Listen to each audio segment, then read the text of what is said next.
This is what happened during the episode, during when, we were on an intermission break and we are talking about PlayStation news. This is what Alpaca was doing. This is pure evidence that Floof Alpaca actually did have sex with Felix from RE0.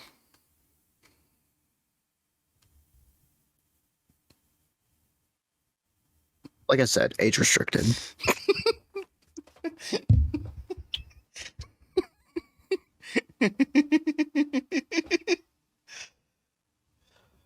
Fun times. But I'll put away this laptop now. This fucking guy spent time on that. This guy spent time on that. I mean, I spent time on these, but I didn't make it apparently obvious. Mostly. I mean, hey, at least,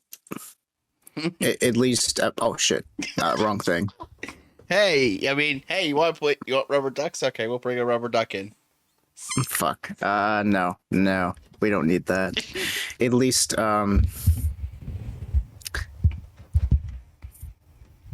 least it wasn't something like the stock to my Mauser carbine, where if you look very, very closely,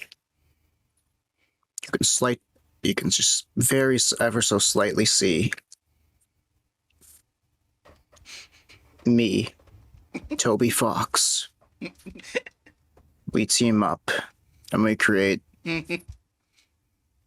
Tobias Fox. And then, if this was an actual fucking, gun,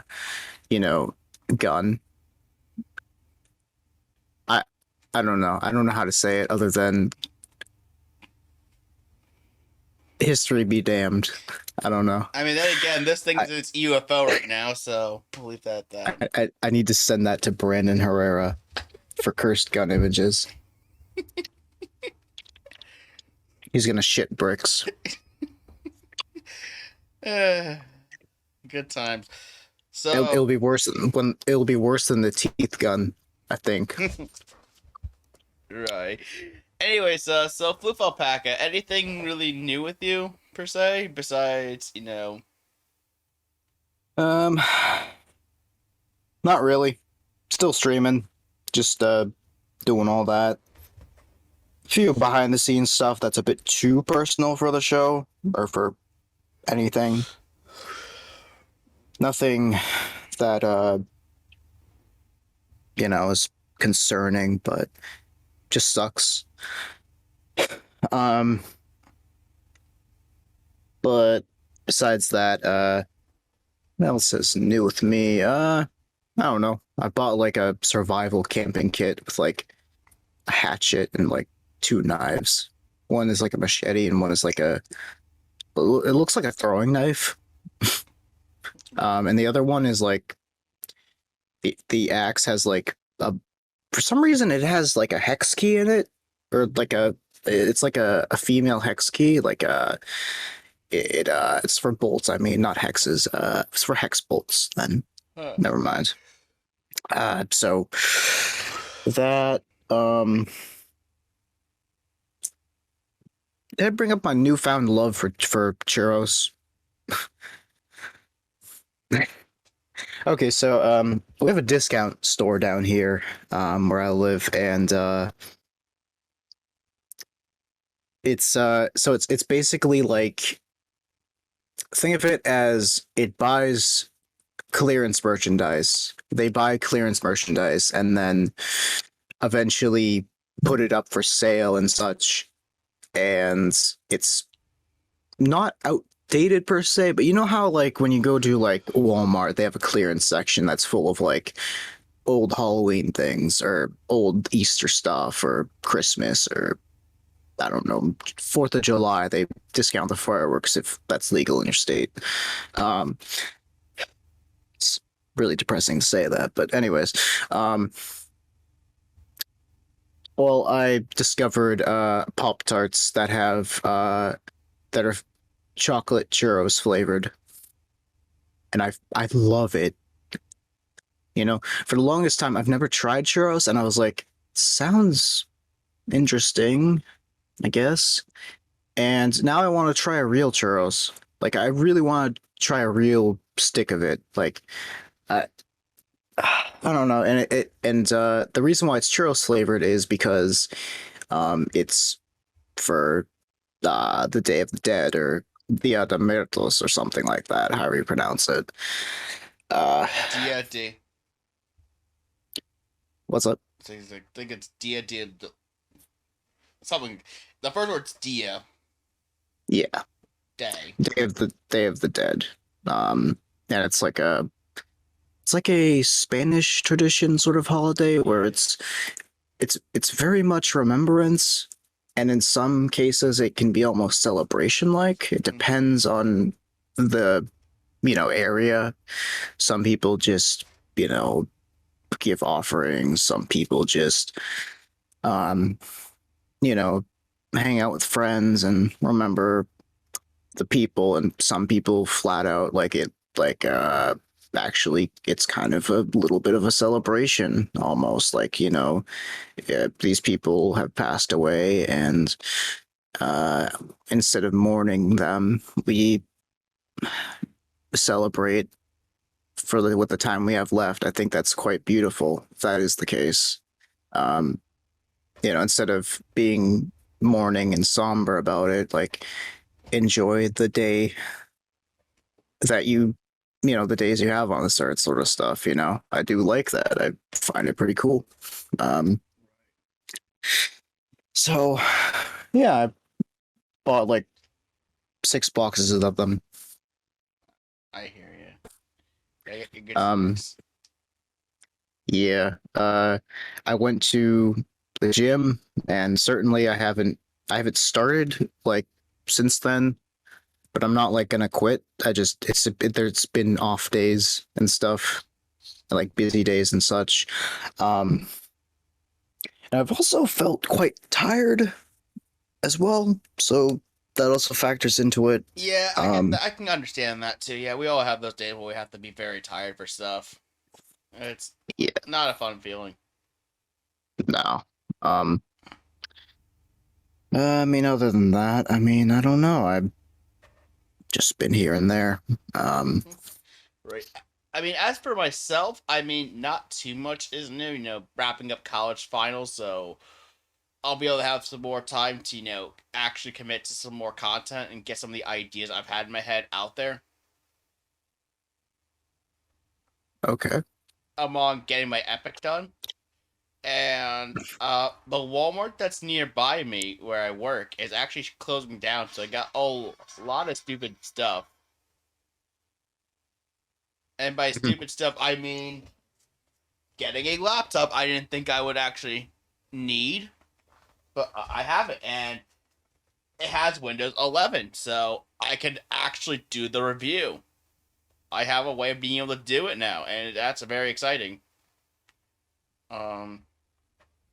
I also have a vinyl player. It's in the living room. I got like a bunch of random games. I got things like Tony Hawk Pro Skater 1 and 2. I got, let's see, Borderlands 3, Assassin's Creed 3 Remastered. I got Xenoblade Chronicles Definitive Edition. I got Shin Megami Tensei 5, which is right here, actually. And I should probably move it a little closer here. There we go. And I got Ring Fit Adventure. Got a bunch of stupid games. I even got this coaster. As he shows Battlefield 2042. Because it's a coaster. It literally is a fucking coaster. Like, it's sad that we have to say that, but I think they're literally giving it up on it and just developing. Oh, there goes your so cool bottle. I still really want to grab one of those, but it's just like, can I justify it? I don't know. But anyway, I can now actually toss that the frisbee. I fucking heard that audibly. It went like.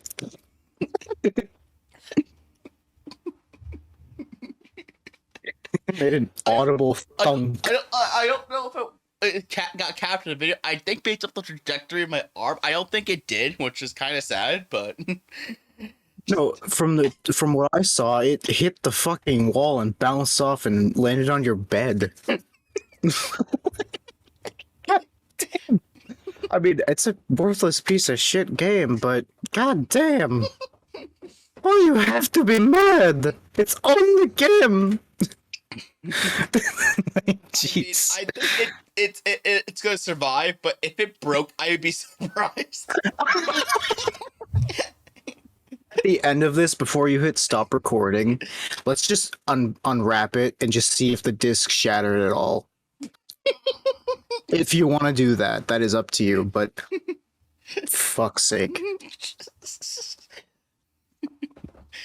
But anyways, we have a lot of news here today. I mean, we had to catch up on 2 weeks of news because the original recording for this episode pretty much got overran by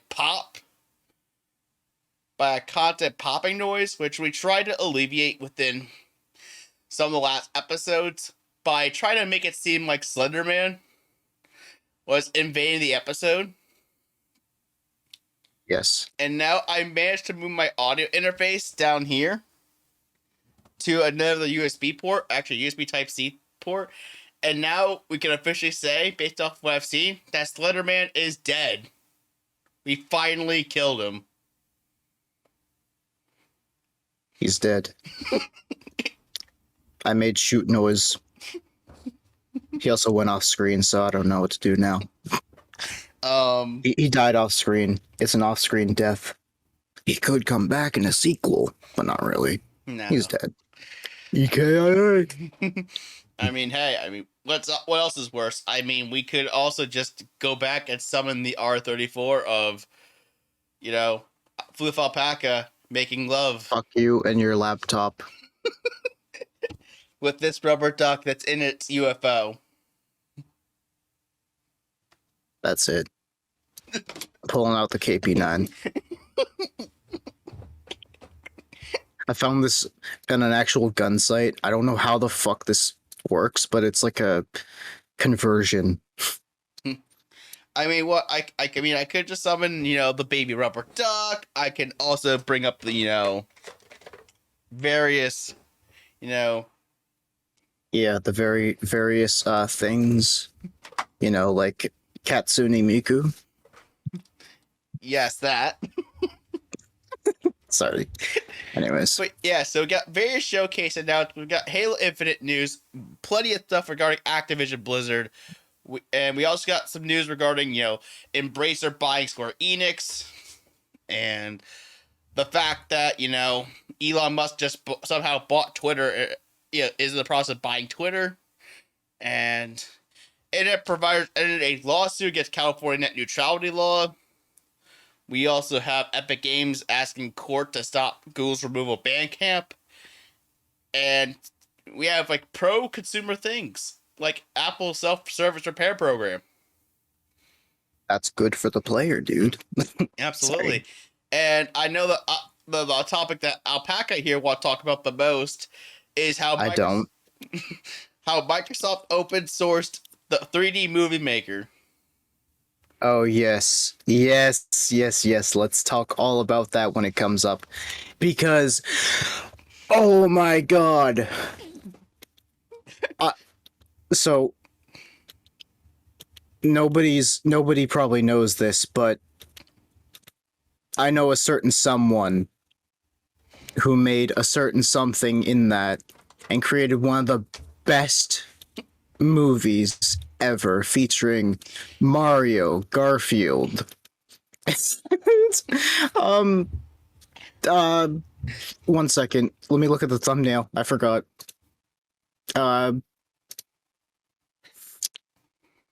It features Mario Kart and a certain item that is pathetic. If you get it, apparently. I wonder what happens if you go in first place and you get it. Be like the douchiest thing ever.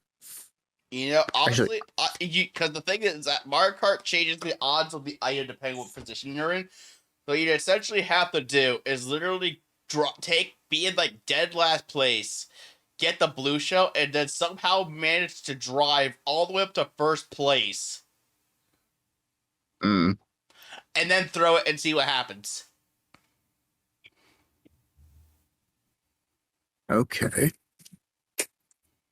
But anyways, with that being said, let's get started with the news, and let's get started with some showcase announcements for video games. Oh yes. Um. And we can start off here by mentioning that, you know, on June 12th, Xbox and Bethesda are going to host their game showcase. And supposedly, this show is going to run about 90 minutes long. And will be aired on, Sunday, June 12th at 10 a.m. Pacific, which also translates to 1 p.m. Eastern. Now, Okay. there's a lot of things we can talk about here in regards to, what we'd hope to see. And I think we both know the main game they're advertising based off, the logo here. But more on that in a few seconds, because we're going to save all that after we discuss the other game announcement, the game show announcement, which is the fact that Geoff Keighley is going to do his Summer Game Fest showcase on June 9th. And he's actually partnering up with IMAX Live so that you can actually watch this in theaters.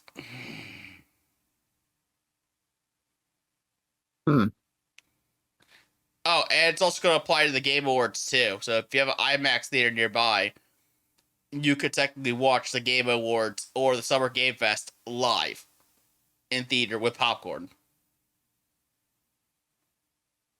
And hopefully nobody's on their phone and listening to like junk music.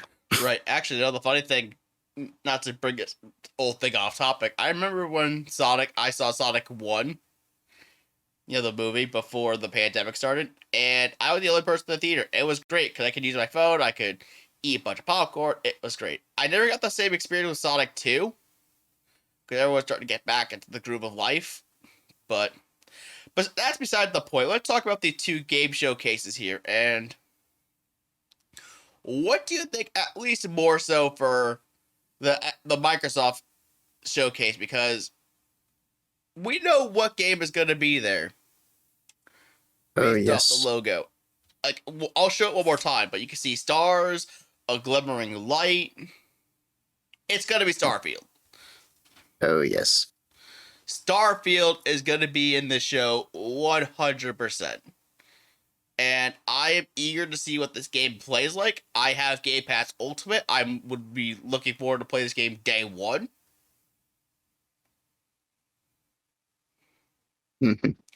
I want to, Certainly. pilot some spaceships and go to these different planets and see what this world Bethesda's been trying to build up is going to look like. Oh yeah.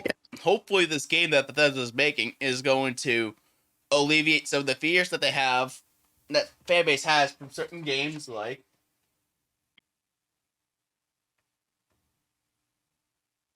Yeah. Fears of massively multiplayer online failures. Sorry. Exactly. But though I do hear that some people are a little bit lukewarm on Fallout 70, not Fallout 76, wow. Fallout 4. Some people don't really like that game too much. Yeah, 4 changed a lot of mechanics that made like the older ones, like even the shift from 2 to 3 in New Vegas wasn't as stark. But in a sense, like I mean, they kept the first person angle and stuff, but like I think it was like a lot of it was similar, but I feel like Fallout 4 tried to like do the thing where like this game this game has this sort of stuff. Let's put it in our game now. Let's do this trend where there's like always a I don't know, there's always a melee button, I guess, or something like that, or there's always a sprint button. I appreciate a lot of those quality of life differences, don't get me wrong. And I think what they just need to do, because RPGs value story heavily, you can have the sleekest gameplay ever, and I'm sure that they'll keep that sleek gameplay. Mhm. But A, remove the bugs, because, as much as we love Todd Howard and his stroke of genius. It's not a feature. Exactly. It is not a feature to... It is not a feature when you hear noises and you're running up a hill, and then you notice that there are god rays shining through those hills, and that, I don't know, a bloatfly is humping a tree because it phased through it and doesn't know how to get out of it. And then somehow a duck that's, sailing in the river of, freaking Skyrim just somehow gets anti-grabbed all the way up to the sky. And then the skybox itself turns into one of the face textures. And you shit bricks because you wonder what the fuck. You're looking in the atmosphere and you're like, is that you, Todd? Oh, the skybox just gets... The texture just changes to nothing but just Todd Howard's face. It's that one image of him. That's just him, like, looking like... I don't know, he just looks neutral, but I want to say smug for some reason. Yeah, because Smug Howard. After all, in his world, that's a feature. Yeah, it's just a feature, guys. And then he was part of the chess club. So it's obviously a feature to... He's like, Checkmate. Who's laughing now? sorry. Make him out to be a creep. Yeah, we can Sorry. go on about that. But We love him. if you want to... I was that one dude at E3 2019 who said, I love you, Todd Howard! No, I'm just kidding. Yeah, I was going to say that, like, if you want more idealistic, I mean, let's just get to the more realistic stuff first. And there's obviously a lot of realistic things we could see here. Like, Microsoft has accrued a lot of IPs in studios. We both know this. Like, they have Fable that's developed by, Playground Games. They have Perfect Dark in development by The Initiative, whom have been working with Crystal Dynamics, which more on that studio later in the show. Yeah. Yeah, they got that. They got I don't know, one thing that has been a running gag is, like, during one of these presentations you hear, like, dun dun dun dun, and it's just banjo, like, I don't know, 3D or something. I don't fucking know. Well, they do Banjo, but the only issue is that it's not development. What Rare is actually working on right now is Everwild, which, who knows what in the world that is, because supposedly that actually got rebooted. Oh, I'm not sure. So we're not going to see that for a while.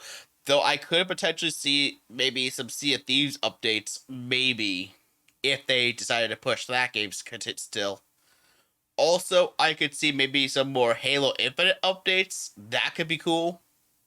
Yeah, probably something that's actually, like, not bad. Like, not, like, lackluster, I guess. Yeah, we will be talking more about Halo Infinite in the next segment, actually, because we do have some things we want to say about that.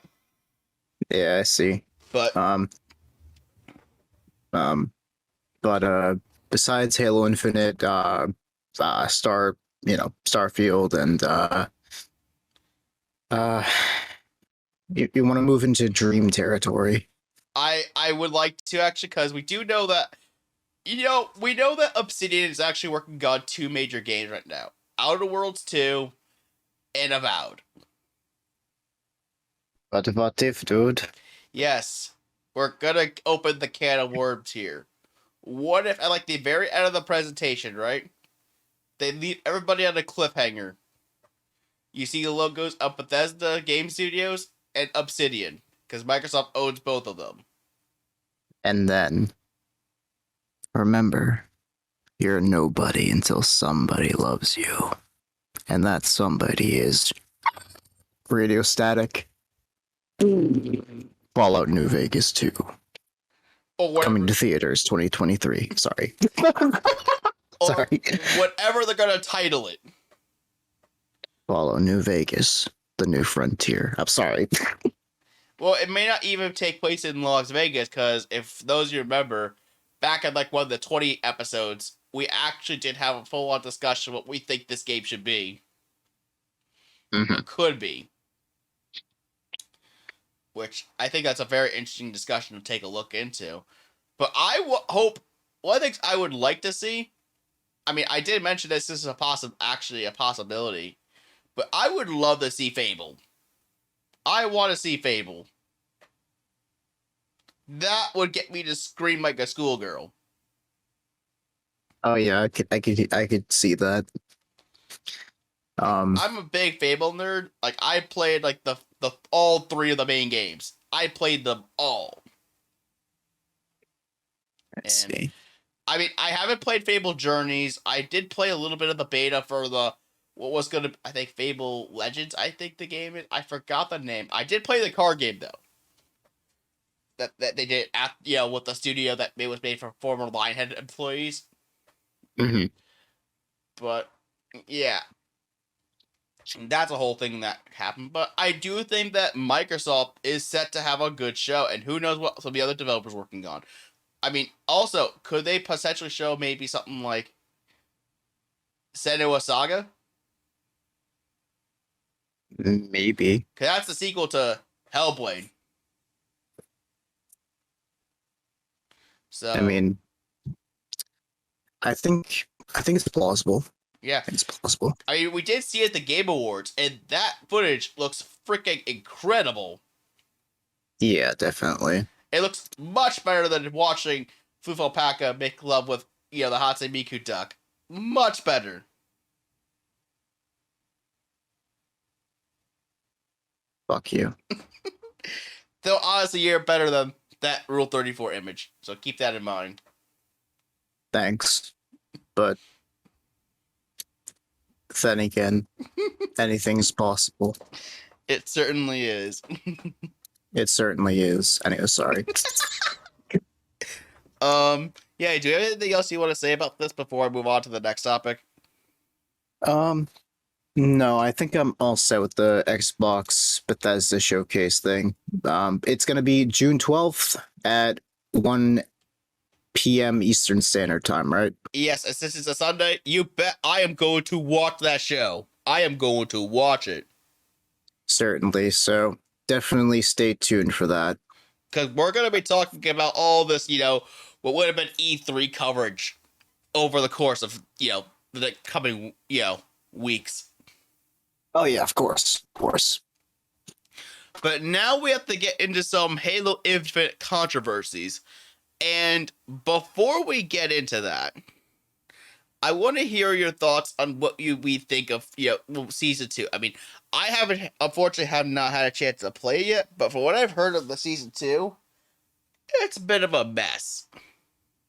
Yeah, don't look at me either. I haven't played it, and I want to just try it out just to make sure that it's like, yeah, this is okay. This is plausible, I guess, But from what I've heard, a lot of like influencer, like esport type people, they hate it, or not hate it, but they spite it, and they think that it's not good enough, as far as I know.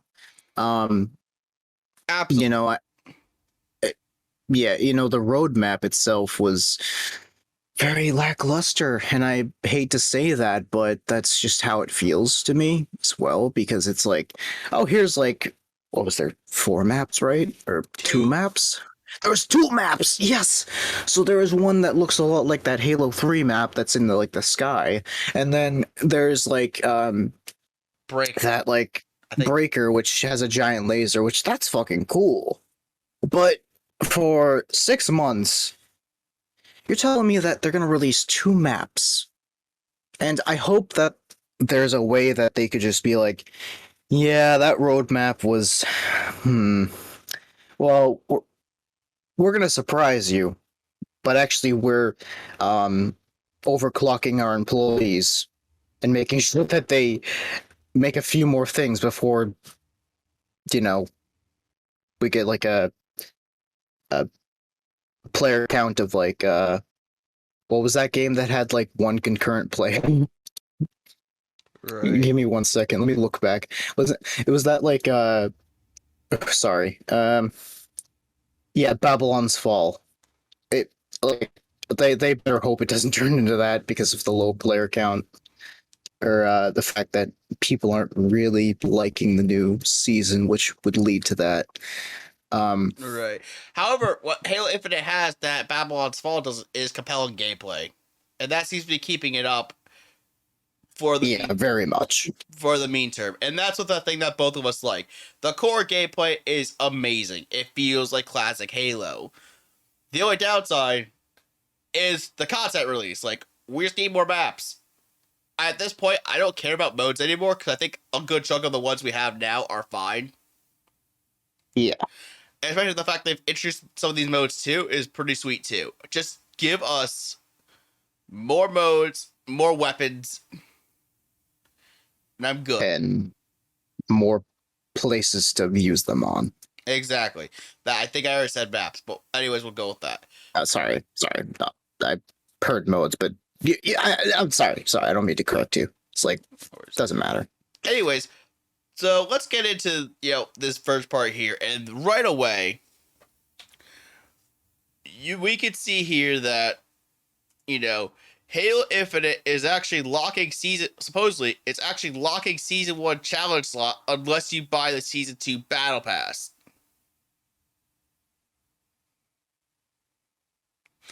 And this was apparently spotted by a Reddit user and confirmed by GameSpot. The challenges available in the Season 1 Battle Pass are now different than they were before. Previously, 4 challenges from the weekly queue would be available at any one time, meaning you could progress in these simultaneously and speed up your experience earnings. However, only 3 are now available, with the 4th telling players to upgrade to the Season 2 Battle Pass in order to unlock this extra challenge slot. Extra implies it is on top of what was there before, but this isn't the case. And yeah, that's not a good look for this game if you're gonna keep, slowing down the progress of the previous battle passes just so you can look into season 2. Yeah. The thing is that they promised that I know this might be separate, but they promised that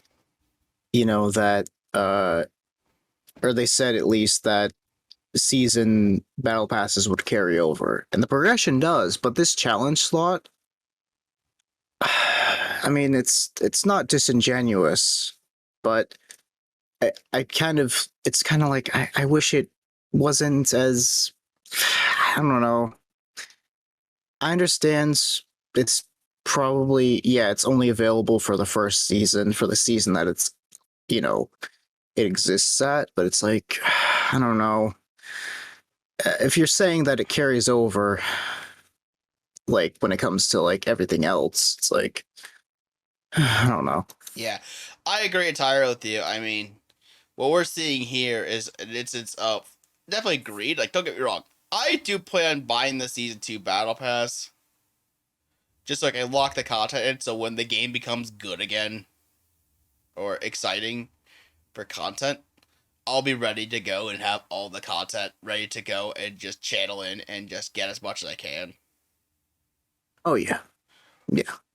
But this to me just screams greed. But we could also move on to the other thing, and that Halo Infinite 343 addresses season 2's bumpy launch and says fixes are on the way. And it mentions how the Season 2 update to Halo Infinite hasn't quite lived up to players' expectations, but members of the Halo team are reassuring players that fixes are on their way. Halo developer 343 Industry Senior Community Manager John Jonizek and head of creative Joseph Staten took to Twitter to address players' concerns on Friday. Joseph Staten, that legendary man that came in during the tail end of Halo Infinite development to try and make things great again. Anyways, besides that, hey Spartans, this week has been bumpy. That definitely wasn't our goal. We are indeed taking your feedback to heart, especially regarding map jumps and speedrunning. We're reviewing options, and we'll have more news to come. I should probably show the article here. That would probably help. But yeah, that's what this whole thing is.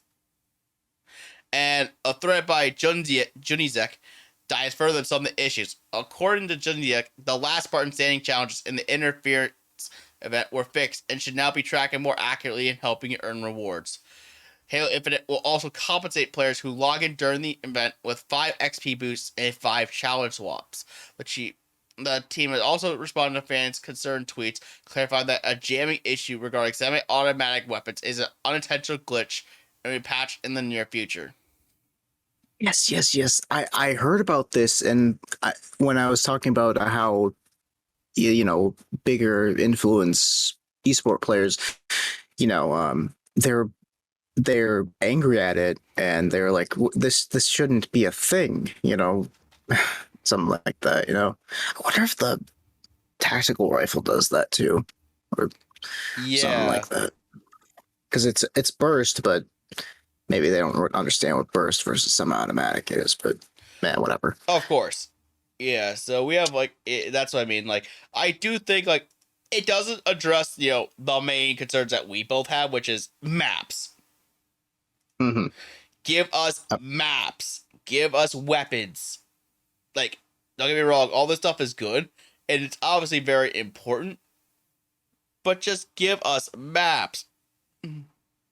Yeah.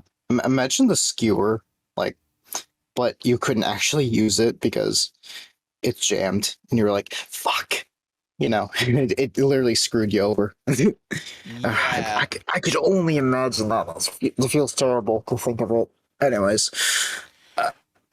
But yeah, I do think overall, though, I mean, it's good to see Halo, the 343 trying. I mean, I don't think they're trying hard enough. They need to make a statement saying, hey, you guys, this is why we aren't getting the maps out at the rate you guys need. A formal, I guess you could say a formal / semi-casual announcement that kind of details and tells fans, this is why we haven't been doing the things that you wanted, and apologize for it. Yeah. Something like that will go a long way to reassure that, hey, we're trying the best we can to, do this. And I think they did say something about this at one point. But either way, even if they did already, just mention it again. Yeah. Just just keep it in the forefront in people's minds so they know, okay, this is why this is happening. Where maybe you should explain they've been having tough time maintaining hires to be able to make the maps. That's always a possibility. Yeah, I understand. Maybe I don't know. Maybe it has something to do with shareholder pleasing or something along those lines. Maybe because let's admit that our turnover rate is, terrible or something like that. I mean, yeah, it could also be a PR disaster too, because it's you guys aren't treating your employees right. A certain other company we're going to talk about pretty soon. Oh yeah, no, what I mean by turnover, when employees fail to be hired or something, right? I believe it's something to do with how fast people leave a company. Oh, okay. Well, that's kind of what I mean. It's just people are, yeah, like you said, people aren't showing up and giving up in it. But hey, you know what's amazing though? Do you remember Clippy? Yes, I did not mention this in any of the sources, but yeah, there's a Clippy accessory that you could get in season 2, which, by God, if that's enough of a reason to get season 2, that's it right there. Let's get Clippy. Let's go. Yes, without a doubt. It is part of it's a nameplate unlock, and you can also get a weapon charm on like tier. What is this? I can't see what the tier is, but it's way up there in the weapon charm stuff. You're probably blind because you enjoyed all that intercourse that you've had with the rubber duck and Felix. That might have been the reason why you can't see.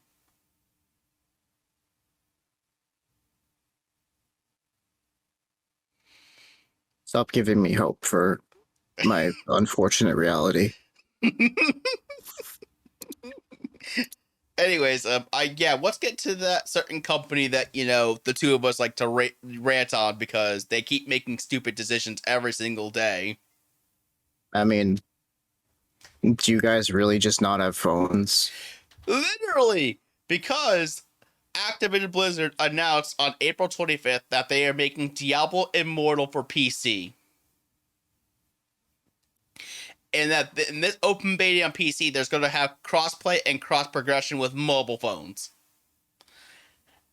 And apparently, from what we can tell here, the reason why they're making this version of the game is that because in the end, the deciding factor was that we knew many of you would attempt to play this game through an emulator, thus letting us towards building a better experience. No, you didn't. You got booed off stage until you freaking, were like, you caved in a few years later.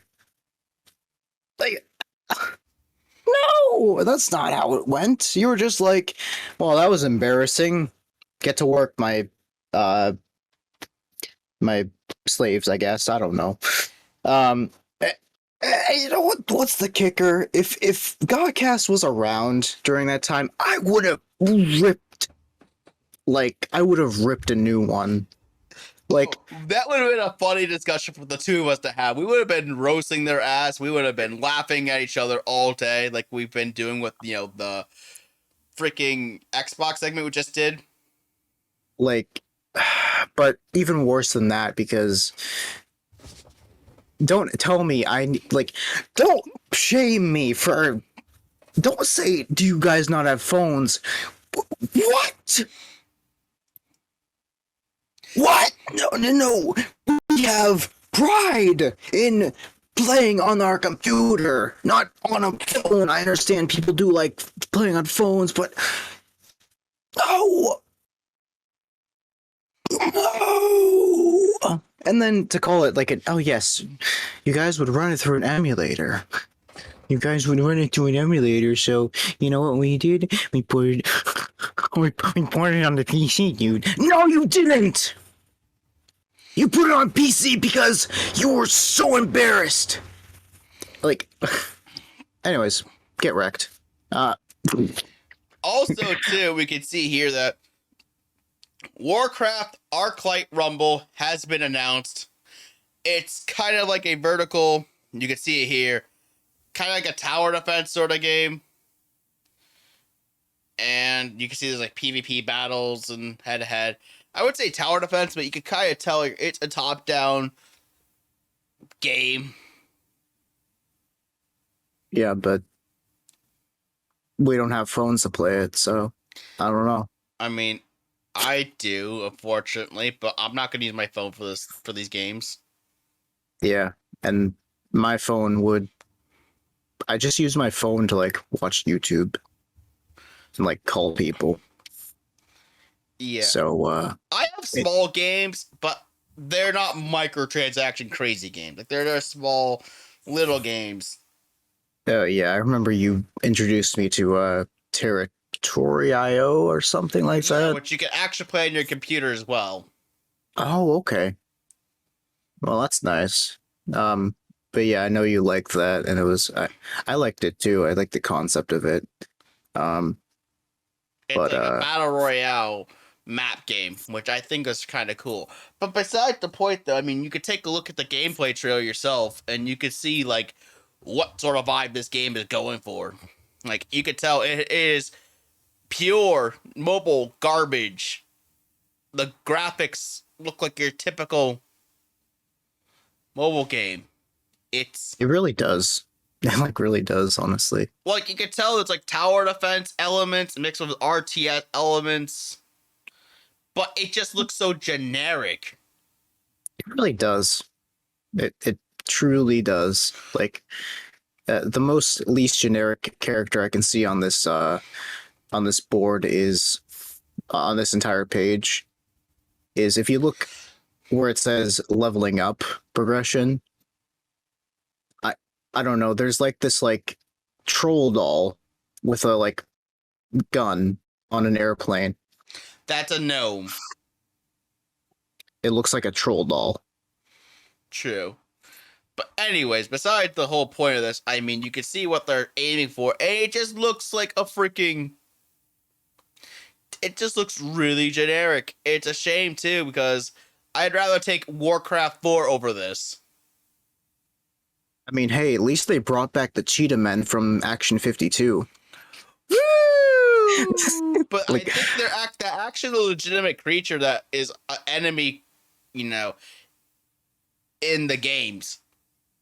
That I know, but it looks like a hunchback cheetah man. True. It kind You of... can even play it on Nintendo. Anyway, sorry. Sorry. No worries. But yeah, that game is a whole thing. Let's see. Cause we're going through like the game stuff first before we get to, you know, Having phones. Sorry. well, not Sorry. only yeah. having fun, but the ever continuing controversy with this company. Oh. So the things that, you know, we're gonna get through the interesting shit first, and then after that, we're gonna get to the, you know, the stereotypical like Activision Blizzard sexual harassment stuff. But we do have to make a quick look at the fact that Call of Duty Modern Warfare 2 is indeed coming out this year. This was teased on April 28, 2022, and you can see the logo literally just looks like Modern Warfare, but there's a 2 right where, you know, the end of the M and the W are. That's about it. No gameplay. Not to be confused with Modern Warfare 2 2009. Yeah, and Or- then when Modern Warfare 3 comes out, that's also going to make things confusing. Not to be confused with,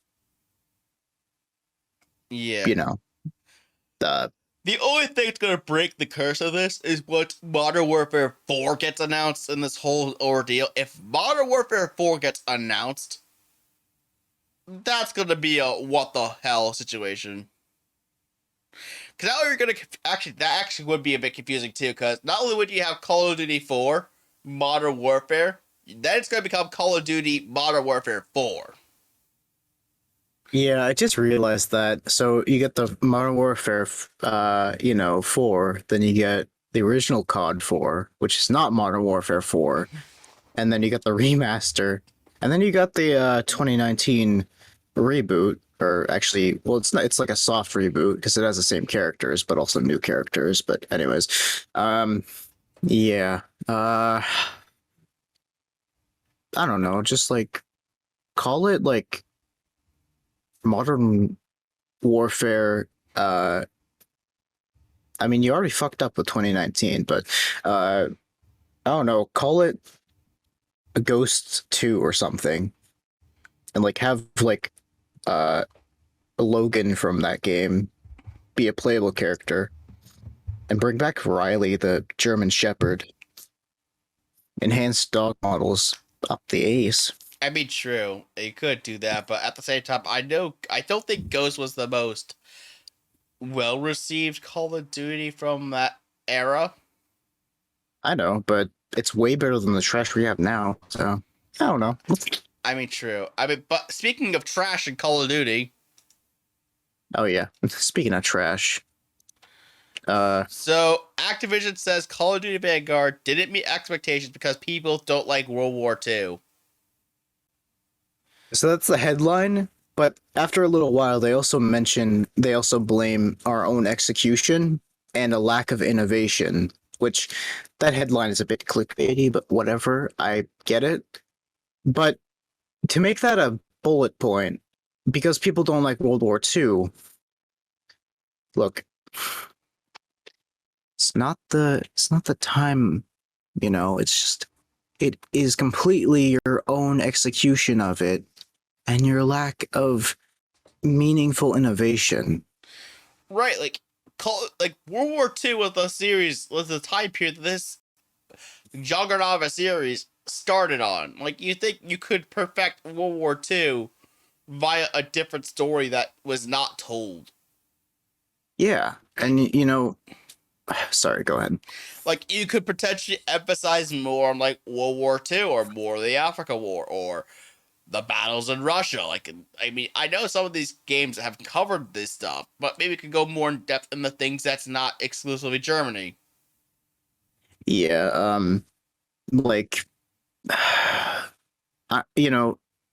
they do capture a lot of that European stuff because that's mostly where the war was, but I don't know, like, fuck, I don't know, remaster one of the PlayStation 2 games. I don't know. Remake Call of Duty 2, and I'll have a field day. If they remake Big Red 1 and the original Call of Duty 2, I would. I hope they make an alternate ending where Brooklyn doesn't die because I fucking love that guy. Right. Or, yeah, you could just totally reboot the series. I think what would be good for Call of Duty, honestly. Make sure the studios just focus on whatever game they want. Make Infinity War, because they're the original creators of the series. It's fair they should have the mantle.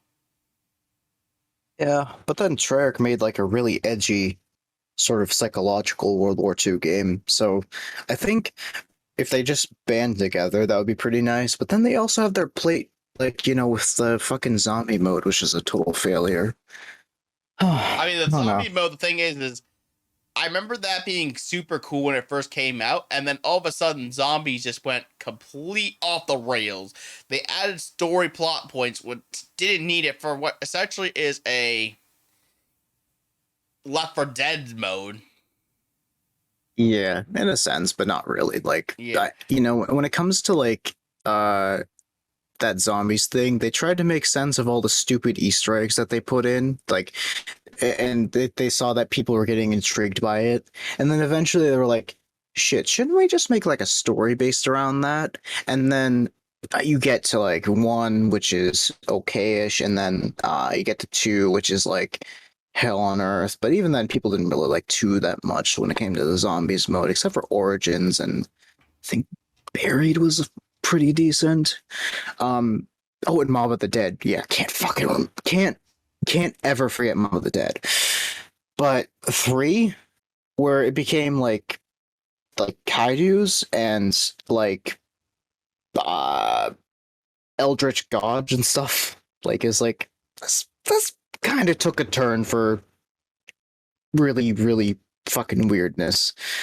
And now they try to go back to basics, but also not really, with Cold War. And also not really. And then they made Vanguard zombies, which I hope they don't make canon to the actual story. And they're just like, yeah, this is like the zombies mode in the original World War II, but whatever. I think what they should just do for Call of Duty, honestly, and hear me out. Obviously, Warzone is too successful. You can't deny it.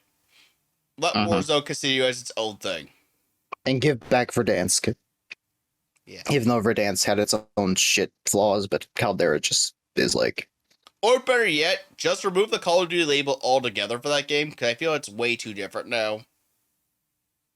Well, you see, the thing is the original Modern Warfare got consumed by Warzone, and literally on like Xbox and PlayStation, the main like icon for it said War Zone, and it had like Ghost and Price, and and it was like, okay, this is Warzone. This is COD Warzone, but it's just Warzone. I would actually, now that you think about it, they could make a Call of Duty Warzone, but like make it like COD Mobile. I don't know. Yeah. Because that's kind of what it already is anyway. Yeah, COD Mobile. I think COD Mobile and COD just Warzone. I would just say for Warzone, just get rid of the Call of Duty moniker at this point. Yeah. You see it crossing over with Attack on Titan and Godzilla. Like, how wild is that? Yeah, let's make Attack on Titan. Even though Attack on Titan is like based around like that sort of time period. Let's introduce anime before it actually existed into a World War II game. Yeah, I mean, in terms of modern anime, yeah, we have a whole rant about how, like, Japanese animation was originally very close to Western style, but then as time went on, America introduced comic books to Japan, and then you get to modern anime. Senpai, Sorry. Would gradually, then anime would gradually become what it is today, because you notice how, like, 80s anime versus 90s anime versus modern anime is all very different in terms of art style. What, 9,000? Sorry. I don't know. It's the only experience I have with anime. But back to what I was trying to say, Call of Duty should just essentially reboot itself from the ground up. Period. Get rid of every single franchise. No more, I would say, Treyarch just do its own thing. Sledgehammer should just continue to do its own thing. Let Infinity Ward just reclaim itself as the founder of Call of Duty, and just let them make a brand new entry. That resets everything. Essentially a full-on reboot. A reimagine. Like, it's always funny. I don't know if anyone notices, but do you notice how every single time, like, a Call of Duty engine comes out, it's usually the Infinity War game that show it off? Actually, that's a good point, except for Advanced Warfare. Yeah.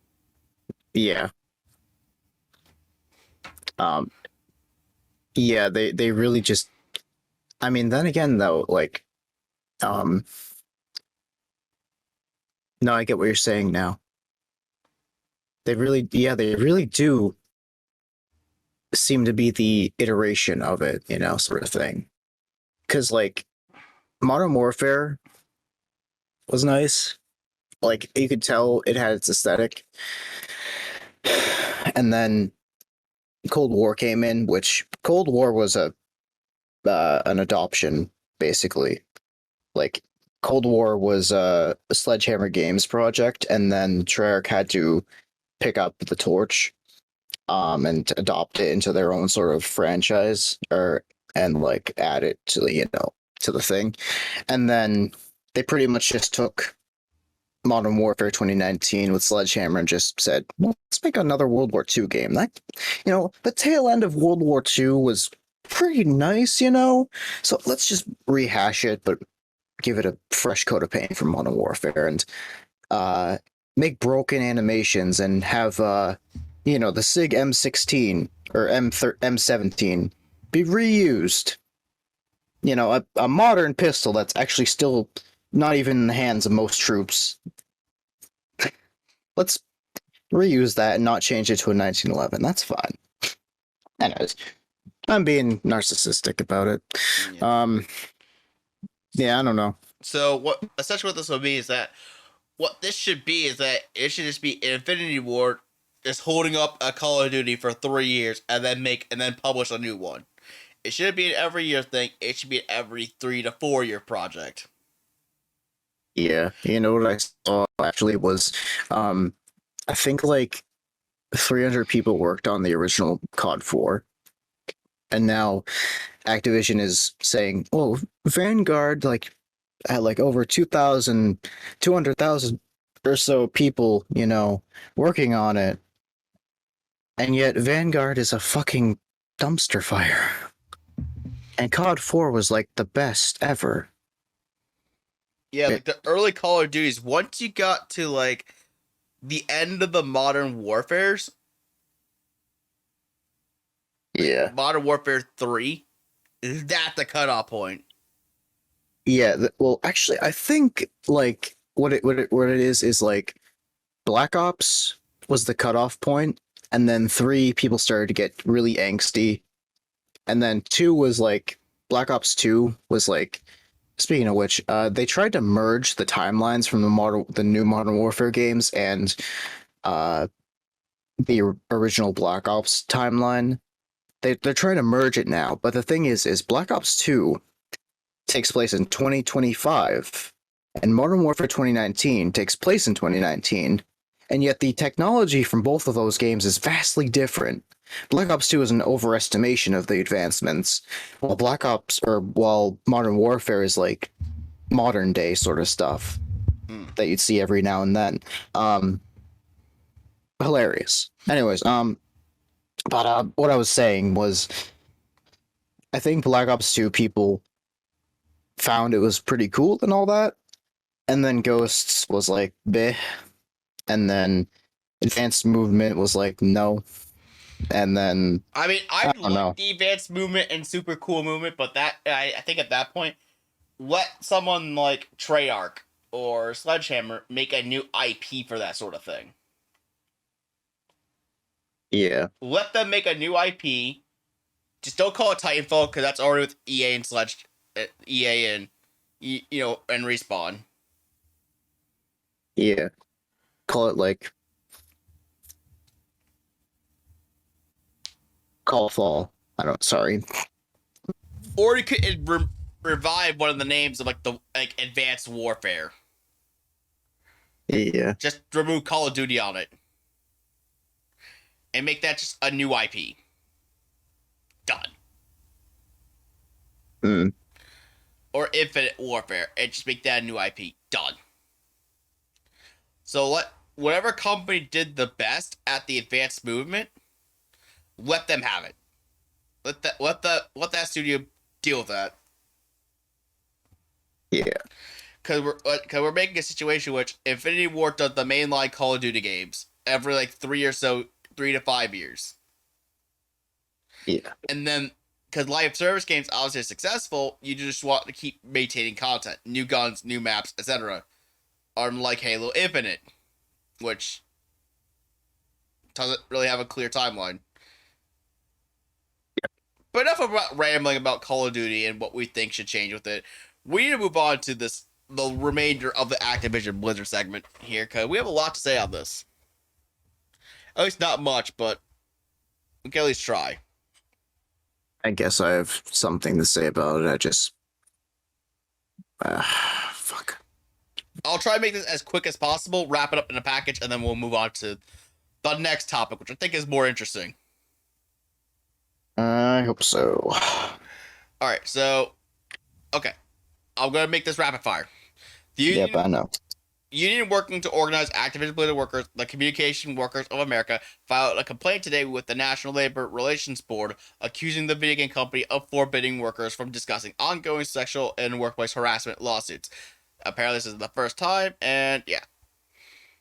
And also, we have to keep in mind that Activision Blizzard stockholders approved the proposed Microsoft transaction. This happened on April 28th, and as you can see here, Activision Blizzard Inc. announced that its stockholders approved Microsoft Corporation's proposal to acquire Activision Blizzard at the Activision Blizzard special meeting of stockholders held earlier that day. More than 98% of the shares voted at the special meeting were voted in favor of the proposed transaction with Microsoft. Also, as you can see here, from Alpaca's least favorite person on the planet, today's overwhelmingly supportive role by our stockholders confirms our shared belief that combined with Microsoft, we'll be in even better position to create great value for our players, even greater opportunities for our employers, and to continue our focus on becoming an inspiring example of welcoming, respectful, and inclusive workplace. Yeah, without you, Mr. Kotick. I hope he gets sued. I would hope so too, but if he's gonna have that massive amount of money from a golden parachute, then he can pay it off and just say screw it. I'm gonna be honest. He's got it in the bag. It doesn't matter what we say, do, or anything. He has enough money to not fucking care. Mm-hmm. Also, too, I mean, coming to this week now, we have New York City is actually suing Activision, targeting CEO Bobby Kotick. And this is from Axios, and this is from Activision Blizzard CEO Bobby Kotick rushed to secure a takeover bid from Microsoft to escape liability for misconduct at the company, which is a new lawsuit from New York City official alleges. And the suit was filed in Delaware on April 26th by New York City Employees Retirement System and pension funds for the city's teachers, police, and firefighters. The groups own Activision stock and believe actions by gaming giants management hurt the company's value. And you could see a lot of things here, and what they're saying is that given Kotick's personal responsibility and liability for Activision's broken workplace, it should have been clear to the board that he was unfit to negotiate a sale for the company, said, but it wasn't. And yeah, so there's been a lot of investigations, a lot of them, and we've been mentioning as many of them as we can because it's absolutely freaking ridiculous. And the last thing we just have to mention real quick is the fact that Blizzard hired Jessica Martinez as their first vice president head of culture. And she has had apparently experience working with Disney. Yes, it's here. Jessica joins Blizzard after more than 14 years leading strategy, communications, operations, and employee experience at the Walt Disney Company, where she served as chief of staff and key strategic advisor for both the chief security officer and chief technology and digital officer for Disney Parks and Resorts, beyond spearheading fundamental organizational change, including leading the security integration for the 21st Century Fox acquisition. So the fact that she worked with acquisitions. Microsoft. Someone that Microsoft could actually keep on board.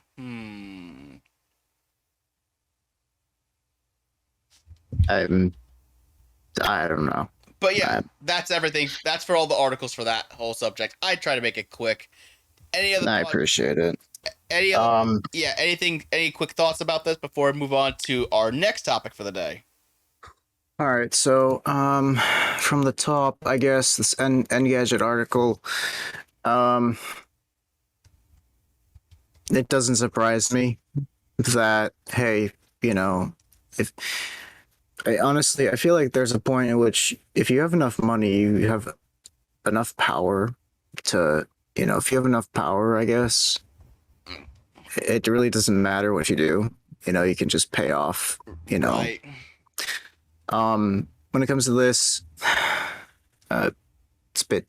it's as simple as censorship. I say shit because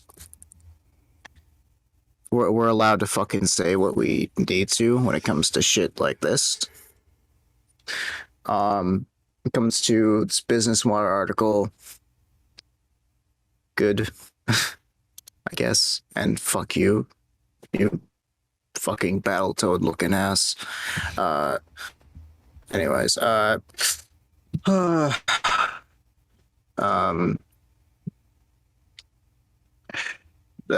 Axios, I don't know, but I hope New York wins. And this from actually news.blizzard.com. Good luck. I really wish you the very best. But once Activision Blizzard gets acquired, then all I can say is you freed everybody from yesterday's news happening today. Right. But let's now move on to the more exciting topic. I think we can get away from all that grim stuff, I would say, into more, I guess you could say, exciting and noteworthy news. Sure, then. And that is the fact that we get to move on to Embracer Group, acquiring what essentially is most of Square Enix's Western studios. And we can see here right from the Square, press release that they had, is that Square Enix Holdings today signed a shared transfer agreement with Sweden-based Embracer Group, AB, concerning the divestiture of selected overseas studios and IP. The company's primary assets being divested in the transaction are group subsidiaries such as Crystal Dynamics, Eidos Interactive Corp., and IP such as Tomb Raider, Deus Ex, Thief, and Legacy of Kain. at the company board of directors meeting held on April 27th, the board resolved to entrust Representative Director Yasuke Matsuda with the right of final decision. All conditions have been met. The share transfer agreement was concluded that day. And then if you look at the purpose of the transaction, this is where the money, everything comes into a domino effect. Ladies and gentlemen, might I present to you the purpose of the transaction? I'm not going to hold it any longer. Let's get through it. And the transaction will assist the company in adapting to the changes underway in the global business environment by establishing a more efficient allocation of resources, which will enhance corporate value by accelerating growth in the company's core business in the digital entertainment domain.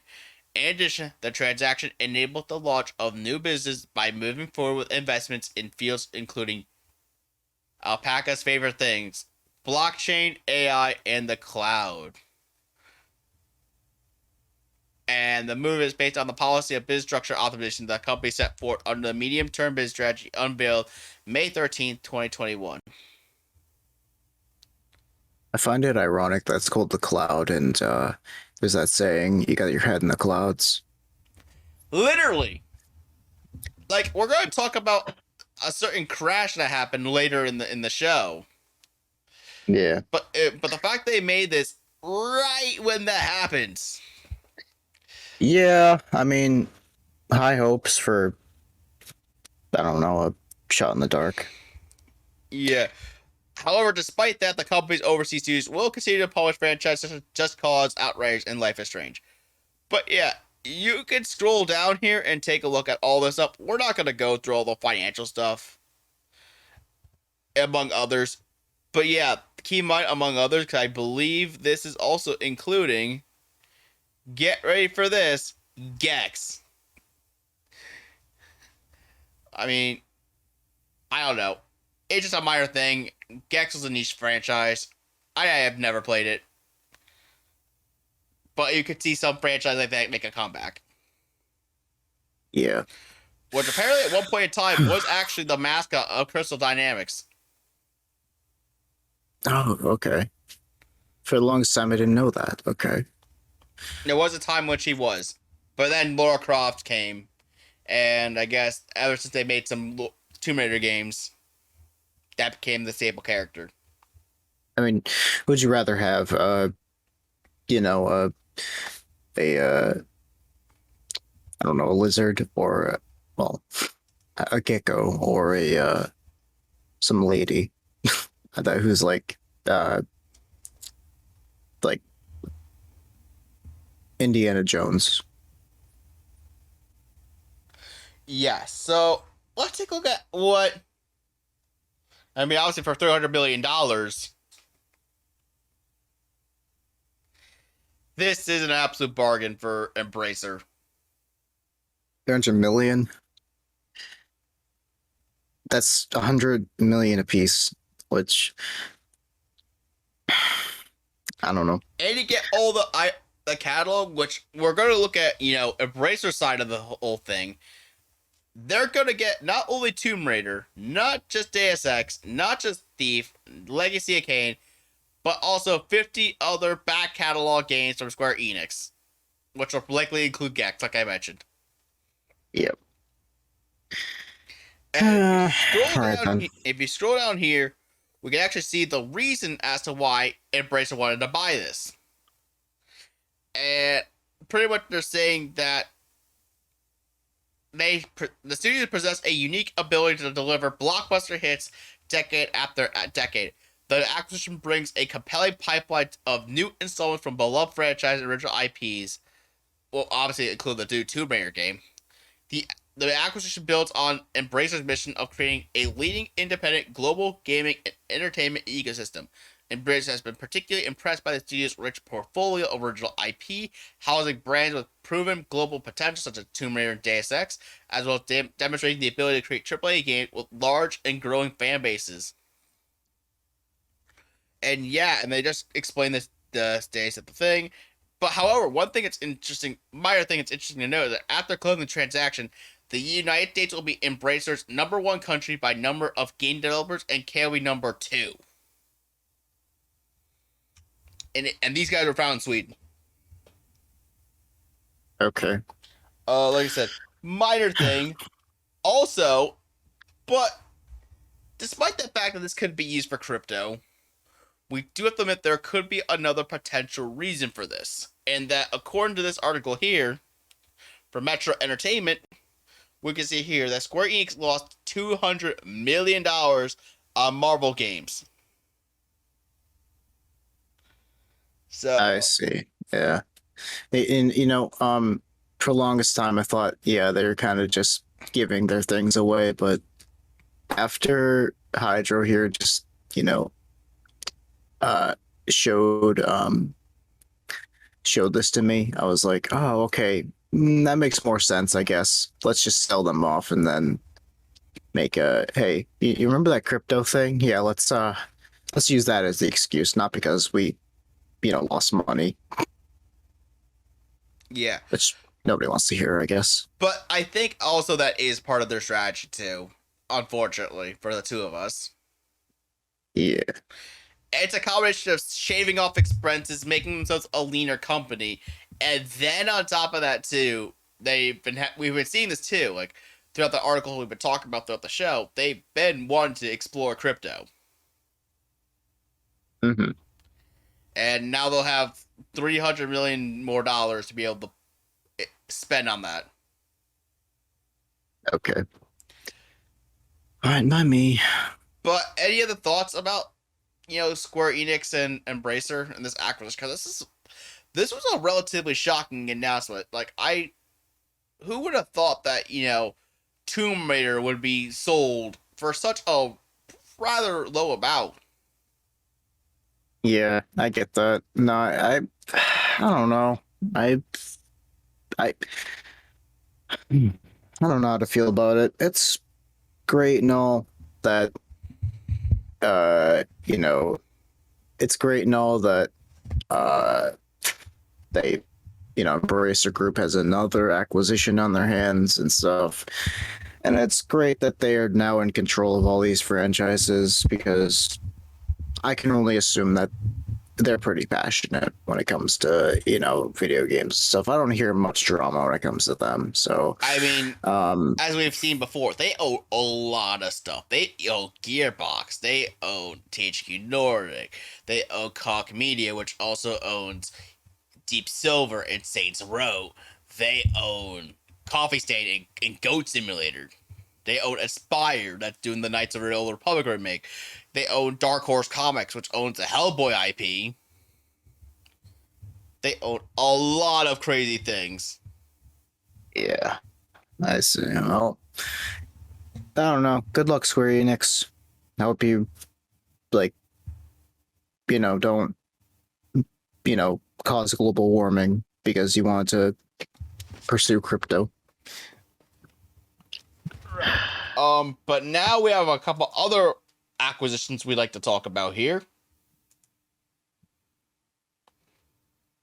Several, in fact.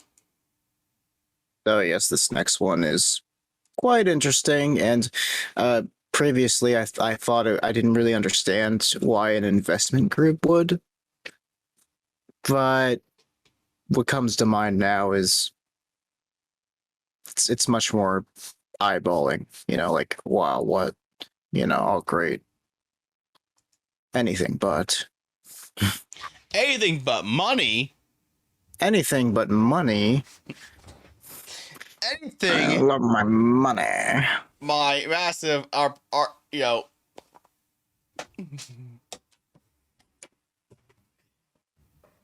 that. You missed. I think all three of my shots missed hitting the camera. I think one, like the second one hit, and then I just, I don't know. It's difficult to tell, considering I didn't want to recollect it. It's like a long lost traumatic memory, Right. like like this. This works too, right? Anyways, just throw this away. Yes. So we have our first article here. This is from Kotaku, and they mentioned a report that a private equity firm is eyeing Ubisoft at the next big gaming acquisition at 423. Now, I believe this was before Embracer announced they were going to buy Square Enix Studios, so no. I don't think this is necessarily the case, but this is all just report and speculation. But this is So still, far. but this is still huge, though. I mean, Ubisoft being acquired would still be huge regardless, so we kind of have to talk about it. I mean, after all. But they're saying that talks are early, but some of these private equity firms that are interested are Blackstone Inc. and KKR and Co. And yeah, but we could see here that these are actually the two biggest private equity firms in the world. And it's supposed to have been studying the French business and have preliminary takeover interest. And according to Kotaku sources, Ubisoft has been working closely with several outside consultancy firms in recent years to audit various parts of its business. While companies will do this to become more profitable and prepare for the future, sources Kotaku spoke with suggest it's a sign Ubisoft's trying to tidy up its books for a potential sale. Oui, baguette. Sorry. Amazing. I get that, but no. Like, please don't sell your franchises. I mean, you're already going into the NFT business, but could you be any more greedy? Yeah, like, obviously, if it's a private equity firm, I mean, good. On the one hand, the game would still be available on any platform you could pick, and still pick and choose the game that you want to, buy, or I would rather say, pick the system you want to play on, which is great news. That is very good for the player. Yeah, but I'm terrified what this means for like microtransactions and stuff and their courts bullshit, Because if you're thinking about a private equity firm, they're most going to be in this for one thing: money. As every business is, but I mean, that rubber duck. Anyways. What? Did you throw another fucking one at the camera? It was actually one that was on the counter. But anyways, that's a whole thing. I mean, this kind of sucks that this could potentially be happening. I mean, obviously the consolidation in the industry as a whole that we've been seeing throughout the year and last year even is rather jarring to see. Like, whoa, I didn't think this company would be bought up, or whoa. Microsoft case, it kind of made sense because they were trying to build up studios. Bethesda kind of made sense, but then you get to Activision Blizzard, and you're like, okay. Yeah. And don't get me wrong, having all these games on one platform would be cool. I mean, but Microsoft is just buying Activision Blizzard and just making everything, not exclusive. Yeah. Like, that case is like, what's the point? Yeah, at that point, I understand that, but when it comes to a private equity firm, the only thing I think of now is the only thing I can think of is it's literally like a $60 game with microtransaction. It's gonna be 2015 all over again, with their 2014 to however, or even 2013. It's gonna be like a headache again. Right, but in fact, we have to keep in mind too that this report somehow there's been a report that gained, that the stock, that Ubisoft stocks actually increased following this. Unfortunately, my browser is blocking this off from me being able to read this.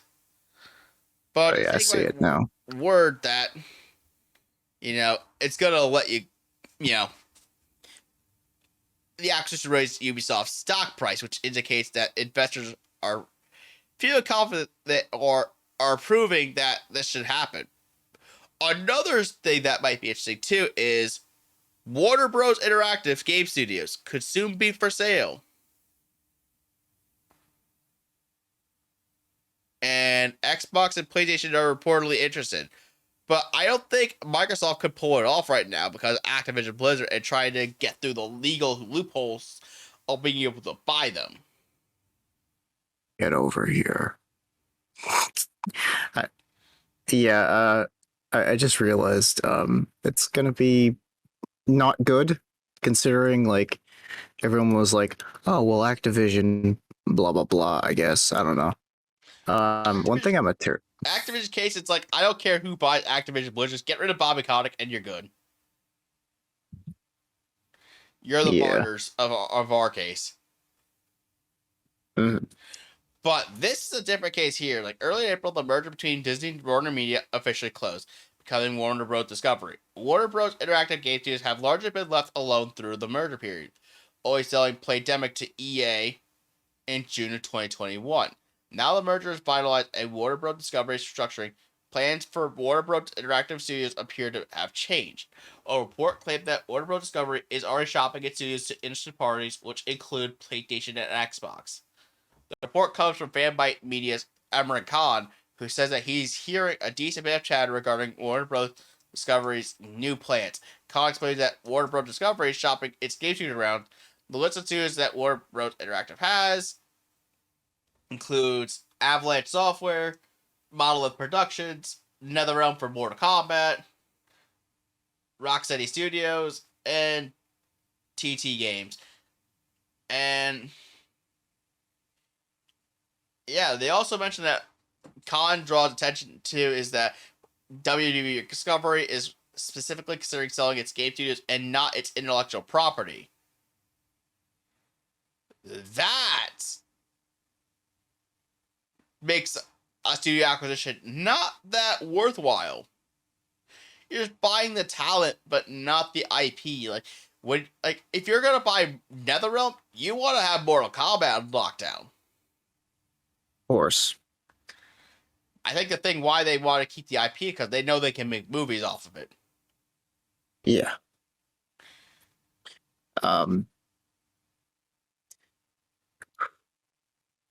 It's like I don't know. It feels like being ripped away from your own project in a sense. I feel. Yeah, and one of the IP that Warner Bros. Has is the Fear. Fear is actually an IP that they have. And okay. I believe that series is video game first. Which would make sense, yeah. It would be video game first, so you have a ton of video game first IP that would never see the light of day. Potentially. Mm-hmm. And with, Warner Bros. Discovery owning a lot of Midway IP. Like Joust. All those IP would be stuck with Warner Bros. Discovery. Mm-hmm. And that would stink. And on top of it, too, if you're going to acquire something like Warner Bros. Discovery Studios, then it's like, what in the world are you going to make with... NetherRealm was primarily built around Mortal Kombat, and I think including in naming as well. So what would you have to rename NetherRealm to make it seem like it's fitting for the IP they want to work on? Like, I don't even... Combat Studios, I don't know. Maybe. Mortal Dojo. Sorry. But suddenly enough, not only are Sony and Microsoft interested in this, but Electronic Arts, NetEase, Take-Two, Tencent, and even PUBG Corp of all people. No, PUBG Corp, the people that, do, PUBG Battlegrounds. Alright, that's the new name. Don't ask me why.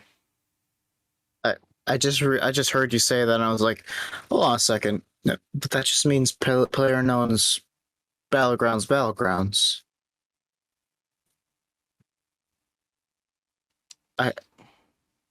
So My head. I know. Anyways, But the fact that all these studios are interested in this, I mean, let alone you have Electronic Arts, who has a wealth of money. And, oh God, I would fear if it got acquired by Electronic Arts or Take-Two. Think about what they would do with Mortal Kombat and how many freaking microtransactions they would add on top of that. I would say Take-Two would be worse at this point. yeah, they already kind of have all these like, they already have microtransactions and DLC characters in Mortal Kombat, but I don't know. Just I don't know how to say. It's like you could one thing I noticed is like with X or with 10, I found out that there were like easy fatalities that you had to like get coins for or something. That scared me. So yeah, and like Take-Two, which we've seen with the fact they literally put slot machines in their sports games. Wait, they did? How the fuck does that have to do with anything with sports?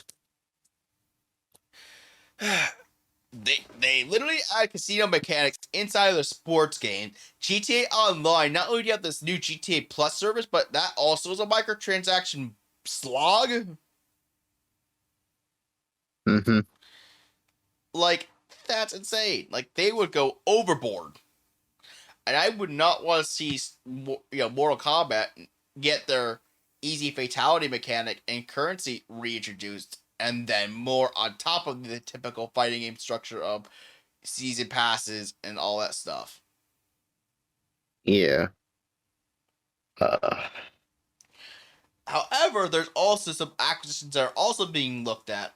Like, for instance, how FTC is actually probing Sony's Bungie acquisition as gaming merger oversight gets more aggressive. And that, according with the sources speaking with the information, last week the FTC began seeking more information about the deal in an investigation that could potentially delay its closing by 6 months or even more. Though a close date was announced alongside the initial announcement, the information reports it can be pushed into early 2023. And the FTC accordingly is reportedly focused on concerns that Sony might be motivated to prevent competing companies and services such as Xbox from accessing Bungie's games such as Destiny 2. That means examining how popular Destiny is and whether a possible restriction would meaningfully harm Sony's competitors and create antitrust violations. While Sony has publicly committed to keeping Bungie's games cross-platform, its ability to restrict both current titles and future releases in the future is a point of antitrust concern.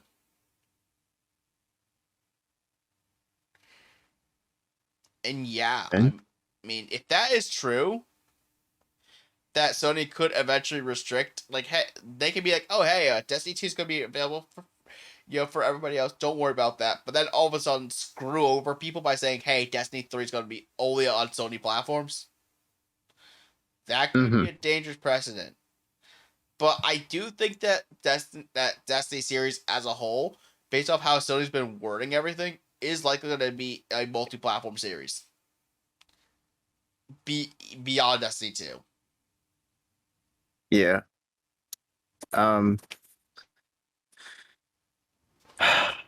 So one thing I wonder is like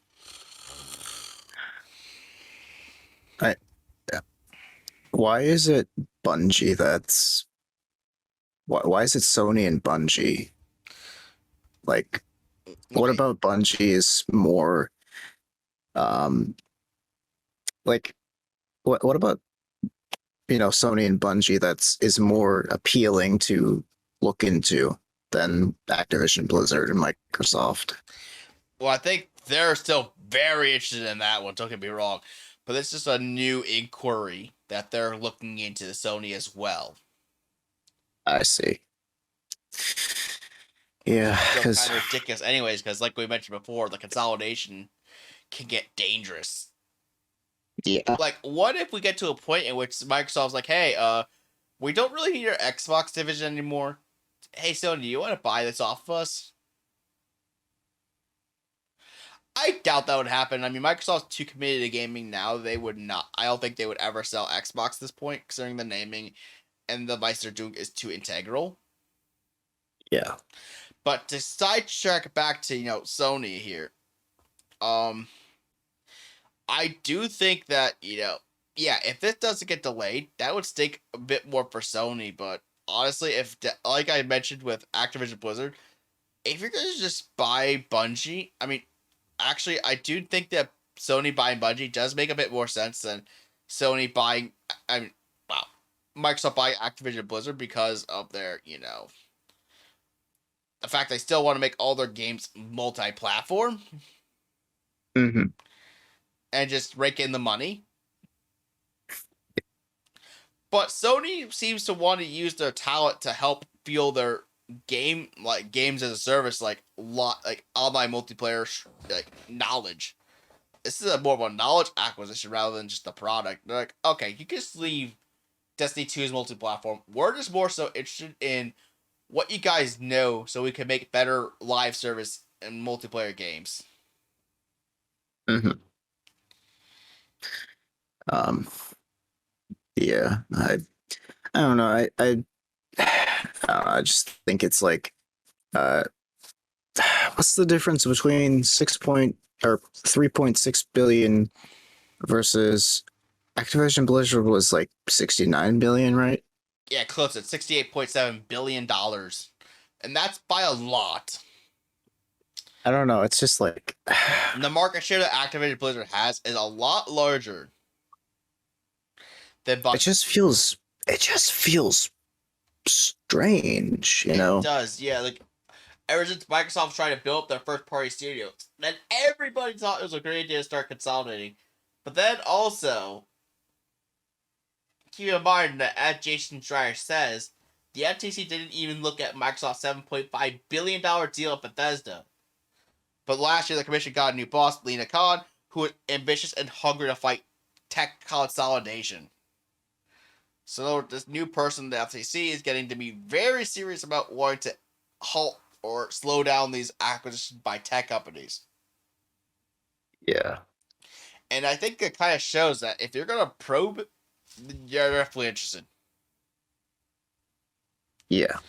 But yeah, let's just wrap all this up together. Like, do you have any thoughts about any of the other acquisitions or anything? Like a lump sum? Like, do you think that these acquisitions could potentially be good for the gaming industry and is a necessary evil?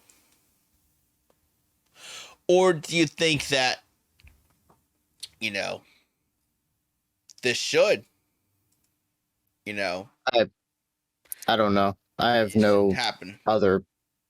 Yeah, I have no other interest in this sort of topic, just because it's like, I don't know. Just. But the only problem is just like I'm saying, it's like it's so weird. Like that's such a small amount to be looking into versus the Activision Blizzard thing. It's like I don't know. Right. I don't know. I'm just fixated on that right now. It's like, why is that? Even though personally, I kind of like, I kind of like support the purchase of Activision Blizzard. But I'm like, why is this? Even though I'm in support of that, it's like, why is that not getting looked into? Because it's a very big deal versus 6.3 billion or 3.6 billion. That's such a small amount compared to, I don't know. Anyways, I'm all set. Let's move on to the next article, which Actually, oh shit, it's this one. yeah, so we're going to all of the listing stuff right now because, woo, last week, 2 weeks ago, no, not last week, but the one we covered usually, but the week beforehand, a lot of games were about to get delisted. And go from Sonic games to PlayStation Now games being delisted before the PlayStation Plus revamp to an entire launcher even getting delisted. Yeah. It's all pretty crazy stuff. But we're going to start off here with the Ubisoft thing here that we have here. That Ubisoft supposedly has shut down online services for more than 91 games. And this varies from things such as Splinter Cell, Just Dance, Far Cry 2, and many other consoles. And this also includes things from games even on the PS2, and Xbox 360, PS4, and Wii U titles. However, also it says weirdly Ubisoft explained that PC players will lose access to previously unlocked content. However, at the very end of this article, it mentioned that this was all a mistake with a blog post that had an enormous erroneous timestamp that stated that a list of 91 games have now been shut down, and that this has appeared that the publisher had shut off servers for a large number of games all at once. In reality, this was a gradual list that happened over the last year. Also, we have to deal with this a user who's Matthew Reynolds, who is the managing editor of Eurogamer. And he points out that Sega announced that it is delisting standalone Sonic games, which will appear in Sonic Origins from May 20th. And once my computer will load, we'll actually see the press release for that, a screenshot of the press release. And you can see here, Sega announced that the company will delist digital versions of the standalone titles that will be featured in the upcoming game Sonic Origins on May 20th of 2022. This will include Sonic the Hedgehog 1, 2, Sonic 3 and Knuckles, and Sonic CD. And then there are a couple exceptions, such as the Sonic 1 and 2 that will be available on Sega Ages, and Sonic 2 that will be available on Sega Genesis and Nintendo Switch Online. Also, too, PlayStation Now reportedly moving nearly 60 games ahead of PlayStation Plus revamp. And if I could scroll down, that would be amazing, because there's a good amount of lists here.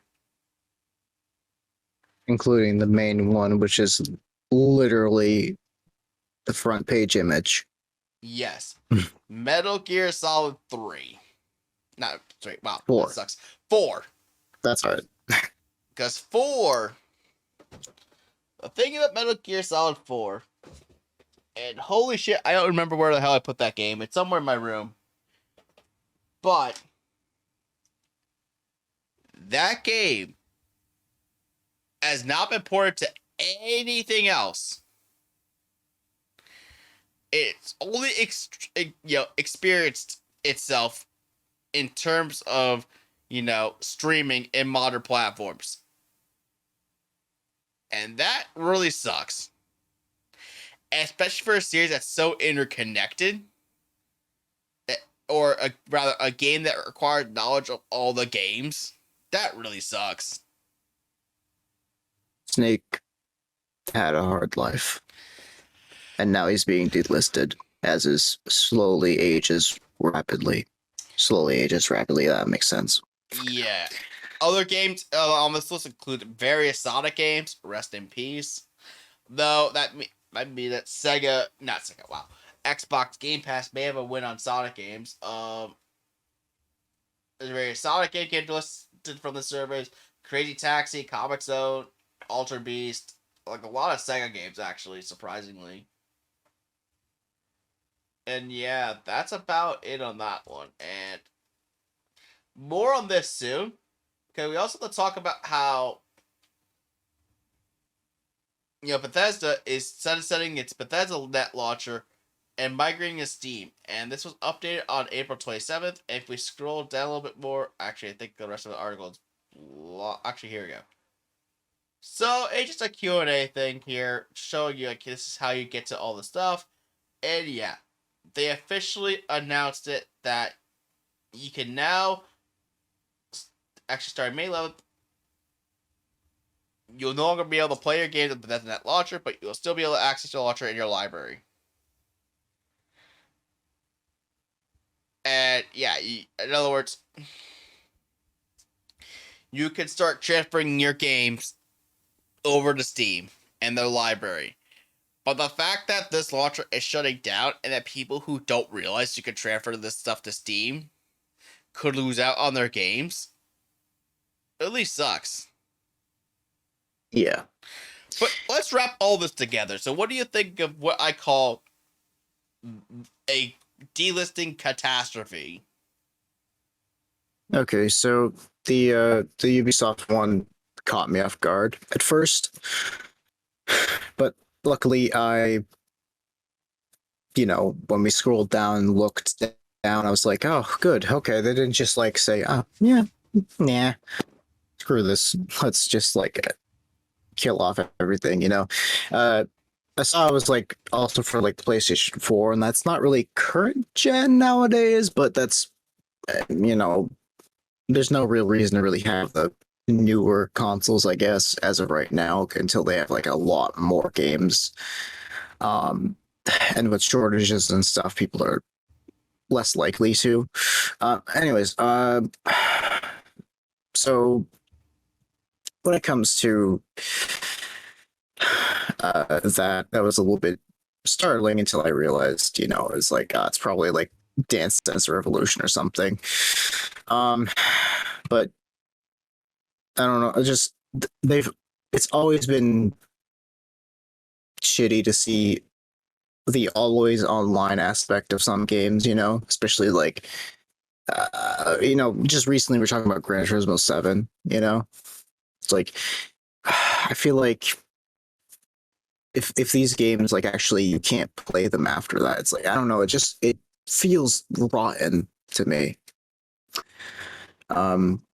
When it comes to the Sonic the Hedgehog, delisting 1, 2, 3 Knuckles and the CD game, it's just greedy. I think, personally, I think it's just greed. That's all it is. It is pure greed, and there's no denying that they're doing this because of Origins. I mean, especially this. Even though I know Origins will be better than another game, this reminds me of a certain situation with Grand Theft Auto Trilogy, the definitive edition.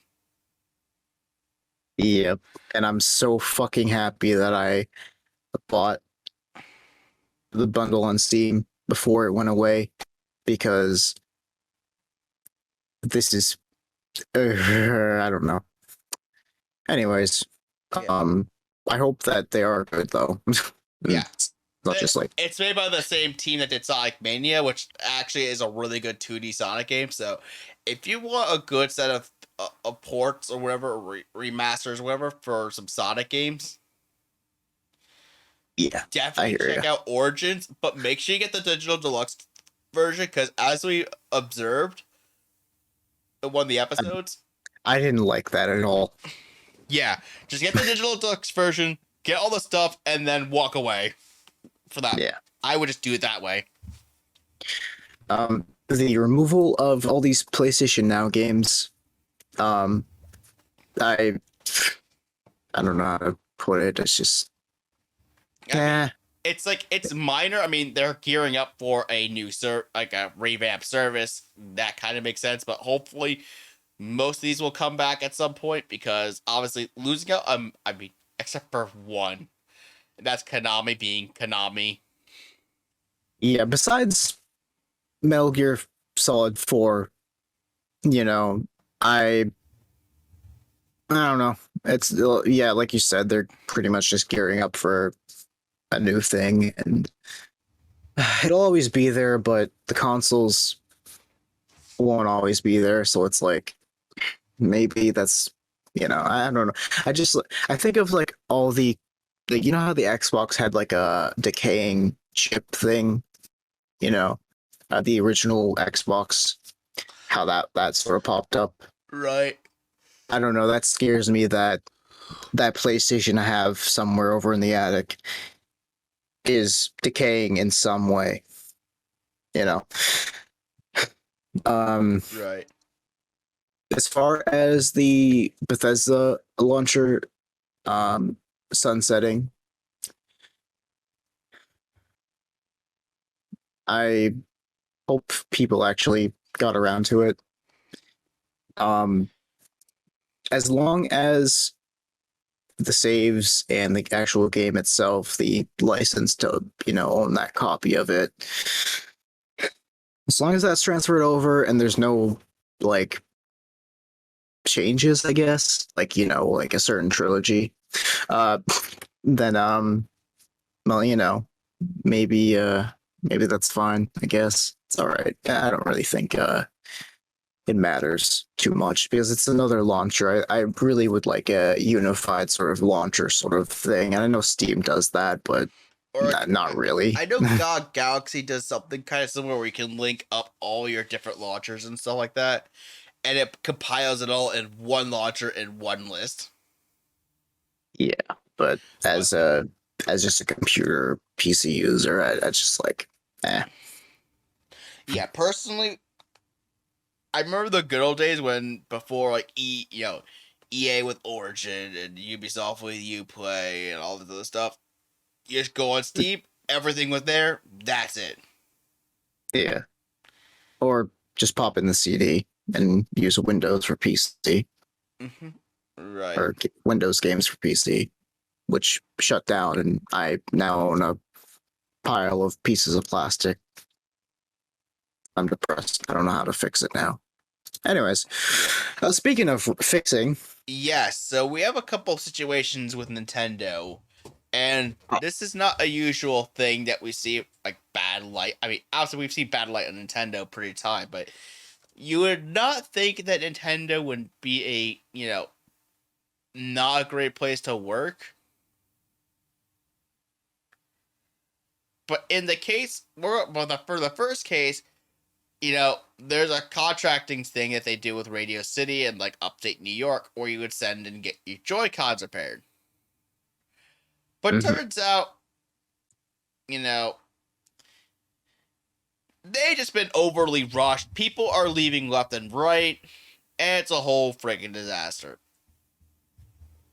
And as you can see here from Kotaku, we're going to scroll down a little bit on this. Okay. And according to the Kotaku, who independently confirmed worked at a high level within the repair shop, the faulty design of the hardware was felt most acutely by those tasked with fixing the hundreds of controllers that flooded each day. They say that easily thousands of Joy-Cons are coming in through each week. United Radio confirmed, well, that's the name of the company, not what I said earlier in the video, confirmed over the phone that they handle Switch repairs, but the customer-facing process goes through Nintendo.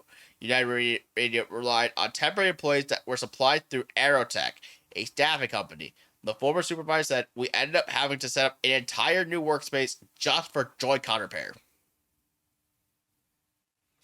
And if we continue down, they mention how a lack of senior expertise among the staff led to frequent mistakes on Nintendo Switch repairs. Since the United Radio struggled with employee retention, a lot of employees were inexperienced. Temporary employees from Aerotech were eligible to be hired by United Radio as full-time employees after 3 months, but many never made it past 2.5 months. Nitpicky firings by Aerotech and folks not showing up were also contributing factors to high turnover. And apparently Kotaku source was the only permanent member of the team who was a native English speaker. Most of the temporary workers that the source trained are Vietnamese immigrants who are less familiar with English. This means only a couple of them could speak English well enough to act as a liaison between the trainer and the rest of the staff. And then they also mentioned they speak Spanish, Swahili, and other South Asian languages. And here's the thing. According to Kotaku sources, customers who set in their Joy-Cons from 2017 to 2018 were set new replacements. For a while, the speedy solution helped alleviate the pressure. At that first year, however, the shop staff were forced to repair every set of Joy-Cons. Turnaround time were tight and the pace was difficult to maintain.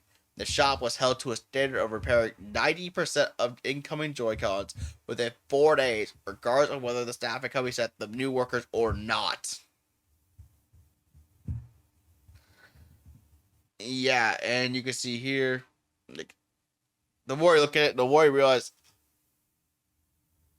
how kind of not great the situation is over at United Radio, but it ties in so heavy with Nintendo. Yeah. Um.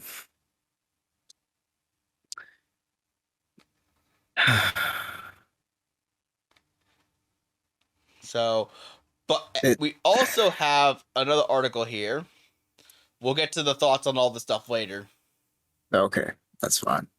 Where there's an inside the growing discontent behind Nintendo's fun facade. And it's been written by Kate Bailey from IGN on May 5th. And it says that in 2010, Nintendo America opened its brand new headquarters in Redmond, Washington, on a 10-acre plot owned by the company since the early 1980s. The late Satoru Iwata cut the ribbon off on the state-of-the-art facility alongside then Washington State Governor Chris Gregoire on a gleaming 300,000 square foot facility with cushioned benches shaped like D-pads and a Mario Kart themed parking garage. It was everything a Nintendo fan could imagine, right down to the main boardroom being known as the Master Sword. Across the way past a soccer pitch of the sort one often sees the West Coast Tech campuses is a much older building that isn't nearly as well known. A former warehouse that houses a hodgepodge of departments ranging from data science to product testing and development. It in some ways harkens back to the days when NOA was simply an arcade distributor operating out of New Jersey. The warehouse doors are still visible, and the freight elevator near the greeting desk will sometimes get stuck open and make loud grinding noises. While Nintendo has spruced up the decoration with some Mario-themed diagrams, it's otherwise a nondescript work area with an atmosphere akin to a library. And I mentioned how it's just a facility thing, but let's just keep down here. A large percentage of the workers inhabiting this building are contractors, many of whom increasingly see themselves as second-class citizens with no hope of earning one of the coveted red badges that can grant them unfettered access to the building just across the way, or even just the soccer pitch, which is also off limits. That building doesn't just represent more comfort; it stands for job security, career progression, and even a basic professional respect that many contractors don't feel in their day-to-day life at the company. The contrast between the two buildings reflects the difference in how Nintendo likes to present itself, a technological imaginarium that puts smiles on people's faces and less glamorous reality. Outside of carefully controlled marketing moments, NOA has rarely afforded a glimpse of what it's actually like to work for one of the most famous video game companies in the real world. But recent reports have former employees, especially contractors, finally opening up, and their stories reveal a Nintendo that can be very different from its cheery marketing. And this article goes on for a while. It's it's like it just went all the way down to like the very bottom of it. Holy crap! That is like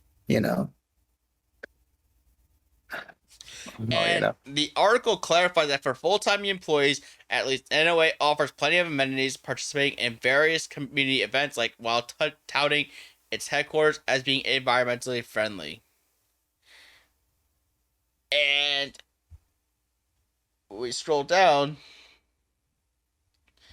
It's like at least some Nintendo that DNA remains Nintendo NOA's culture. When full-time employees praise Nintendo, they usually talk about how much they like their coworkers and how it offers an enviable job security compared to the typically volatile game industry. But as we know, Nintendo a very old company, and that can make it seem restrictive, old-fashioned, and demanding. Adding on to that is Nintendo Co. Ltd's influence over the company, which has been described in conversations over the years, sources from Nintendo's inner workings as frequently distant and heavy-handed. Talking about what it would like to work at NOA, one former contractor described the culture in the department as stilted and oddly formal, with employees apologizing profusely if they left, even 15 minutes early.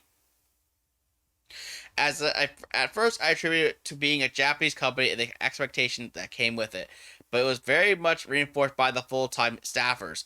It seemed like you had to be connected at all the time. Mm-hmm. And I mean, yeah. It just mentions, yeah, you can keep going on and on. I don't want to keep, detailing this, but pretty much what it's saying, from what I could tell, is if you're a full-time employee, oops, this isn't that bad of a deal for you. Like, while there is some oversight, it's not the end of the world. What is the end of the world for is if you are a contractor. Yeah.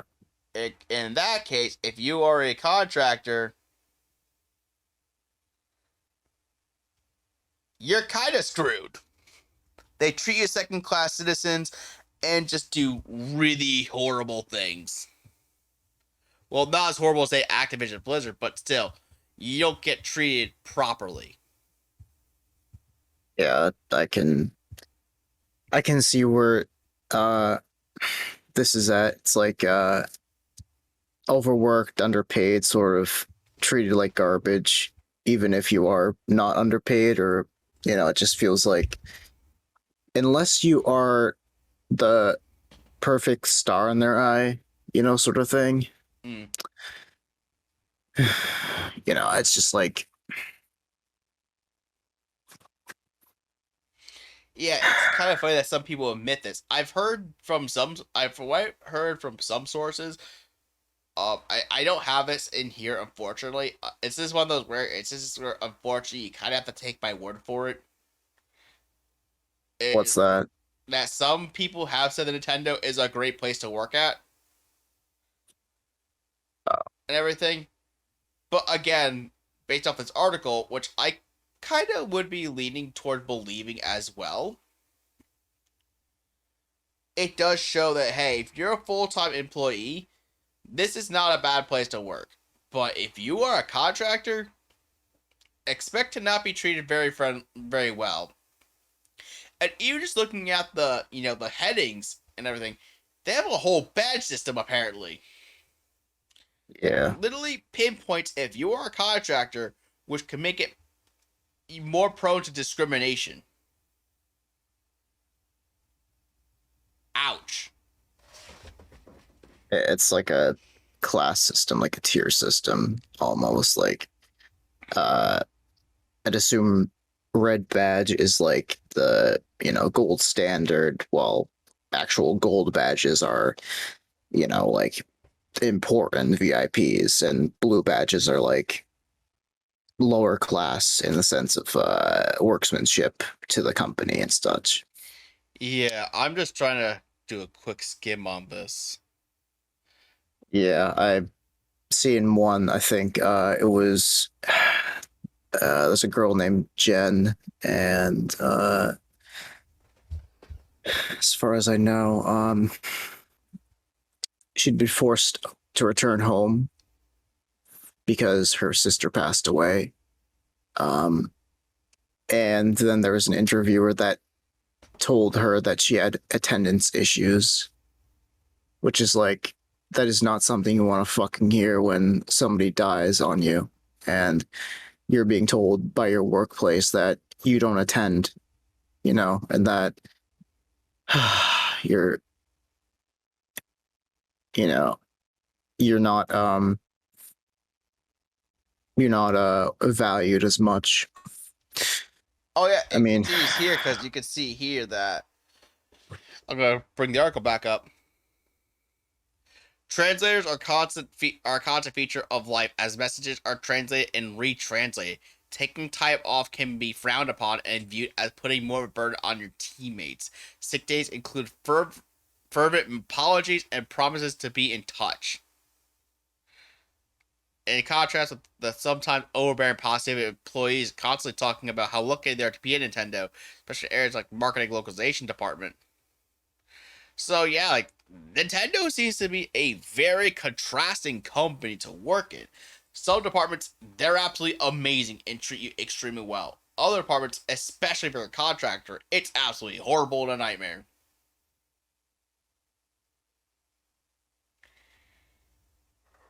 Yeah. It's like it makes it hard to say if you want to take a dice on the gamble. But all I could say is that it kind of shows that, as a reminder, not every person, not every person, not every company is always the shining beacon of, perfection that we always seem to portray them as. Yeah, and it's also a reminder that these companies, businesses, they aren't your friends. Exactly. They're only to make money and to give you money for making them even more money than you'll ever make in your life. So take whatever they say about their care and whatnot with a grain of salt, honestly. Exactly. It's like I look at these things and it's like some of them, they're genuine, they feel genuine, but at the end of the day, I kind of realize it's stupid to say that, and I should really reevaluate any statement that ever supports them wholeheartedly when it comes to like things that are like, yeah, they care. I'm sure they do.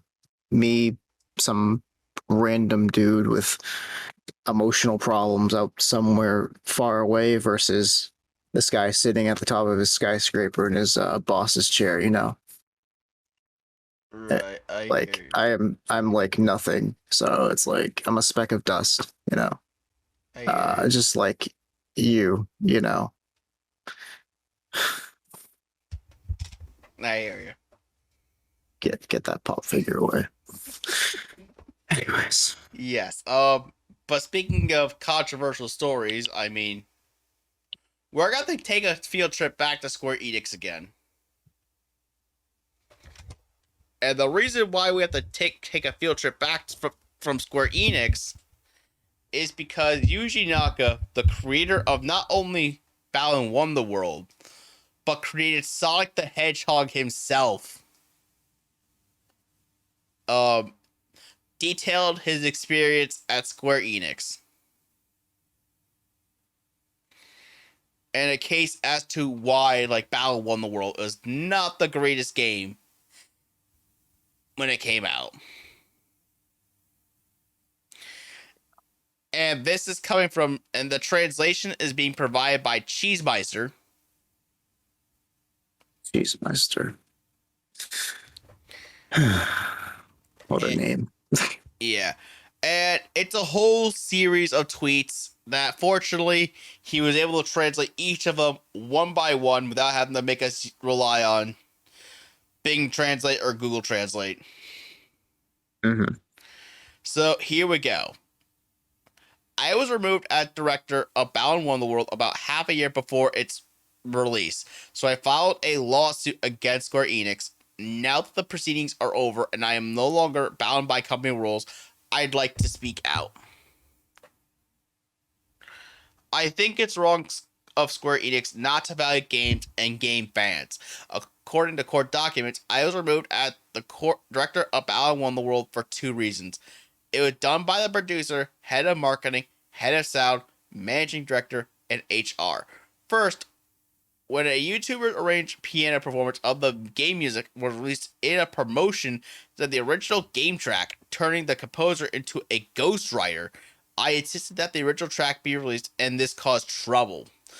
Second, according to court documents, Naoto Oshima told producer Noriyoshi Fujimoto that the relationship with Arzest was ruined due to comments I made wanting to improve the game in the face of Arzest submitting the game without fixing bugs. Also, in an email from Oshima to Fujimoto, he wrote, I just told the staff about the demo delay. When I told them this was production Fujimoto's decision. Let's do our best for him. The staff applauded and cheered. This was unexpected and I was moved. The staff's been down lately, but their spirits have been revived. Thank you very much. All of us in the staff will work hard, so the schedule wasn't up to me, but the producer.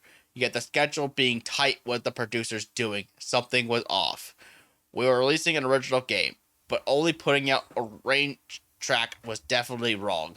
I believe that the game music that everyone can hum out are the original tracks. I believe that every effort must be put in to make games the best they can be until the very end so that game fans will enjoy what they buy. It wasn't right to, without discussion, remove and completely disassociate from the project a director saying so. Retweeting, liking, etc. on SNS and such was banned, so I don't think Square Enix value game fans. There are many comments and wonderful illustrations about Balan Won the World, and I'm really sorry that I couldn't react to them. Myself, I'm truly sorry to the customers who bought Balan Won the World in an unfinished state. From this point forward, I will be able to react to posts tagging me or directed only towards me on SNS and such.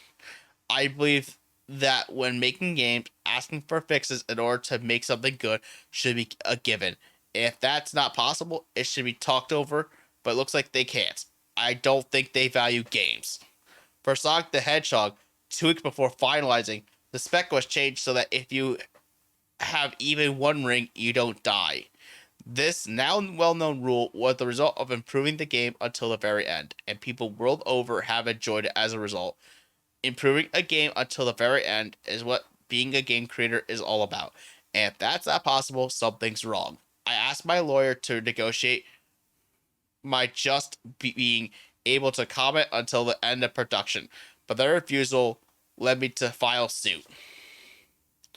I think that the resulting Balan Won the World and the critical reception it received have a lot to do with what happened. I'm really disappointed that a product that I worked on from the start turned out this way.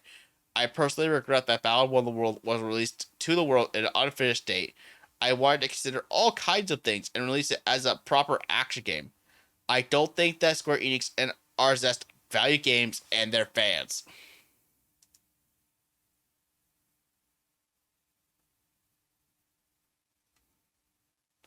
Well, that's a lot to that, that's a lot to think about, I guess, kind of being silenced in a sense, Yeah. The way I see it is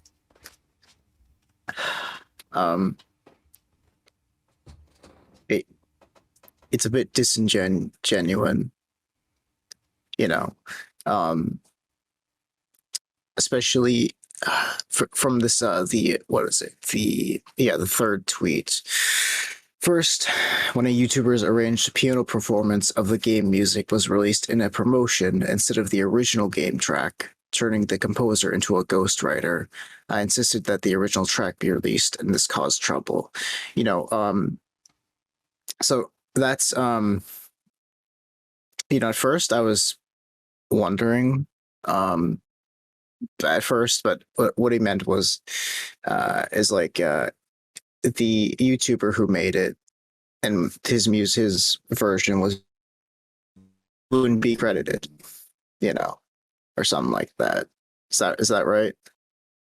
Something like the fact that it's like, hey, you're gonna use the YouTuber version, but not the original version. That's not really credited. Yeah, I think that is a bit problematic. That's very problematic. I mean, it's like then again, some developers are tight-lipped and very ready to pounce with some stuff like this, but I understand it's a bit rude to kind of just steal it away and not even provide any credit, even if it's owned by you.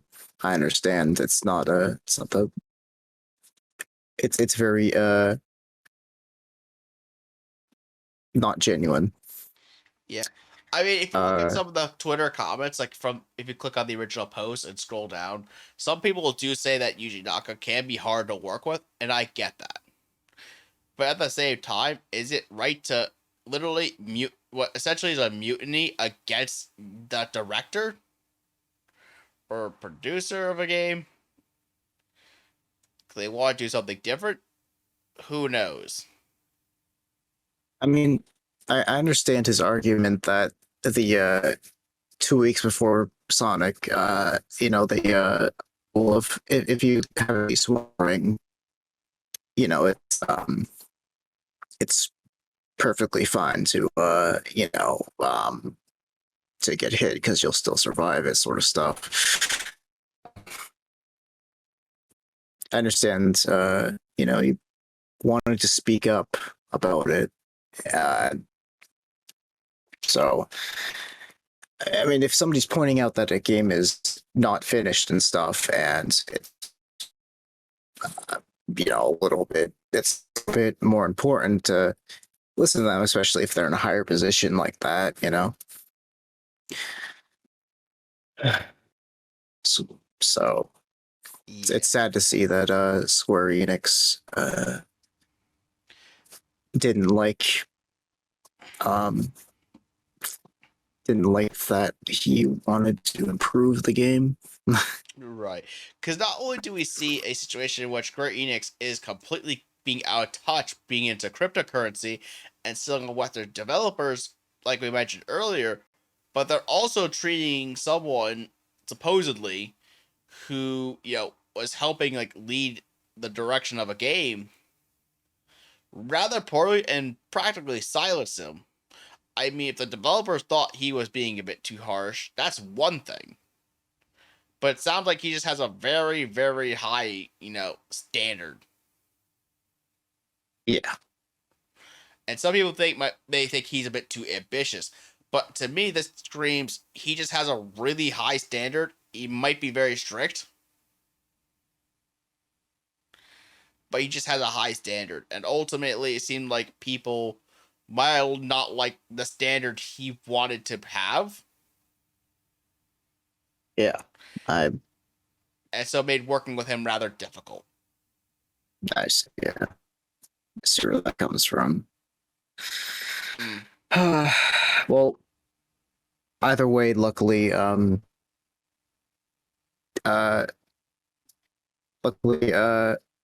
doesn't have to worry about being stuck with an out of touch developer, I guess. Being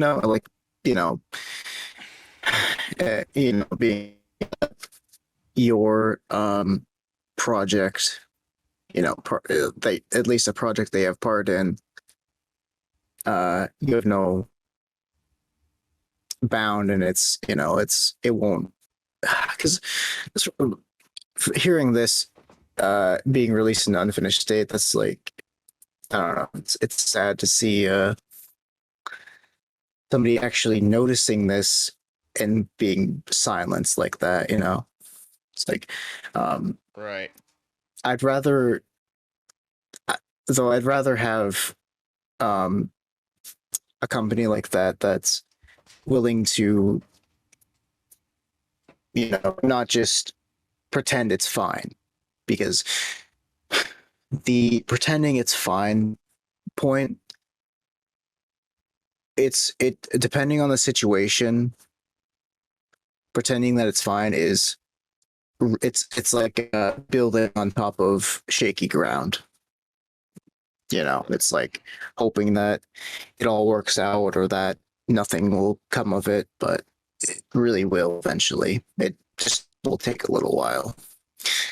Or it'll take next day, who knows? Yeah. But we can at least move on to something maybe a little bit more, brighter. In the fact that Fortnite and Xbox Cloud Gaming have formed a partnership. Hydro, And so as you can see here, we have, play Fortnite on iOS, iPadOS, Android phones and tablets, and Windows PC with Xbox Cloud Gaming for free. That's right. You're going to be able to play Fortnite on any device, so long as you make sure you sign up for a Microsoft account and can do, just play, and as long as you have an Xbox Live account that has Game Pass Ultimate, you can just go ahead and stream Fortnite. And this is actually pretty good too, because it gives an option. I mean, I think like free to play games like this that are always online, anyways. Just for a game like this, it does make sense to stream it. Yeah. Like, you already have to go through all your way to make sure it's online. Like, why do you need to download a game that's always has to be online, anyways? Just remove the physical download requirement and just make it fully online. Mm-hmm. Also, too, I mean, being able to get iOS users a way to play the game is always welcome as well. Oh yeah.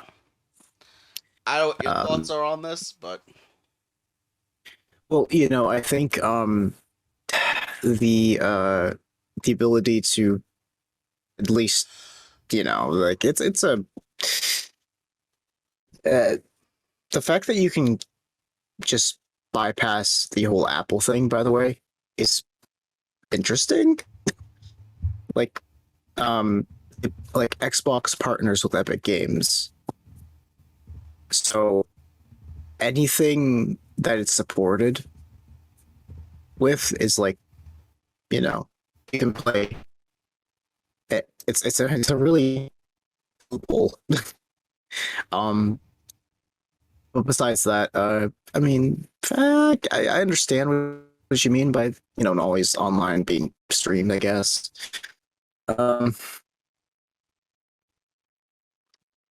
It's just streaming a game will always have its kind of like disadvantages with input lag and stuff, but like even with like a game that is usually fine, like with input lag, like a third person slower sort of game like that, not something that's fast paced.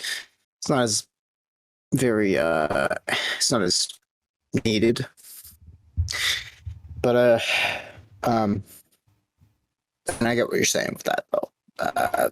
But I mean, I'm just happy there's a way to bypass the Android restriction or the iOS restriction. Android, that'd be sad. Android, there's a restriction if you're using the Google Play Store, but Android you can at least sideload the app. This is a way that makes it so, hey, if you don't know how to sideload an app, or you're on iOS, you have a way of being able to play the game. And this is very good for the player. Yeah, it is. Also, supposedly, there's a study on Pokemon Go. Yes, including the one in real life. Found out that it led to decrease in depression-related internet searches. Oh. Okay. And Alpaca, take this one away because you're the one that actually found this one. Yeah, so I saw this and like I'm gonna be honest, it was just offhand, but I saw it and I saw Pokemon Go and depression and I was like, that can't be good. And then I saw apparently it leads to a decrease in depression with internet searches. Now, I don't know if anybody's like me where they force Google or Bing or their browser to be their armchair psychologist. But sometimes when I get really depressed, I'll look up demonetizable things.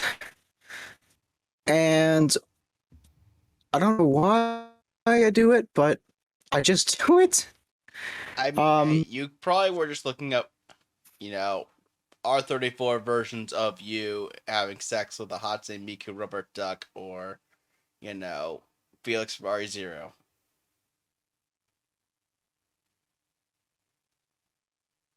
Anyways, so it was a study by the London School of Economics. and they looked into how apparently Pokemon Go affected local depression trends.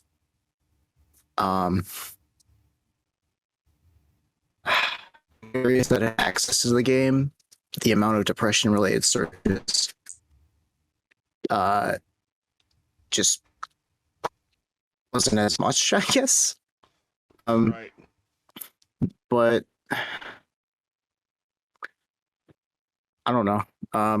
Yeah, I mean, this is an interesting thing to find as a statistic. Like, just because you're going outside a lot and everything, it does make sense. It does say, like, within, like, one of the parts of the article here, that because it's a location-based service game, like it's simply the reason Pokemon Go led to fewer depression-related searchers is that it and other location-based video games encourage outdoor physical activity, face-to-face socialization, and exposure to nature. All things that tend to make people happier. Oh yeah, and I do agree with that because, you know, if you have a counselor or a therapist, sometimes they recommend exercise or getting out and all that sort of stuff. And personally, I agree too, because the endorphins of like getting pumped with stuff and all that. It's like it's definitely just even a slight minor bit, less. It's a great way to get your stress out in a sense, because you feel like you're doing something, I guess, and it's like apparently it releases serotonin and stuff. I understand where they're coming at with this, but it isn't claiming that it cures depression, but it's more just a game like this is very helpful for getting out more and alleviating that stress of being stuck at home all the time and not doing anything. And it's not easy to get out, especially compared to 16, of course, but things are slowly opening up and all that. Personally, though, it's like I don't know, it's good to see that it's helping people in a sense. I mean, I would love to strangle them. Anyway, no, I'm just kidding. Right. I think at this point, I don't think we have much else to say on this, so we can just quickly move on to the next topic that we have here. Oh, of course. I just thought that was noteworthy. Anyways, this one is also something that Alpaca mentioned, and the fact that as time went on,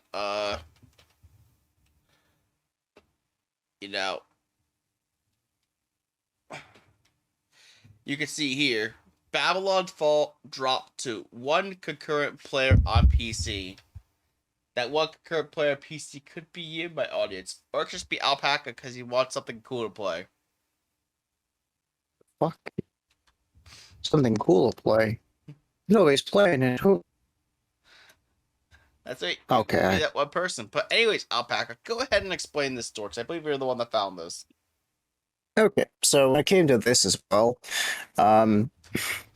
this was also something I just saw and was like what? Hey, and it's Square Enix, our favorite NFT pushers. Second favorite publisher right now, behind Activision Blizzard. Like seriously, I'm starting to be like, yeah, these guys, they're pushing me. Anyways, their favorite probably Konami, but they're very silent. Yeah, I guess so. I mean, one of our top favorite developers is actually Blue Box because of Abandoned, but they're not in the news this week. Yeah. But when it comes to this, apparently it just dropped one user. That was at midnight that was like very late night on the 4th of May. Wow. So that wasn't just too long ago, I guess. And according to the same data, it failed to attract more then 77, like some less than 100 people. Right. And it just so happens at one point, it fell to one person who was just like playing it and was like, fuck it, everyone go. Anyways, they're like Kevin waking up on Christmas Eve, you know. Or little Billy kept- that just wanted to, I don't know, go No, it's outside. Yeah, I was thinking like Kevin McAllister. He's like, where did everybody go? But yeah, no, it's It definitely paints I- a worrying image for this game, though. It really does. yeah, and this is a $60 game too, just so you know. Yeah, that's the worst part about this. You know, with microtransactions, completely unappealing. Yeah. Like, don't get me wrong, when I saw the gameplay for this game, I mean, I'm like, okay, that could be something with the idea that you have 4 weapons and 4 arms. Yeah, And you can make these interesting builds, but the fact that no one's playing it, and on top of it too, it would marketed poorly, and Platinum Games, who's probably been really stressed with a bunch of different projects, including, Bayonetta 3. yeah. Probably makes sense as to why, there have been times in Platinum's histories where they have been overworked. I feel like right now, I don't know how many development teams or staff they have right now, because I know that they get an investment from, I believe, Tencent. Oh, really? Yeah. It was a while ago, though, so sometime last year. Oh, okay. But besides that, you could clearly tell that, Platinum seems to be working on 10,000 other things right now. One of which is probably Bayonetta 3, which, depending on when we can find out about the game, would be nice. Hopefully during the summer with Nintendo's presentation. Yeah. And yeah, I don't have much else to say on this one here as well. I mean, Me neither. it just, oh wow, this kind of stinks to see it go down to one player and see it fall from grace. Yeah. But what is, however, getting close to completion is, okay, we have to go back to Square Enix again. No. But not in, the same light that, we've been slamming them on. It's actually something a bit more positive. Oh. And that is, Yes, this. Final Fantasy 16 is actually nearing its final stages of development, supposedly. And that one of the tags even says, we hope that Final Fantasy 16 will be a game that can bring back anew the passion that you once had with the series. Okay. And apparently, Final Fantasy 16's producer Naoki Yoshida has said the game is in its final stage of development. Yoshida confirmed the progress in a pamphlet that accompanied the franchise's official clothing line that is translated by a Twitter user Aita Kimochi, saying we're in the final phase of development for the numbered game in the series. And so Yoshida added that he thinks the game's story, which is obviously a very different experience from Final Fantasy XIV Online, which is another game he also produced, is a fleshed out experience that will bring back older fans. And Alright. and also I do know, I think from what I heard, it could be the first M-rated Final Fantasy game. Not that it matters, but I remember, one of our former co-hosts, actually found that as a sticking point for some reason. I don't know. I mean, I mean, a lot of games. Sorry. I mean, yeah, it is a sticking point. Don't get me wrong, but I don't think it's a seller. Well, it's the thing is, the trend to have a mature audience, sort of, it always being, M or Peggy 18 or not. It's like, I feel like the push for that has dwindled a little bit. Mm. But I also feel like the rating systems, they kind of really they get this issue where, in my opinion, is that they restrict, like, I feel like they restrict the freedom to show what needs to be shown or something, you know? Right, but let's get back to the game. Yeah, so. But yeah, good news for Final Fantasy 16 fans. I mean, this seems like it'll be a pretty fun game. I mean, considering the fact that the pedigree for this is strong, considering Final Fantasy 14 has actually been Square Enix's probably been their most profitable game out there. Mhm. And even we've discussed earlier on, like how like there's been server outages, and they had to actually stop selling the game because it was just too popular. Yeah, it was kind of sketchy. We're too popular. Well, in the sense that, the game itself is so many people have been joining the server because of, like certain expansion pack. Oh yeah, yeah. No, I just thought it was, like, oh, Right. too much traffic. Right. And our last gaming topic for the day is the fact that we have this Fisher-Price controller and someone actually managed to make it work for Elden Ring.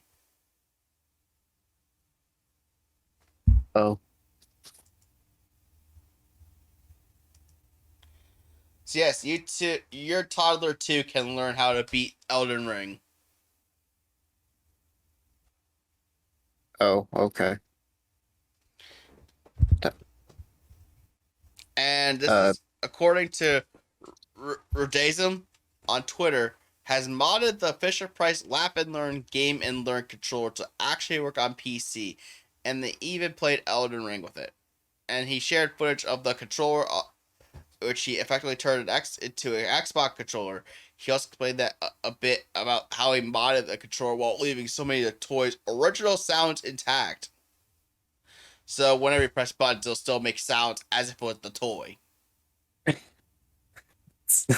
That's cool. That's cool. And they mentioned that one of the biggest challenges was the fact that the controller had no right analog stick. And what they actually did was they utilized the mode switch that would be on the bottom right. Remember how we were looking at that little nub that, when you look at it, it looks like it goes left and right? Yeah. Apparently the way they did it was they made it so it's actually more of a switch. And when you flip it one way, it's changing it to the right analog stick. And you flip the other way, it changes it to the left. Ooh, that's pretty genius, actually. I mean, I wouldn't use it for an FPS, of course, but wow. I mean, if they really wanted to go with that way, what they would just do is just make that whole right area a actual analog stick. Yeah. That would still That's move. Cool though. Yeah. And this product actually was inspired by an offhand joke that Wario64 tweeted on April 15th. And the joke was that he shared a link to a discounted Fisher-Price controller and said it was perfect for Elden Ring. Oh. But yeah, I mean, what do you think of this controller being used for Elden Ring if it was modded? I'd hate to be killed by the guy on the other end, knowing that while they're roasting me and teabagging me, I also hear the giggles of the Fisher-Price controller in the background. Right. This is why this game is too difficult. It's because you need to make a modified controller just to play it. Just kidding. I hear you. Get good. Sorry. Not only get good, but you have to make sure you follow Fluffapack on his Twitch channel. Or he could one day play Elden Ring live. I think I will. Like, I'll wait for it to be, a thing, and then just get pissed off at it 24/7. Yeah, and it'll be your first Souls game. It's gonna be great. And Sorry. I'll tell you this about Souls games though. What? Even though they may be challenging, if you played any classic Mega Man game or anything like that, it's kind of like that in terms of its mentality, where you kind of have to like avoid the bosses at the right time and slash them to find a bit of a weak point. Oh, so it's like the boss from the Shadow Temple in Ocarina of Time. Well, if you know how Mega Man works, A little bit. where you have the 8 robot masters, you gather powers, and off their way they go. Yeah. The order of that game, I believe, is somewhat like that. Oh, okay. So I have to like make sure I'm doing everything in order in a sense, right? I mean, Elden Ring is kind of a unique situation because it's an open world Souls game, Yeah. so you can do whatever you want with it. But Okay. I talk about when fighting bosses, it's kind of like a similar mentality to like Mega Man in the sense that you have to constantly, make sure you're hitting all the weak spots, otherwise you'll fail. I see. So it's like a very, very difficult it's like a very difficult Zelda. It actually kind of is. Okay. So because when you mentioned that you had to hit the boss at the right time, I was thinking of the Shadow Temple. That's actually where I left off in Ocarina of Time when I was a little kid. I was like, this is too hard. Right. Anything else you want to say about this before we move on to the next topic? No, other than I love this, and I'd love to see him put whoever this is. One second, Rudism. I'd love to see the adding an analog stick or adding like the how the original the Duke had like the black and white button on the side. Yeah. I don't know. Instead of it being like that, you could make it push in or something. I don't know, something like that. Right. And with that being said, I think that's going to be it for today. So we'll move on to our tech topics. And the first of our topics today is the fact that Elon Musk just bought Twitter. Well, at least he's in the process of buying it, similar to what Microsoft's going with Activision Blizzard. But as we can tell, there's already been a bit of changes so far. Yeah, so Been very minute, but yeah, so to begin with, Elon Musk and Twitter have come to a deal, and pretty much it's pretty much saying how Musk and the board of the influential social network, this is according to CNET by the way, have agreed to a deal that values the company at about $44 billion. Twitter said in a press release Monday. Musk will pay shareholders $54.20 per share, representing a 38% premium on Twitter's closing stock price on April 1st, when the tech mogul disclosed a 9% stake in the company. Musk is, of course, one of the largest shareholders, as we've seen. And as you can see here, I mean, we're going to look at this very soon, according to Elon Musk's Twitter. But yeah, this is a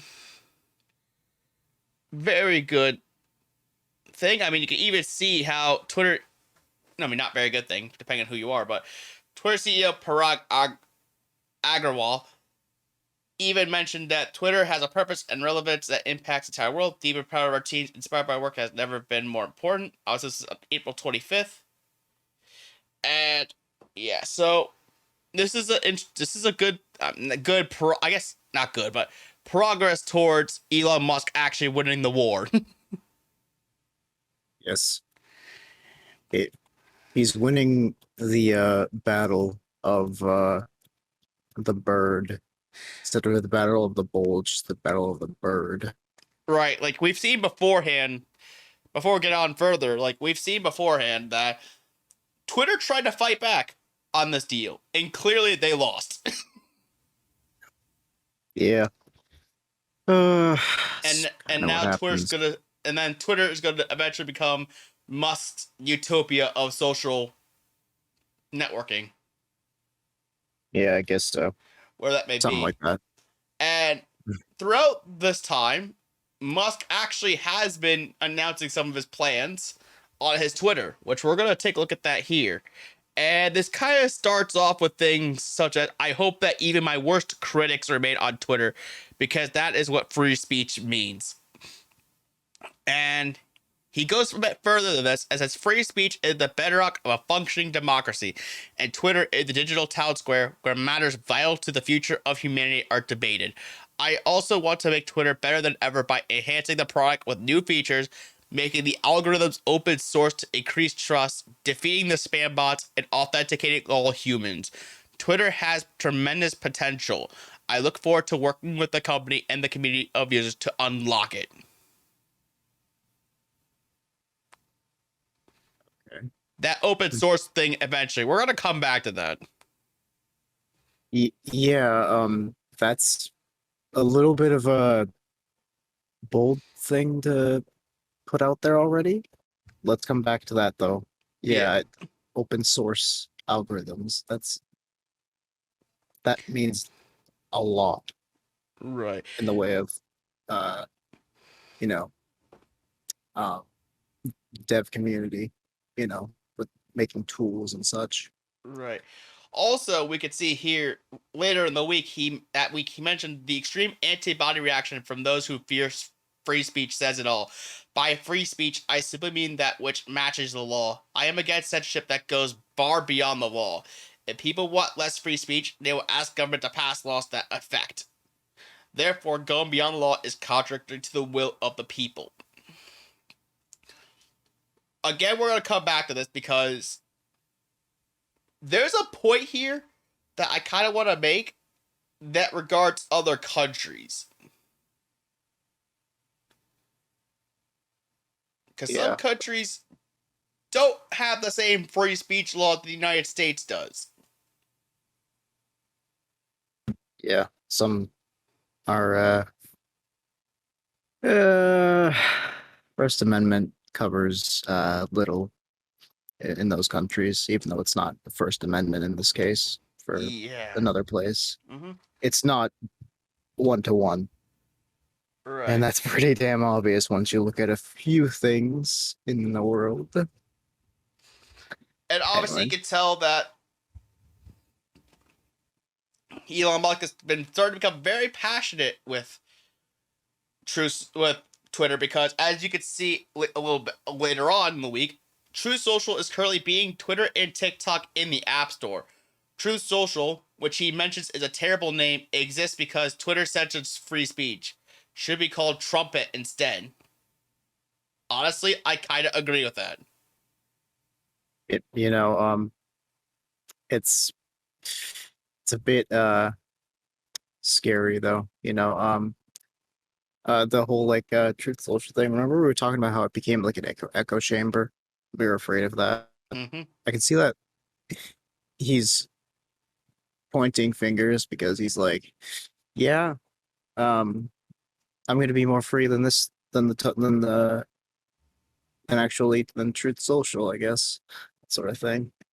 Yeah, it'd be kind of hilarious. And funny enough, as we can see on my screen, at least, you can see it's recommending thing like Fox News on Musk's Twitter. So take that for what you will. I'm not going to say anything specific, but take that for what you will. We will come back to that. And then also he mentioned the same day, for Twitter to deserve public trust, it must be politically neutral, which effectively means upsetting the far right and the far left equally. God, that last line after the comma reminds us of, one of our dear friends / former co-hosts. Yeah. It also reminds me of it's kind of like being in the middle of two completely opposing sides and not pleasing them, but making sense of either one's bullshit, you know? Yeah, I do agree that Twitter should strive to be politically neutral, though. I do agree with that. Of course. Yeah. Maybe not upsetting both of them, but try to find a compromise between the two of them. And I hope that Elon Musk is going to be able to find that compromise, whatever means that may be. Yeah. I guess the compromise is tweeting that Bill Gates looks like the uh chubby belly emote, Right, exactly. quote Also, unquote pregnant man emote, which honestly it looks nothing like it. It just looks like a fucking giant beer gut. yeah, let's get back to the Twitter stuff for a bit. Yeah. I just noticed he posted that and I was just like, Yeah, he posts some funny content. But anyways, back to his thoughts on Twitter. He also mentioned that Twitter DMs should have end-to-end encryption like Signal, so no one can spy or hack your messages. This I actually agree with. Like, it would be nice to have protected messages, so no one could hack your messages or look at them. That would be very nice. that's stupidly obvious. I didn't know that it didn't ever have that. And obviously, you can see Elon Musk is saying things like, let's make Twitter maximum fun. And if we continue upwards, I mean, Elon Musk, like I said, continues to make funny posts. Now I'm gonna buy all of McDonald's and fix all the ice cream machines. Yeah, he even posted Listen, I something. can't do miracles. He posted something on the same day that next I'm buying Coca-Cola to put the cocaine back in. As a joke.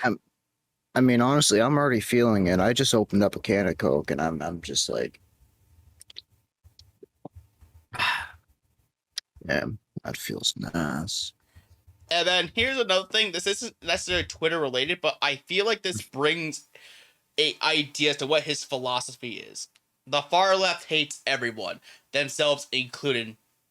But I am no fan of the far right either. Let's have less hate and more love. And I do feel this is a problem with echo chambers.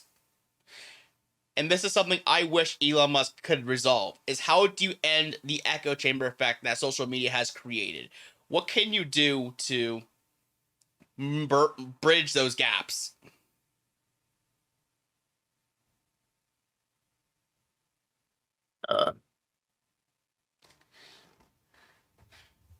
And then also, we're going to scroll up quite a while. And you can see here, ultimately the downfall of Freemasons was giving away their still cutting services for nothing. Twitter will always be free for casual users, but maybe a slight cost for commercial and government users. To me, this translates to he wants to make it so if you want to use Twitter for the sake of commercial or for politicians, you have to pay up for that. There's probably going to add some features that, like, hey, if you're going to be a business like Twitter user or a government, there's going to be a separate license fee or something like that. I think that makes sense as long as there's like a cutoff point where you're considered a casual commercial user versus like I'm literally Coca-Cola or Doritos or Frito-Lay or something, you know? Yeah. And then obviously he'll post things like brands should force Twitter to uphold content policies under Musk. And you can see his responses. Like his thoughts on this. Who funds these organizations that want control your access to information? Let's investigate. And he finds another article that says, interesting, I wonder if those funding these organizations are fully aware of what the organizations are doing. Which seems to be silencing Musk. That's a good way to reinforce someone's opinion on something. And potentially push them even more towards the echo chamber. That's not what we want. Yep. And then obviously, he's posted a lot of things about space and Tesla because he owns Tesla. And then, and here is something he also wants to mention too. I'm going to take a look at my calendar real quick just to make sure. Okay, last thing I'm going to mention here. If Twitter acquisition completes, the company will be super focused on hardcore software engineering, design, infosec, and server hardware. Also, worth the expectations would be extreme, but much less than I would demand of myself.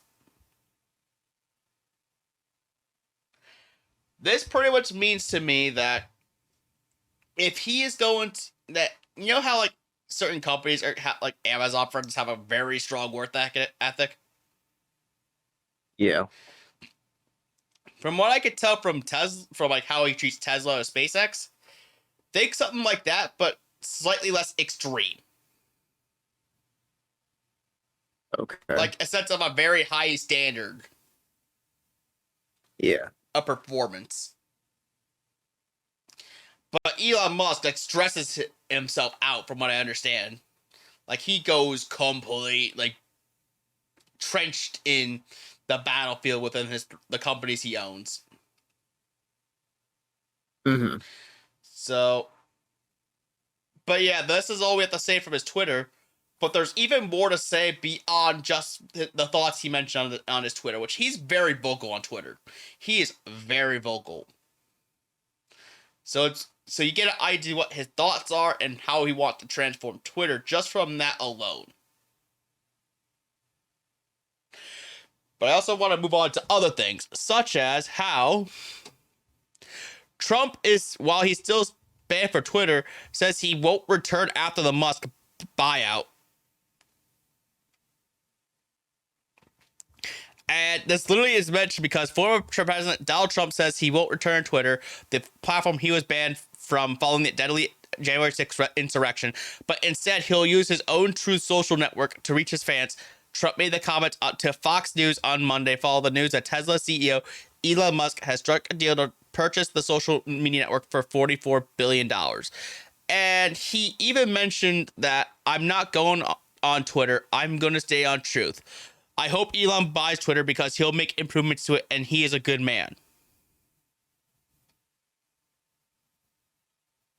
So, in translation is, he trusts that Elon Musk will do good things for Twitter, but he still doesn't want to go back in order to help grow Truth Social. Oh. All right. Well,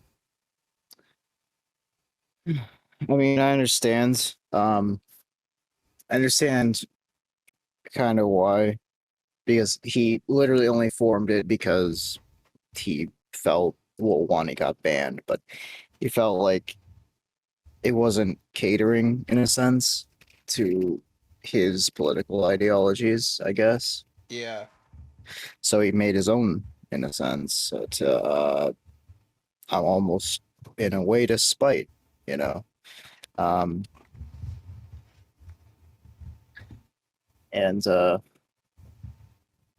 mean, I understand why he wouldn't just be like, oh, okay, somebody else bought it. Now I'm gonna go back on it and dismantle all the money that I put into this new social media thing. No, he's just gonna use it to, he's just gonna enjoy, Truth Social for what it is and just do what he can to make it his version of Twitter, Right. And from what I've heard of Truth Social, the interface is very similar to Twitter as it already is. Yeah. So we'll keep that in mind. But there's a lot more to go on with this Twitter story, such as how federal judges dismisses Trump's lawsuit. Well, this is going back to Trump. Dismisses Trump's lawsuit against Twitter. And it's a quick thing, but we have to keep in mind that San Francisco Federal District Court Judge James Donato has taught the lawsuit Donald Trump first filed against Twitter last year in a bid to get his account back. The social network permanently suspended the former president's account after his supporters stormed the Capitol in January 2021. And yeah, so this is something, like I said, this is a minor footnote, but I figured that this kind of leads towards a little slightly off topic, like I said. Mm-hmm. But it kind of shows that apparently his ban was justified. It wasn't just a unjustified like hate thing. Yeah. But in the eyes of Twitter and the law, it was justified. Mm-hmm. That, hey, Twitter did not violate the First Amendment. Though, to counter that, I do wonder, like, should silencing someone be considered First Amendment? No, because it only protects it only protects the people that are being silenced by a government type or federal entity or even state, as far as I know. Yeah. So like if it was you know, if what was it? If it was a government sort of censorship to you saying what you would about an opinion or something, that's a bit different. But if it's a company, then they have every right to, be as fascist or, totalitarian, I guess, or whatever. On another note, though,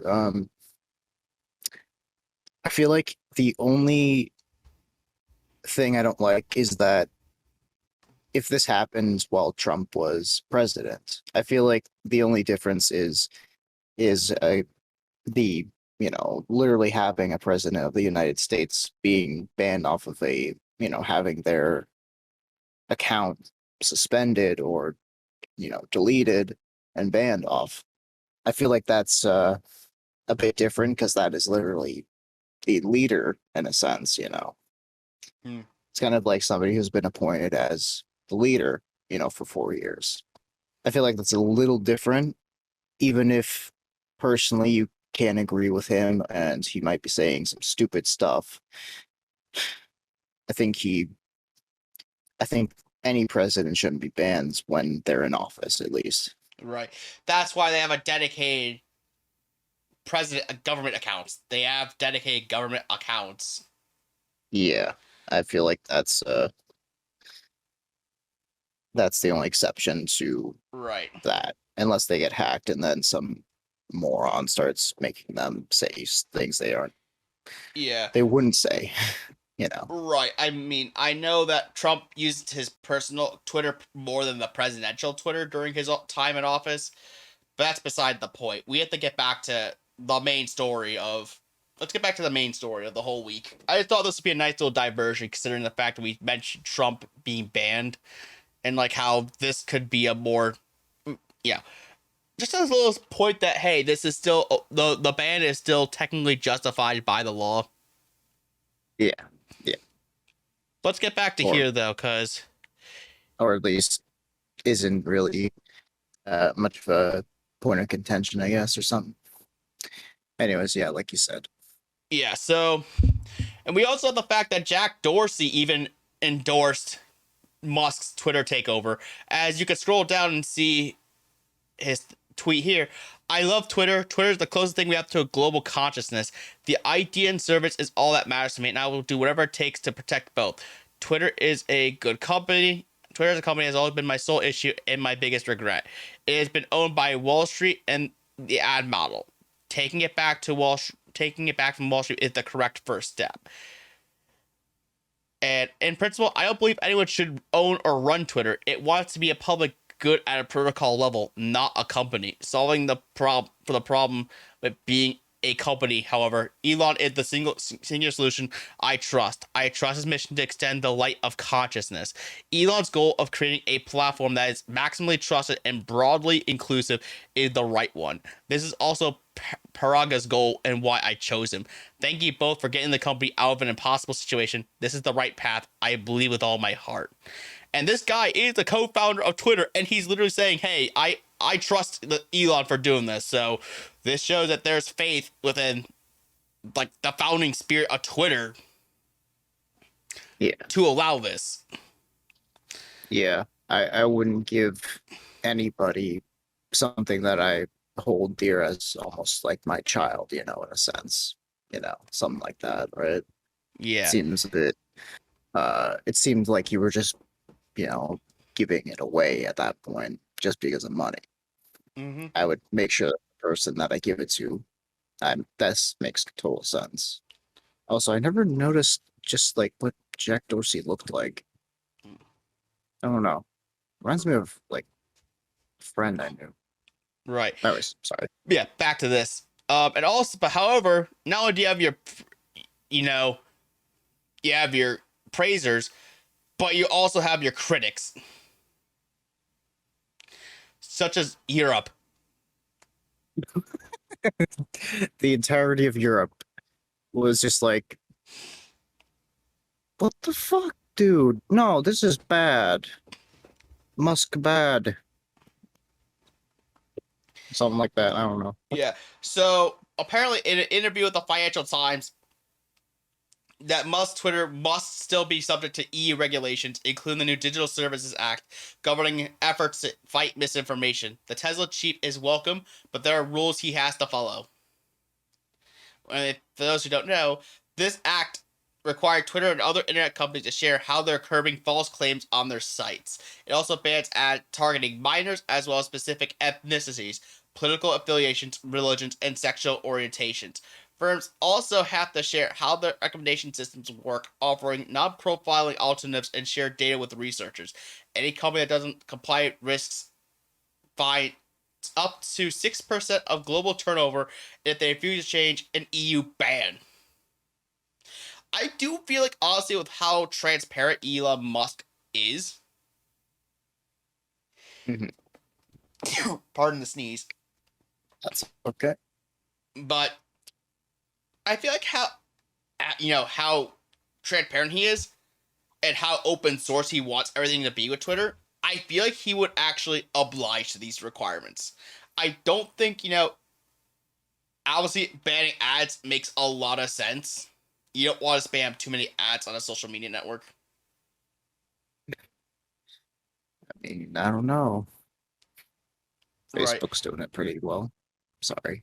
No worries. I mean, that's what I do think, like, yeah, you could probably ban ads off of this and you'll be fine. I mean, within reason. I mean, if you're going to make money more so off of, like, government and commercial licensing usage rather than advertising, I think that makes a lot more sense. And I don't think they would want to, do constant abusive ads on their social network. Mm-hmm. And then also, take a look at this more. And that Elon Musk is already at risk of violating a key provision of his deal with Twitter as well. And according to SEC filing shared by Twitter on Tuesday, Musk is permitted to issue tweets about the merger or the transactions contemplated hereby, so long as tweets do not disparage the company or any of its representatives. In other words, Musk can tweet all about the deal all he wants, but he can't denigrate Twitter or its employees. And he mentioned how on Tuesday night, Musk replied to a tweet about an earlier political story that reported Twitter's top policy executive, Vijaya God, had cried during a meeting with the staff discussing Musk's buyout. Original tweet also noted God's role in Twitter's handling of the Hunter Biden laptop story in 2020, and to suspend the account of a major news organization for publishing a truthful story was obviously incredibly inappropriate. Musk responded. Musk targeted God again, tweeting a meme based on her appearance in a 2019 episode of Joe Rogan's podcast. And you can see the tweet here. Mm-hmm. And you can see, like, how it seems, based on what you're seeing, it's like you're picking on, it's Elon Musk seemingly picking on someone notable in Twitter rather than just being silent, because, as I mentioned before, he's very vocal on Twitter.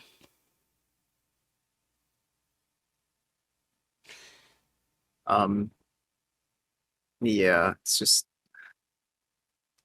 I mean,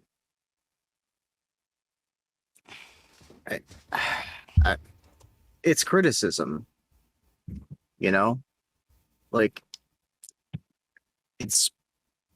it's criticism, and you know, it's also sarcastic. I don't understand why it's such a controversial thing to make a joke about that. I mean, unless it's like uh, you know, hateful. I don't get it. You know. Yeah, and obviously it's just like he technically not supposed to ridicule his employees, and here he is being extremely vocal about it like nothing ever happened. Yeah. But going forward, we also have to deal with the fact that Musk told banks he will rain Twitter pay and then make money tweet sources. And apparently, told banks he'll rain Twitter pay and make money from tweets. And this is from Reuters, which he said that Elon Musk told banks that he agreed to help fund his $44 billion access to Twitter, that he could crack down executive and board pay at the social media company in a push to slash costs, and would develop new ways to monetize tweets. And Musk made the pitch to the lenders and tried to secure debt for the buyout date after submitting his offer on Twitter on April 14th. His submission of bank commitments on April 21st were key to Twitter's board accepting his best and final offer. Musk had to commit the bank that Twitter produced enough cash flow to service the debt he sought. In the end, he clinched $13 billion in loans secured against Twitter and a $12.5 billion margin loan tied to his Tesla Inc. stock. He agreed to pay for the remainder of the consideration with his own cash. And you can see that essentially, like he mentions that Bloomberg News report earlier that on Thursday that Musk specifically mentioned job cuts as part of this pitch to the banks, and this is all just showing that he's trying to find ways to grow revenue and try to pay off this, debt he's going to gain for Twitter. Mm-hmm. And he also mentioned that Musk said he wants to reduce Twitter's dependence on advertising for much of its revenue. So it's about what I was thinking of earlier in the episode, where if you're going to charge for corporate and government use on Twitter, then hopefully there's a way you can reduce, he might not rely on advertising as much. Yeah.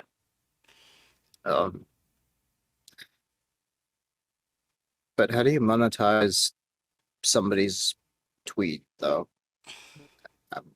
Like without advertisements or a paywall of some sort, Probably by maybe increased incentives to advertise on, promote tweets on there, which I don't know. It's kind of controversial because it's like you know how to get there, but how do you fund it? Yeah, I get that. I mean, personally, I don't really.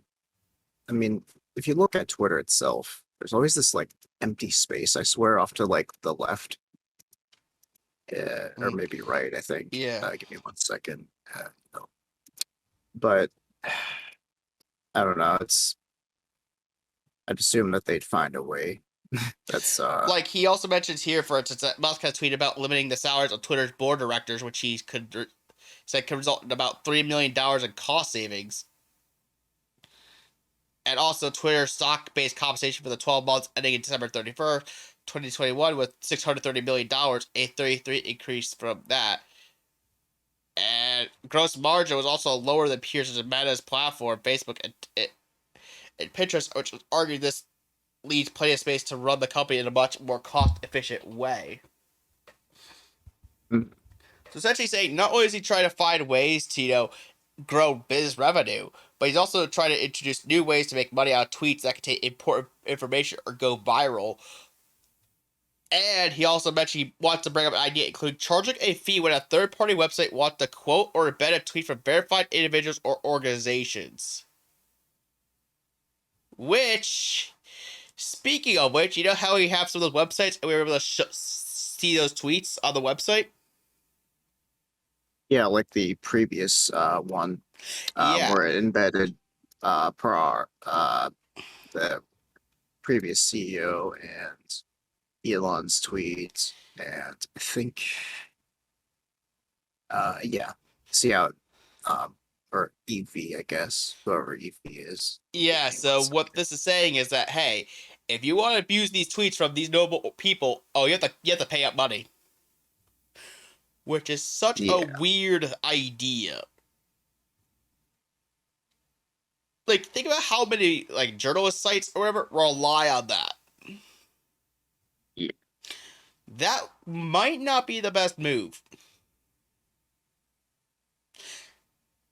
Because all you're doing is going to scare away a good chunk of people who want to do that. And on top of it, too, you can just copy and paste all the content. Yeah, So, but I'd assume that they could make it much more what is it? Like they'd make it a bit more convenient to do that, you know? yeah. But that's weird, though, So because it's they just would have to constantly copy and paste tweets rather than... So there's ways to work around it, but it's just the fact that I think it's just a weird idea to think about. yeah, and making it more convenient to just hit like embed tweet, sort of thing. But he also mentioned that he wants to reduce the rate of Twitter Blue, slashing its price, banning advertising, and giving an option to pay the cryptocurrency Dogecoin. So you can pay it in Dogecoin.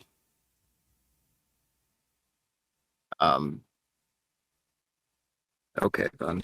But that's beside the point. It seems like we get a better insight to how we want to finance it. Yeah. Make pay back the banks. And on top of it too, another thing worth noting is that we have this letter here from Europe, specifically the UK House of Commons, and he wants to meet up with Elon Musk, and he say, and this is what the letter says: "Dear Mr. Musk, invitation to speak to UK MPs following the Twitter acquisition. I chair the UK House of Commons Digital Culture, Media and Sport Select Committee, a parliamentary cross-party group of MPs that investigates new developments and scrutinizes government policy making in these sectors. My committee has noted your proposed acquisition of Twitter, and we are interested in the developments you propose. In particular, your intention to verification for all users echoes our calls to the UK government as part of proposed legislation, which we hope will restore UK's public trust in digital platforms. Our 2020 report on misinformation and the COVID infodemic called for greater transparency of bots and automated and spam accounts, whilst our recent report on the UK's online safety bill discussed ways to balance civil liberties like freedom of expression with the need to tackle promiscuous, pervasive online child sexual exploitation and abuse. I therefore wish to take this opportunity to invite you to speak before our committee and discuss your proposals in more depth. I know you have expressed your wish that critics remain on Twitter, and this may prevent an opportunity to address any critiques in the public. I look forward to hearing your thoughts and discussing your plans for the future of Twitter and community in the near future." It's from Julian Knight. And pretty much what this is saying is, according to what I can tell from this letter here, this is the United Kingdom literally asking him, hey, we're all for your ideas, but can you just help explain to us how you're going to tackle this stuff? Yeah, that's how I see it too. It's just a discussion and nothing more, just to understand the overall changes, and in hopes that they'd comply with Britain law. Right, because notice how Elon, we're going to get back to more of this later, how like Elon Musk wants to make sure that the freedom of speech is something that, complies with the law. He wants Of to mimic course. whatever freedom of speech is, comply to the law. And this is just saying, like, hey, you have to make sure you account for what our country's needs are. Yeah, because it's one thing to say something that's completely wrong, and it's another thing to say something completely wrong as a trusted source, and that people actually believe that and don't realize you're either joking or are actually that completely serious about it. Yeah, it's Right. I understand why they don't like that, and um they make it like a legal thing to always be not not saying that something causes this or that when it really does absolutely nothing. Like, you remember that 5G phone conspiracy thing? That was crazy. Yeah.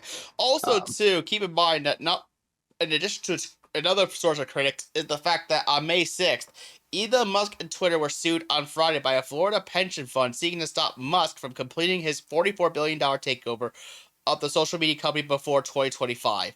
In a proposed class action filed in Delaware Chancery Court, the Orlando Police Pension Fund said Delaware law forbade a quick merger because Musk had agreements with other big Twitter shareholders, including his financial advisor, Morgan Stanley, and Twitter founder Jack Dorsey, to support the buyout.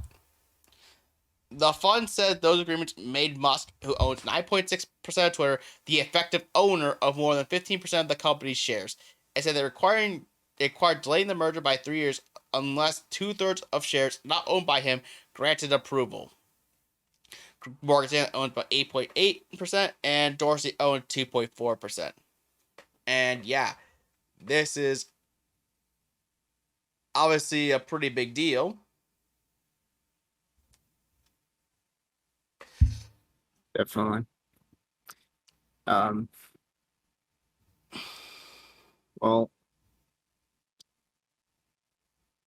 I'm looking at this and I'm like, um, I mean, do you really hate it that bad that you save Twitter from its cesspool? Apparently, that even though it's already a cesspool. Right. And then on top of it, too, we also have the fact that Elon Musk also hopes to quadruple Twitter users by 2028. And now this is a very lofty goal.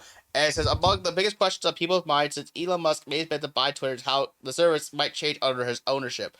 We're still a long way off from the deal becoming official, but Musk nonetheless had to pitch investors on a vision for the company to get the funding he needs. As so happens, well, the New York Times obtained a copy of a pitch deck for investors, which gave us an idea of the preposterously grand vision that Musk has for the company. And this is for starters, Musk wants to grow Twitter's monthly users from the 217 million that had at the end of 2021 to nearly 600 million in 2025 and 931 million users by 2028. Also, Musk wants to have 104 million paid subscribers for a service only referred to as X. And this, apparently, this Musk has cryptically hinted at an ad-free paid Twitter experience. And apparently, speaking of paying for Twitter, Musk's pitch deck has a lot of detail on some ambitious revenue goals as well. He believes that Twitter could quintuple its annual revenue from 26.4 billion by 2028 up to the approximately 5 billion the company made last year. And Musk wants to significantly diversify how Twitter makes money as well. Right now, advertising makes up about 90% of Twitter's revenue. Musk wants to cut that to about 45% by 2028. His forecast will include $12 billion in advertising revenue and $10 billion in subscription revenue. So obviously, it seems like he wants to push Twitter Blue down harder. But yeah, but so did you say he wants to push it like away or like More. bring it forward? No, he wants to. Because it's saying he wants to reduce the percentage that he makes from that Twitter makes from advertising. So the only other thing you could do is really push Twitter Blue. Yeah, that's pretty much how I see it. Is he could give it more of a reason to own, like, when it comes to like I don't know, like YouTube, uh you can pay for YouTube Premium or you just don't and you have to deal with all the ads. Um and uh, I think subscription service like that, that's that's valuable because you don't have to worry about ads anymore, just loading, you know. Um, so I can see where he's coming at, but he needs to make it like that level of value when Right. it comes to Twitter Blue. Right. you know? Also, finally, Musk sees Twitter is making some moves in the payment space as well. He wants the company to bring in a modest $15 million in revenue from a payments business in 2023, that number growing to around $1.3 billion by 2028. It says currently Twitter offers very limited shopping and tipping features that the New York Times says makes no notable impact on the company's bottom line. So now we could bring all the articles together in one space. We could get some more details about many other things, especially if we go back to Elon Musk's Twitter,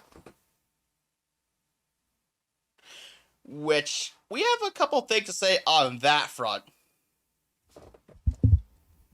I especially want to get back to a certain point that was brought up earlier,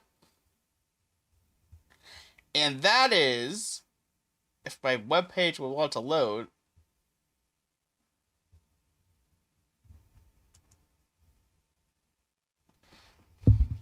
Or whatever. I think we could give our thoughts while waiting for this to load. So let's go ahead and talk about this. What do we think of Elon Musk trying to buy Twitter, and his viewpoints on what he wants to do with Twitter?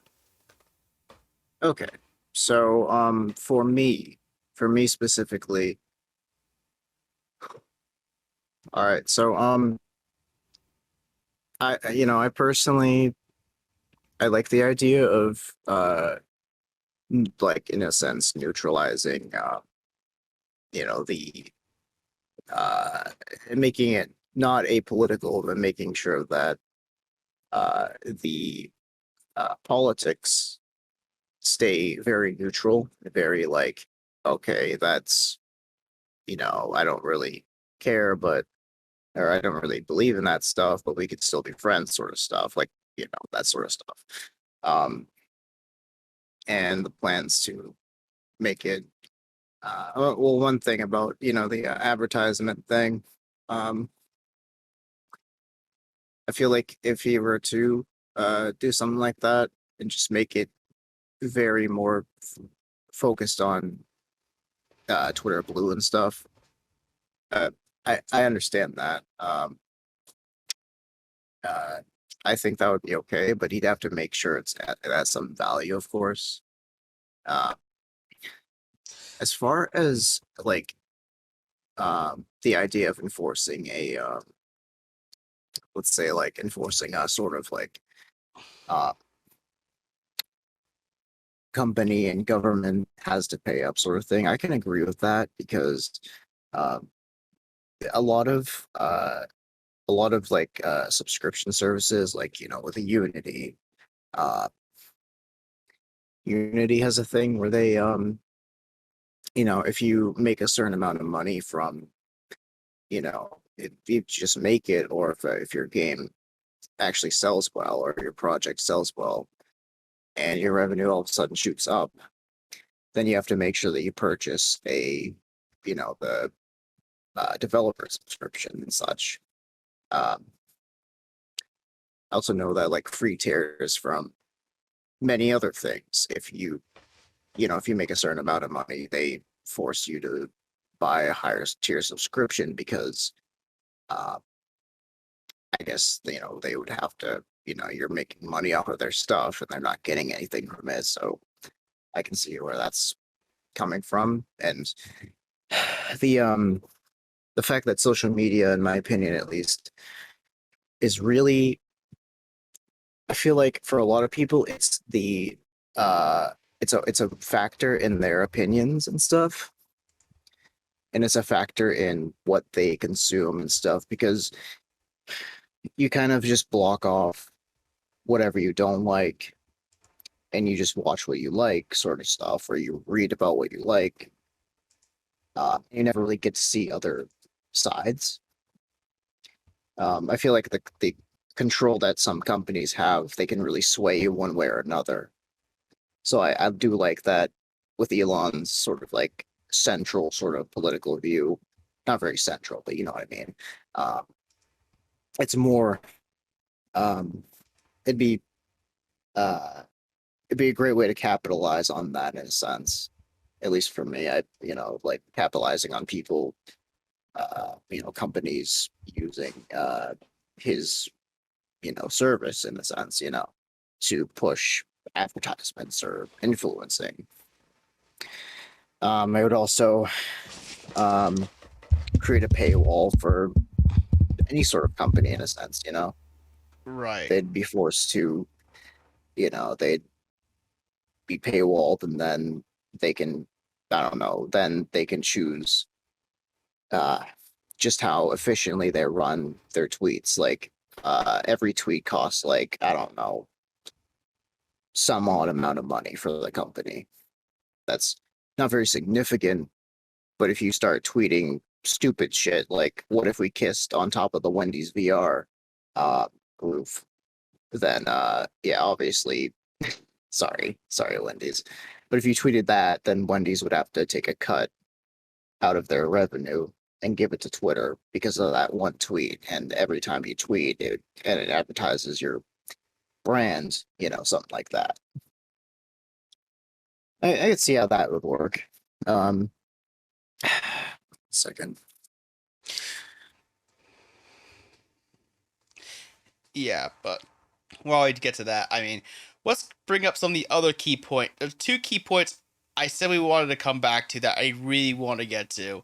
The first of which is that Twitter DMs should have end-to-end encryption. Two, yes. I was surprised when I just heard that. I was like, that's a no-brainer. What? I can't believe that's not a thing. Yeah. It is quite an interesting thing to bring up. And another thing, yeah, and obviously having security for your messages would be a big deal, I would think. Mm-hmm. And another thing I think we should bring up too is open sourcing the algorithm and what that its implications could mean. That could very well allow way better access to making better bot scripts and stuff like that, and in a good way, and making sure that you can tweak it as you need necessary, as necessary. I mean, like I think I think Discord does that actually. Like you can make your own bot in a sense, and like you can just use open source code and you can make it do a lot of things. And let's capitalize on what features it has. So, yes, we can do that. That's fine. Hopefully the bot checkmark, stays there so we know. But yeah, I like the idea of that as well. What about you? I mean, yeah, open sourcing the algorithm, could lead to some interesting tweaks. Like, yeah, there could be some bad things, like, how to abuse the algorithm in a way that, could potentially lead to some really interesting, like, really bizarre tweets getting pushed up the algorithm and knowing how to capitalize. Yeah, I mean, I'd assume that Elon would be a bit smarter than that, Yeah. But, Hopefully so. And seeing, like, obviously, I actually support the changes that he wants to make, like, at least his vision. How well it's going to get executed is beyond my comprehension. Certainly. All we know is what his ideas are and how I am in support of this idea. Hopefully he can figure out how to end the echo chambers is something that I would really like to see. Yeah, while also making sure that people are less serious about everything. If it's, when it comes to like, people's views on stuff, not being offended by stuff, making it a much more open to your opinion sort of thing and learning to coexist. Exactly. I'd like to push for that sort of mentality as well. You know, Mhm. instead of just this is the ideology we support. So there you go. And Um, one other thing too is that I think the one best way to end it off is that if free speech, as he mentions, exists, it means that this can thrive and not get booted off.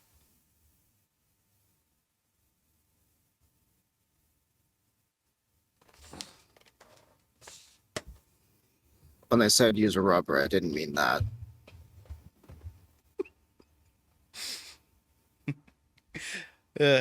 And that, ladies and gentlemen, is how we end off Twitter because we have a lot more topics to say on these last 2 weeks, Yeah.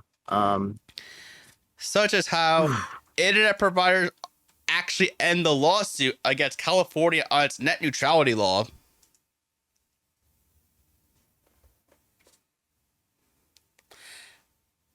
Which that's very good for the player.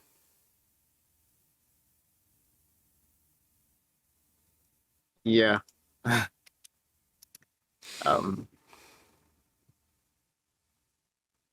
Yeah, so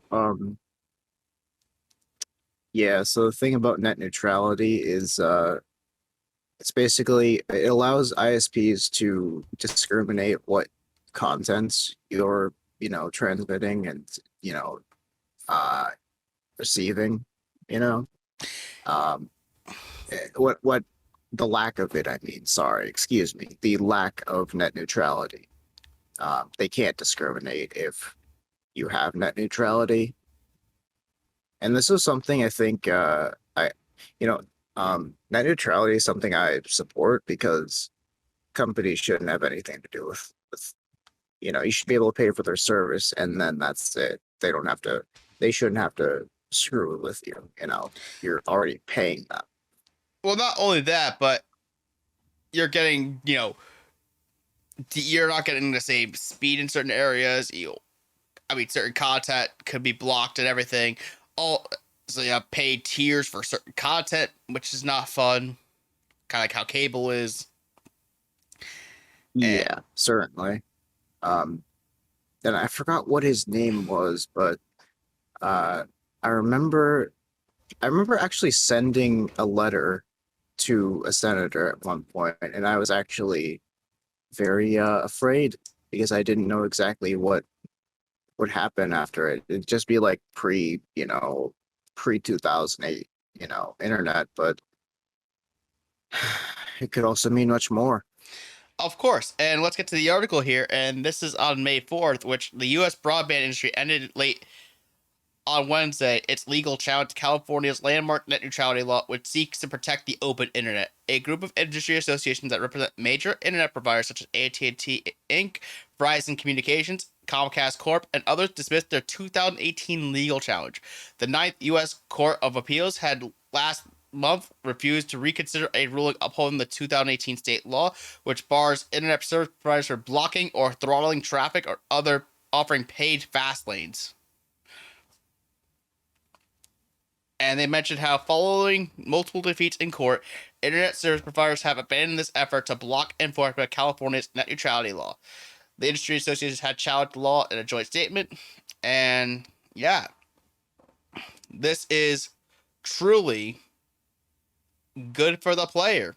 And honestly, from what I could tell here, this is at least good news for those living in California. Being able to not have fast lanes or throttling or anything like that, that's going to be a big win. Yeah, definitely. Like, I have not much else to say on this other than this is just a big win in general for the protection of internet rights. Yeah, I remember that the creators of the World Wide Web, the they actually opposed it because they feel like the internet shouldn't be free. Information wants to be free, sort of stuff. So Right. yeah, I like this. Of course. Me too. But we also have something else that's on the line in terms of the United Kingdom. And that this big tech regulator that's being introduced in the nation. What is this? And what it is that just over a year after launching a dedicated unit focused on digital markets inside the National Competition Watchdog, the United Kingdom government has put some meat on the bones with its new big tech regulator. Will focus on including confirming it will have the ability to levy fines of up to 10% of global annual turnover if platform giants fail to comply with tailored codes of conduct. And also, however, the government still hasn't confirmed exactly when it expects to legislate to empower the digital markets unit, saying that it will introduce legislation to put it in a statutory footing in due course. And responding to late yesterday on a new pro-competition regime for digital markets, which it launched last year, the Department for Digital Culture, Media, and Sport said that incoming fair play rules for big tech, which government says are needed to make digital markets more open and competitive, will make it easier for UK consumers to switch between Android and iOS, between social media accounts without losing their data, and to have more control over their data, such as by opting out personalized advertising. DCMS also wants the regime to ensure smartphone users have more choice over which search engine and messaging apps they use. So the DMU looks to target the preloading and bundling practices of giants like Apple and Google, boosting competition by setting out rules of the road for platform giants so they can deal fairly with business customers is another core aim for the reform. And they hope that this will support small business and startups. And according to the UK, they're saying that tens of thousands of small and medium-sized businesses will get a better deal from the big tech firms, which they rely on to trade online. Tech firms could need to warn smaller firms about changes to their algorithms, which drive traffic and revenues, the department said in a press release, highlighting the example of changes to search engine algorithms that could steer traffic away from certain sites and businesses, which could have a negative effect on revenue. So this part right here could potentially affect things like YouTube in the United Kingdom, where if they make any changes to the algorithm, they have to be notified. That's good. Mm-hmm. That's really good, actually. Exactly. Because like if that's the case, then with YouTube, because they comply with other laws, from abroad, even though it's based in California, they might very well have to comply with the idea of making sure that you disclose algorithmic changes and stuff. I like that because the YouTube algorithm, nobody knows. I swear, nobody knows how to use the algorithm because it's always ever changing. As soon as it's not even if somebody tweaks a 1 or a 0. It's if somebody posts a piece of content that changes how the algorithm works. It's like wrong place, wrong time, or right place, wrong time, or any variation of those four, or those two variables, so it's like,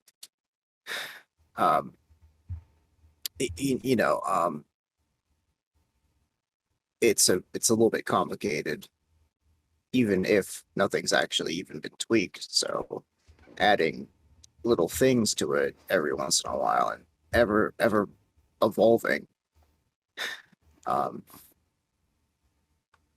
it's very difficult to beat the algorithm sort of thing. So this would be pretty cool for understanding YouTube a bit more.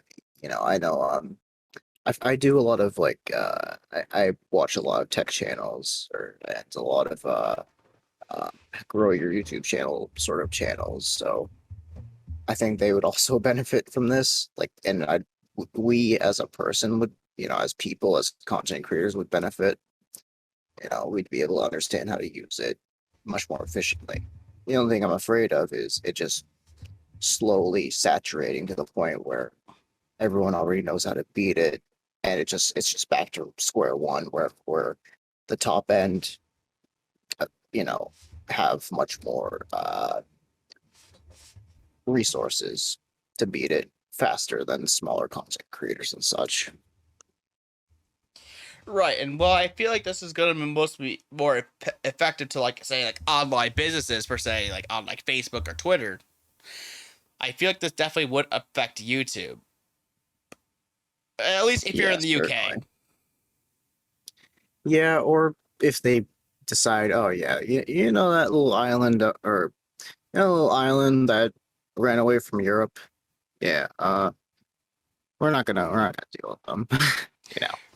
In that case, if Google decides to abandon their products over a year, that could be at least not Europe, the United Kingdom. That could be very bad for them. But I don't think that's gonna likely happen. I think they will have to comply with the regulations, or maybe I would think they would make it a UK exclusive thing. But who knows? Meanwhile, the MCS also mentioned the DCMS also said the incoming measures will make sure news publishers are able to monetize the news on their online news content and be paid fairly for it.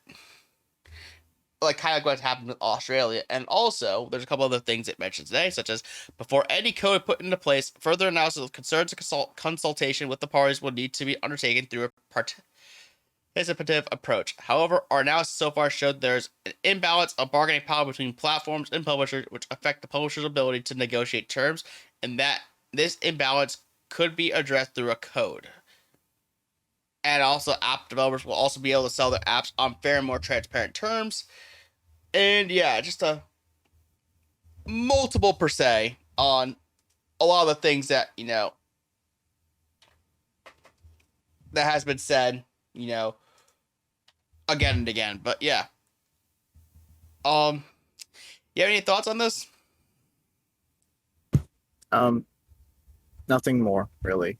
UK is doing its thing. I hope it, I hope this passes and such.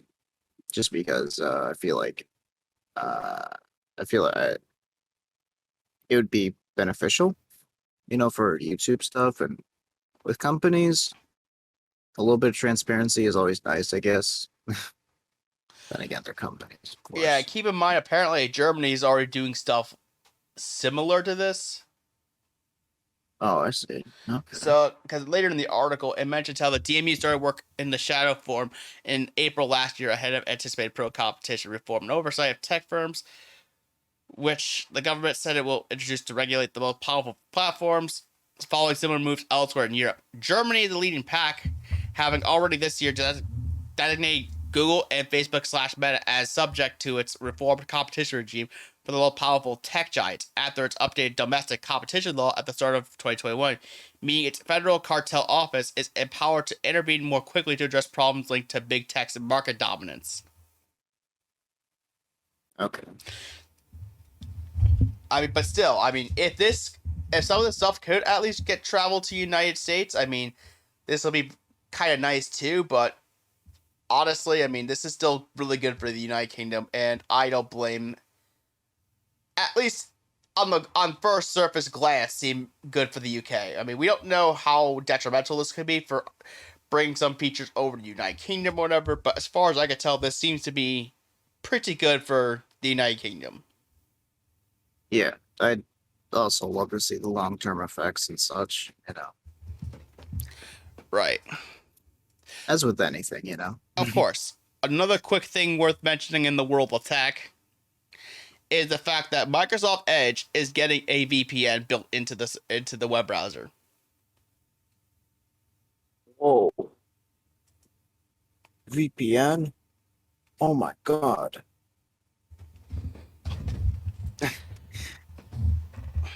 Now, this article comes to us from The Verge, and it mentions how Microsoft adding a free built-in VPN to its Edge browser, and it's going to roll out as part of a security upgrade. And it says, Microsoft adding a free built-in virtual private network service to its Edge browser in a bid to improve security and privacy, called Edge Secure Network. Microsoft is currently testing the Cloudflare-powered VPN service and says it'll roll it out to the public as part of a security upgrade. When turned on, Edge Secure Network should encrypt users' web traffic so internet service providers can't collect browsing information you'd rather keep private, like, say, health-related searches or just plain bizarre queries. Jeez, I know of a couple. Yeah, I know of a couple. I accidentally forgot to put on an incognito mode, and then I was like, wait, did I really search that? Anyways. Right. Um, But however, while it is free, there's a catch. The data use is limited to 1 gigabyte per month, and users will need to be signed to a Microsoft account so the company can, well, ironically track their usage. That's fucking depressing. Yeah, imagine being sold, they're not really sold, but imagine being told that, oh, hey, it's free VPN. It's awesome. You get 1 gigabyte, and we're just going to make sure that you're using it up to that point, and that's it. We're also tracking your usage, so lol, let's sell your data back to your own ISP. Get fucked, loser. No, I'm just kidding. Like, I swear, that's probably what's going to happen. Yeah, That's and the keep in loophole mind I that see. Microsoft is one of the many browsers that offer some kind of VPN service. Opera comes with a free one as well, but more popular browsers like Mozilla's only offer a paid VPN service, as does Chrome. And this should potentially help improve the value proposition. But the article does give you some steps to how to set it up once it becomes available. But this is still a step in the right direction for Edge, I feel. It's a stepping stone. It's not perfect. It's not like you're getting a free VPN, which would be amazing. Like a full free one that gets like 50 to 100 gigabytes of data. That'd be huge. But I don't think... Like, what will probably have to happen is that you'd want to make sure this is enabled first and then disable it after you don't think you'll need it. Yeah, so treat it like data where it's sacred. Exactly. In a sense. That's exactly. Only use it on the go when you absolutely need it.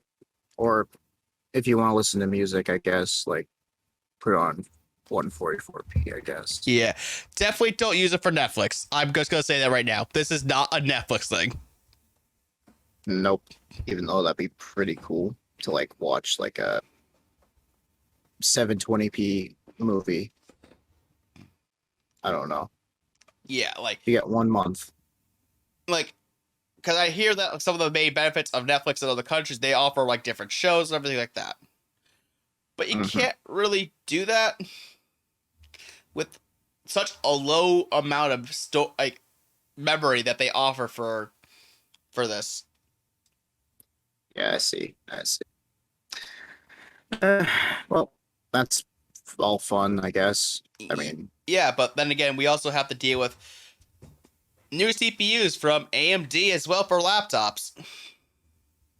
yeah. Yep. So, gaming laptop. This looks pretty cool. I'm glad it has airflow. Yeah, so this is I think I forgot what laptop this is, but this is one of those like super extreme gaming laptops that are super extra thick and they have like mechanical keyboards built right into them. It's pretty cool.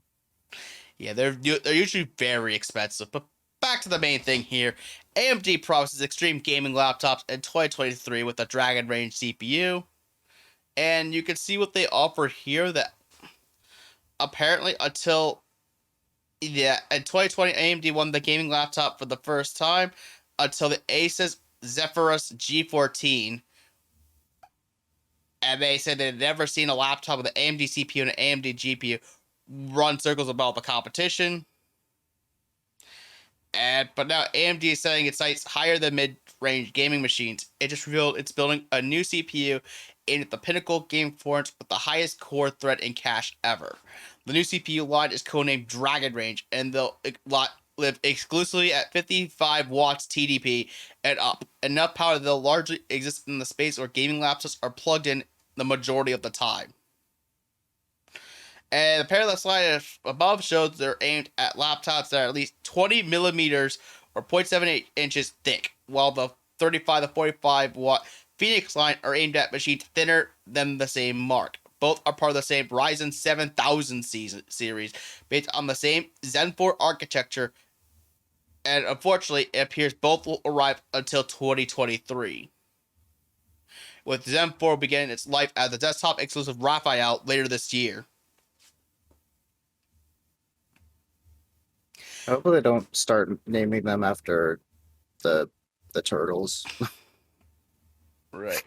AMD says that Dragon Rage will take up the HX suffix for CPUs, a tier above the Ryzen 9 4900 HS that's used in the Asus Zephyrus, which I believe is what the laptop was at the beginning of the article was.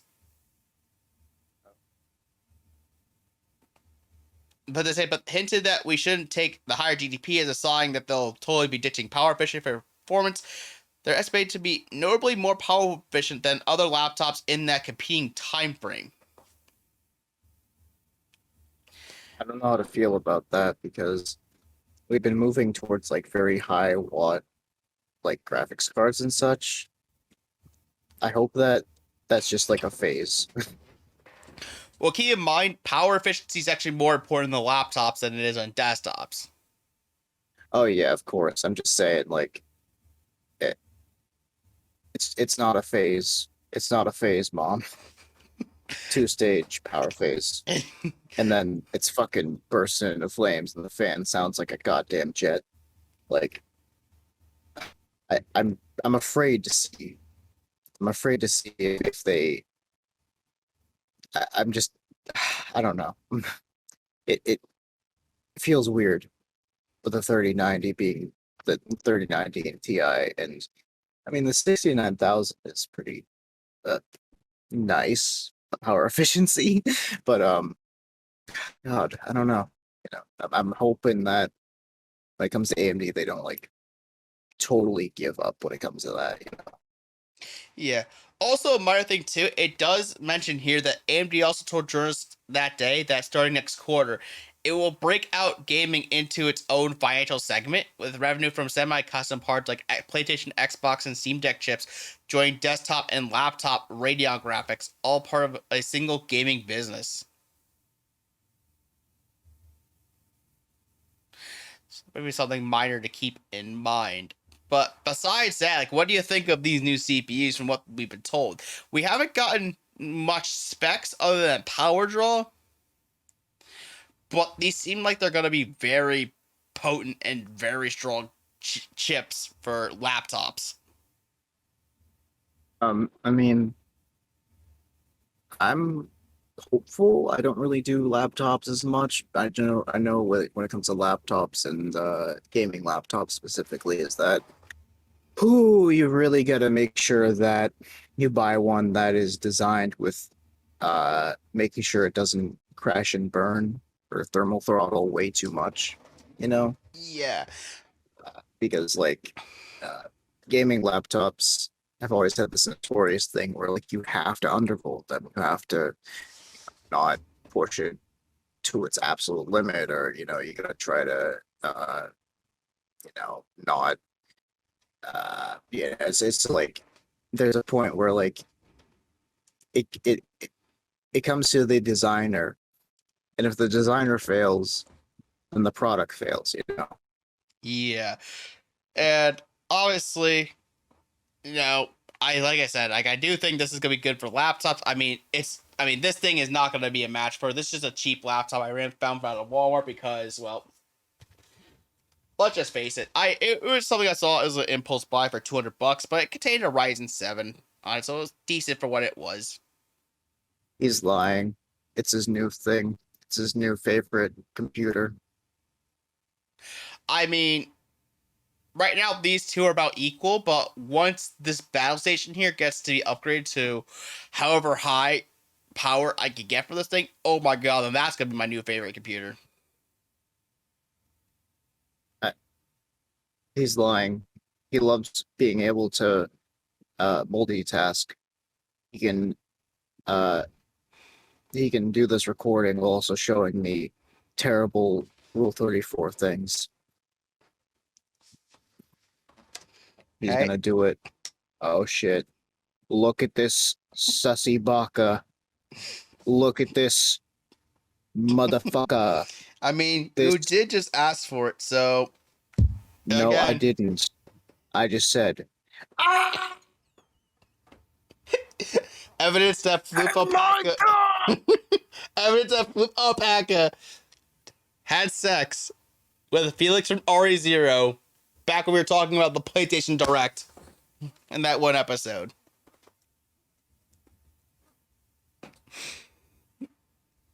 this is why mom doesn't fucking love you.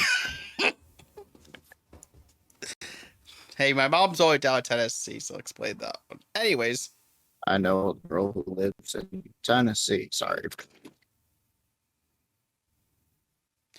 we have to get on to our next story here because we have to deal with the fact that Epic asked the court to stop Google's removal of Bandcamp from the Play Store. What? And we're going to start off with the first one, which, according to Bandcamp, this is what they say here, that since 2015, artists and labels have used Bandcamp's Android app to sell music and merchandise directly to their fans, and we have used our own billing system to process payments consistent with Google's guidelines, which specifically exempted digital music from incurring a revenue share. However, Google is now modifying its rules to require Bandcamp, other apps like it, to exclusively use Google Play's billing for payments for digital goods and services and pay a revenue share to Google. If Google's policy changes stand beginning on June 1st, we would have to either pass Google's fee on to consumers, making Android less attractive platform for music fans, pass fee on to artists, which we will never do, permanently run our Android business at a loss, or turn off digital sales in the Android app. Furthermore, that policy change would impact our ability to pay artists quickly instead of receiving payment after 24 to 40 hours. Artists may not be paid until 15 to 45 days after a sale. And Bandcamp mission to help spread the power of music, right? Yeah. So we can skip the beginning part, but it says, we believe it's imperative for fans to be able to express that critical support on Android, and so to stop Google from implementing these new policies for Bandcamp and other developers, Epic is filing a motion to seek a court injunction allow Bandcamp to continue operating as we have. And you could apparently read the filing in the declaration with these two links here. And if you look at the next article here, I think it says the same stuff as this first one, as the main letter from Bandcamp itself. Yeah, it just goes into detail a bit more about the Epic, thing. Yeah. However, it's more based around that. It's Yeah, and we can see from the Engadget's update on 429, Google told Engadget it rejects Epic's argument that Bandcamp would only have to pay a 10% fee. And the statement they said is, this is yet another meritless claim by Epic, which is now using its newly acquired app Bandcamp to continue its effort to avoid paying for the value that Google Play provides. We've been transparent about Play's payment policy for more than 18 months. As Epic knows, Bandcamp is eligible for a service fee of just 10% through Play's Media Experience program, far less than the fees they charge on their own platforms. Despite their claims, Android's openness means that Bandcamp has multiple ways of distributing the app to Android users, including through other app stores, directly to use via their website, or as a consumption-only app as they do on iOS. Wow. okay. So Clearly, Google really is on the verge of hating Epic right now, and I don't blame Bandcamp for mentioning what they've said. Because now it's Yeah. like they're being put in this umbrella term as just because they're part of Epic. yeah, this seems imperialistic. I don't know. It seems like Epic's trudging on territory. Yeah, and even, again, Argo also mentions that Epic also maintains that it's likely to prevail in its antitrust case. Yeah, Google meanwhile reportedly faced no harm if the existing Play Store policies remain in place. But yeah, who would I side with on this? I mean, honestly, I feel like I would side with. I mean, even though it's obligatory, I feel like I honestly have to kind of. I mean, depending on how impactful these fees actually are to the creators, largely is yet to be determined. But I do feel like if this is actually impacting creators of music that utilize Bandcamp to distribute music, I definitely have to side with Bandcamp on this one. Yeah. When it comes to like Bandcamp itself, like they're under the mercy of Epic in a sense, Yeah. because they're now owned by them. But um, I only side with I only side with Google a little bit because they seem to be very defensive, and I really wonder why. So I want to know what their side is like. Besides, oh, it's not as bad as it seems, sort of stuff. Because obviously they can't just lie like that. But I wonder about the claim that says, far less than the fees they charge on their own platforms. Yeah. It's a little bit like, is Epic just making a baseless claim? I mean, I know it says this is yet another meritless claim, but by Epic, but it's like, I don't know, I just feel bad. I mean, I would just deal with the fees, I guess, and just make the Android app less, if it's really that much of a problem, but they're saying it's not, Google is saying it's not. Yeah, just go ahead and just allow the fees for the buyers, but make sure that it's more obvious that you'll get a better value from just buying from them directly, Oh, absolutely. because there's always that sort of thing is like if you buy from an outside source or third, a middleman in a sense. Usually there's a fee for having that middleman. Of course, I hear you on that one. But, I mean, we also have another issue at hand, and that involves the NFT market, which actually collapsed this week.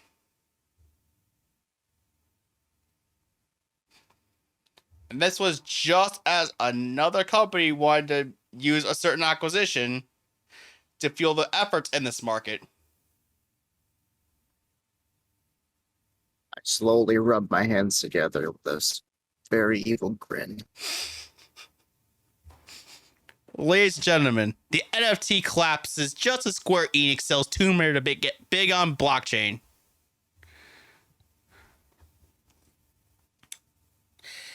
And apparently, you know what no one else could have ever predicted? That a market based on imaginary ownership of infinitely duplicate JPEG images might not be an endgame long-term sustainable. As Wall Street Journal reports, the NFT market is flatlining down 92% from last September, which makes it just the most incredible time for Japanese publisher Square Enix aiming for properties like Final Fantasy to get self the most of their Western-facing IPs and studios to gamble on the batshit scheme. I'm sorry, but the way whoever worded this is actually comedy gold. No, I get it. This is like, I don't know. This is like, this is a certain meme. I forgot what it was. I think it was directed by Robert B. Wade or something like that. Like, it's literally that meme. As soon as, it's Curb Your Enthusiasm. Sorry, police car. It's literally like, as soon as they do it, immediately hear bum bum ba dun dun. As soon as they see that NFT market is crashed, and they're like, we're selling all of our Western studios just so we can save a bit more money and invest in imagination. Yeah. And you can just read the rest of this article. Apparently, this is like a complete, very negative viewpoint on this whole subject, but it just looks like comedy gold. I'm just reading something that's like, look at this. Unfortunately, a lot of these clapping idiots wear expensive suits and talk loudly in boardrooms. As with every other aspect of the scam fest that is Web 3.0, Businesses have been desperately scrambling to profit before the whole illusion blows away on a breeze. That first side of that paragraph.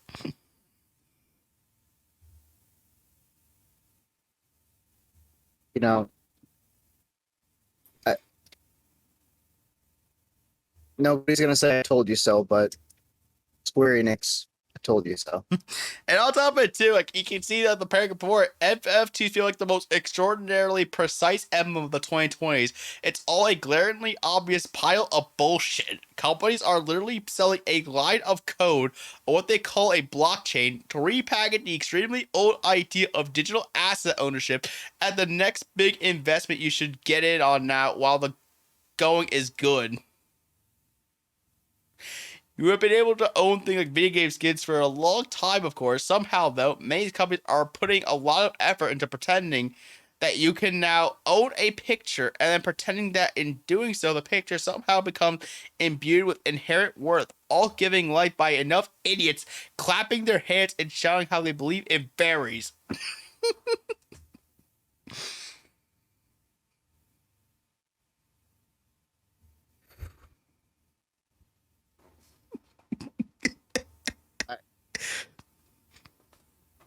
You know, it's oh god. You know, if only the connotations, if only NFTs weren't ruined by, hey, let's sell a fucking JPEG that, you know, exists because of a web link. You know, let's link a website to a JPEG and make tons of money off of it, and these people think they actually own it. Like this really brings me back to the same old arguments. NFTs are marrying your wife, but also allowing other people to, you know, do her as well. Because anybody can save a JPEG, but you own the marriage deed, so you're actually just the husband. Right. Yeah. Oh, yeah. Also, look at this too. NFTs are QAnon if it were stock. If believing that in a flat Earth could be bought and sold, they depend on the belief in their own existence to exist, requiring faith and religious notions of worthiness in order to flourish. As the planet hits the financial consequence of the last 2 years, it appears such faith is not easily found. Wow. That's actually quite accurate. In like a really like offensive way, but I don't really care because, you know, Like this article to me is somehow comedy gold, but yet it informs on the issues of what's going on here. It's a 92% drop, and this guy just goes completely ham on this. this was me when I was like just discovering what an NFT was, and now I still have that same energy hidden away, but I'm letting myself be like, okay, maybe. But if you're telling me that I can escape my actual current reality and be stuck on a feeder tube for like my entire consciousness and just live in the metaverse, that's great. But there's eventually going to be a time when the universe ends. So I'm not actually going to live forever. Right, and that John Walker, this article is just comedy gold. Like, good job reporting on this, but this article is just comedy gold. Your wording on this article is beautiful. And I would love to purchase this bridge that looks like a stock crash. Because it is the only NFT that I would buy, because that would be my sanity if that were true. Right, I hear you on that one. However, No, it's the perfect art form. Me buying an NFT, the NFT is a stock crashing down. that also represents the tangibility of my perception and awareness and consciousness. And now I realize just how fucking stupid I am, and now I go insane, and I'm stuck in a, I don't know. I'll like, hopefully I fall into my own bubble, and then like I become an NFT. Right. Whoa, sorry. It's okay. However, we also deal with another fact that there's another article of this issue out here that kind of takes a different approach to the whole thing. Is that despite the news of a decline, it's not dampening the excitement of some tech and game companies to plan to what's coming next. Game developer publisher, obviously, we all know that. While Meta also announced it will integrate blockchains as Ethereum, Polygon, Solana, and Flow onto Instagrams, and users won't be charged. And if we scroll down, it says, so that NFT Crash news, the downturn as reported by crypto data site Non-Fungible shows a transaction volume decrease of 47% in quarter 1 of this year compared to the previous quarter. Sorry to bore you with the figures, but this is ultimately a sign that reality is bearing down on a tech and market that has been heavy on hype and short of use for some time. But the idea that NFTs are over is likely an overstated belief. For example, the Moonbirds NFT project added $500 million worth of trading volume, while the Solana blockchain saw a 91% month-on-month increase, recording nearly $300 million NFT trading. The recent launch of Yuga Club's new Other Deeds NFT, a virtual land sale for a forthcoming video game, crashed the Ethereum blockchain as it was in such high demand, even though the floor price was $5,500 or 5,000 euros. The pull of blue chip NFT brands remains high, and people are prepared to spend big to get a piece of what could come next. Yet overall NFT trading is slowing at a macro level, and for many artists invested in NFT space, this can't come soon enough. And they want us to read an interview with VFX supervisor Bilali Mack, who believes NFTs need a reset so new uses, experimentation, and entrepreneurial ideas can bring together better value and bring democratization to this digital tech, which, thank you! Who's this Bilali Mack? I 100% agree with this line right here. Thank you. Me too. They need to be revised because the current implementation, as we've said before, is not worth.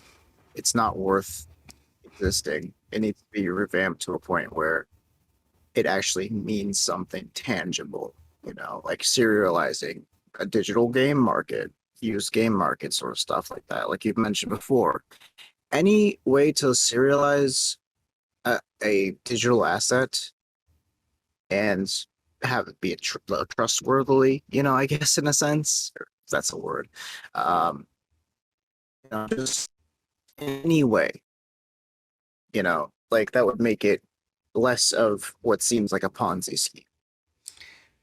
Right, and this article also brings us to the point that this could be similar to the .com collapse of the late 90s. NFTs are at the end of one curve and the start of another, as it moves from profile picture NFTs to ones with use, and this new boom could be one that really sees the tech emerge as something interesting, which, yes, if this is true, I hope this is, because, yeah, we can weed out all the other ugly bullcrap NFTs and make it actually useful. Without a doubt, yeah. They say how the new future NFTs should see the tech break free from cryptocurrency ups and downs and enable more people using fiat currency to engage. We should see more utility NFTs, ones that have genuine uses as well as artistic merit. And likely a divergence from Ethereum to more stable environmental and economic blockchains such as Solana, Wax, and Flow. And they say how a crash is expected, however, it may be here now or it could be a year away. It's not the first time we asked our NFTs are over. What comes next really define what NFTs are and how they are used, especially by artists and creators. The hype looks like it's coming to an end, and mainly the NFT space should welcome it, as what's next could generally be interesting. And I think, I agree with the second article here. It's exciting to see this crash happen, and I hope that the NFT market can rebuild to something much more useful.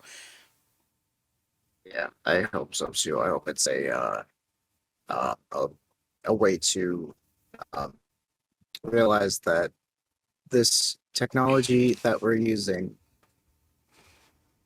is not, NFTs and the blockchain stuff. It's personally right now, it has no merit to it to me. It has no value. It just has value because other people say. Um, and it's just, I don't know. I feel like they're, uh, it's like putting all your money into a blind bet sort of thing, but times 10 because you already know that it's, in a sense, what seems like a scam. You know, I don't really think NFTs are bad inherently. I know that there's like an environmental impact thing. That's always something that I keep in mind. I'm a tree hugger. Um, but I feel like if they were more efficient, environmentally too, as well as being used in a more uh, sensible way than just fake land, when you could actually just go out and buy real land that's worth way much more, or buying images when you could really just buy copyright to an image and use it, or create an asset and copyright it. Like, there's a bold difference between NFT and buying, digital land or an image and actually creating it and copyrighting that idea and buying actual land out there. It's like when it's all said and done, it's worth more. Obviously in short term NFTs, but in the long term, that land could be pretty expensive. Land's not getting cheaper. Of course, yeah. That's a big thing, though. It's just the fact that I personally think that it's great and glorious to see the first article's reaction of the end of the current era of NFTs. What seems to be. Holy fucking Yuya, if that's the case. But this new era, I hope it just comes to, if this is a new era, something that could be much more useful. Like preservation of digital games, or even like preserving actual works of like historical art. Yeah. Yeah. I don't get me wrong, artists should be able to freely create art and monetize it. That makes sense to me. Certainly, but um there's a better way, I feel.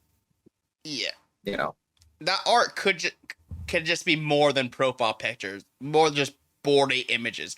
It needs to diversify to something else.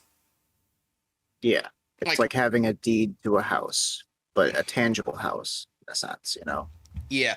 Like, don't get me wrong, having digital assets such as worlds and the metaverse and all that stuff could be interesting if it develops properly. But that's the thing.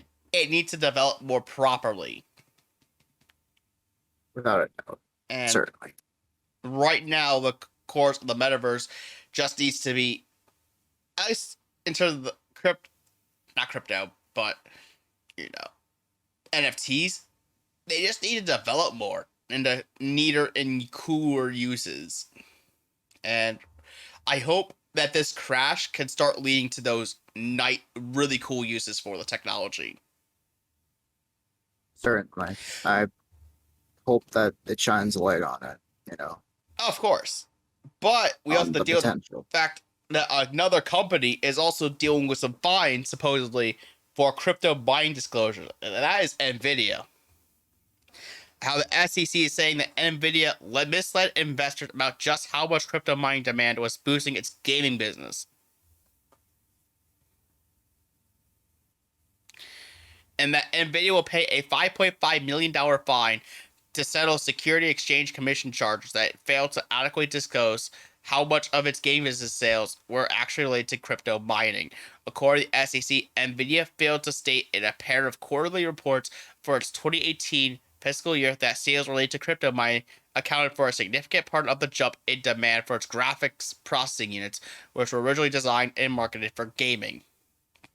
As part of the settlement with the SEC, Nvidia didn't admit or deny the findings. The company didn't immediately return an email from CNET seeking comment.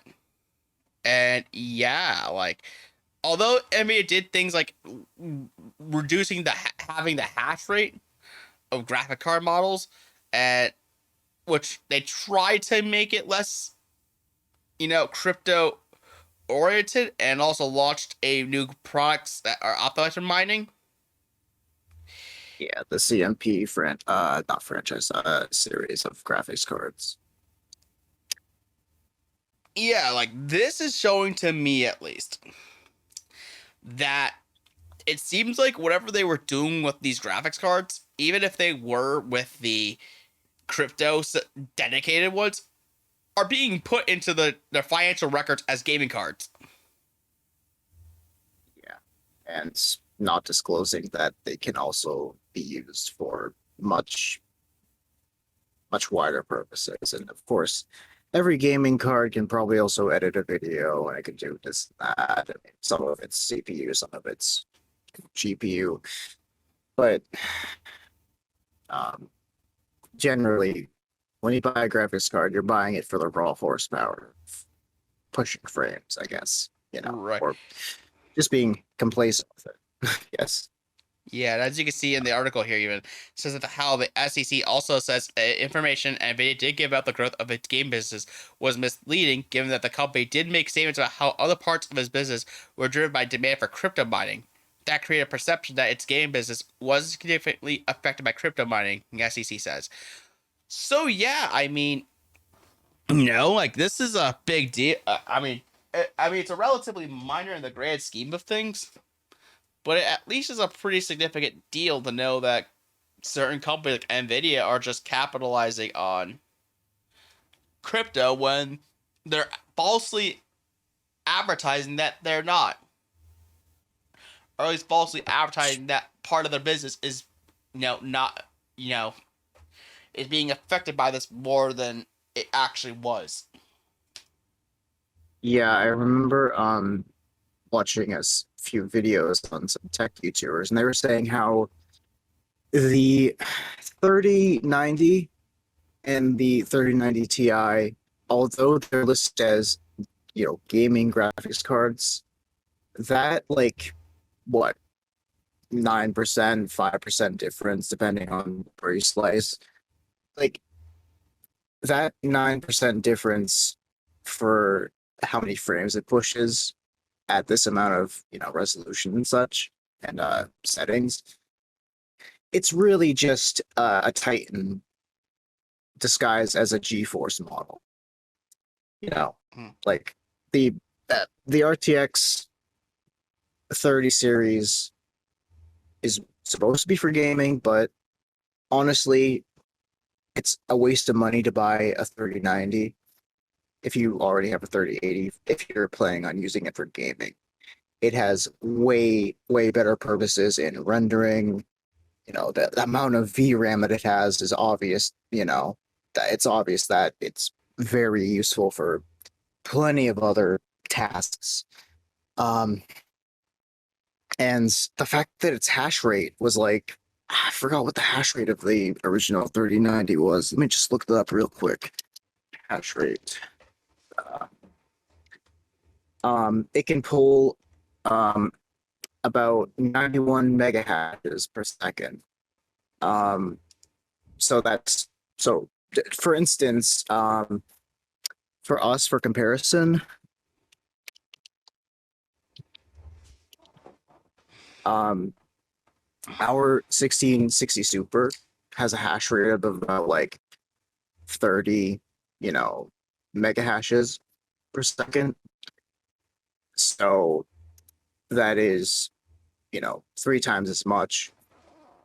So our GPU is the GTX 1660 Super versus the and then that consumes about 75 watts, I think. And the 3090 consuming 320 watts at 91 megahashes. It's a little bit more efficient, and it pulls way much more like hashes per second. And let me just check. Let's see if they even did anything to change the 3090 Ti. Let's see if it does something. It doesn't really say, but wait, hold on a second. Hello, Reddit. What is it? Higher than 129. Okay. So the Ti model even is even better. So it's like all I'm saying is that the 90 parts of the 30 series are very much more multi-purpose than gaming.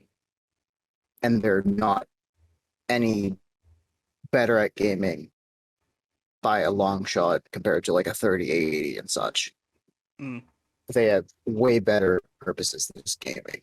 They don't do any better in that forefront.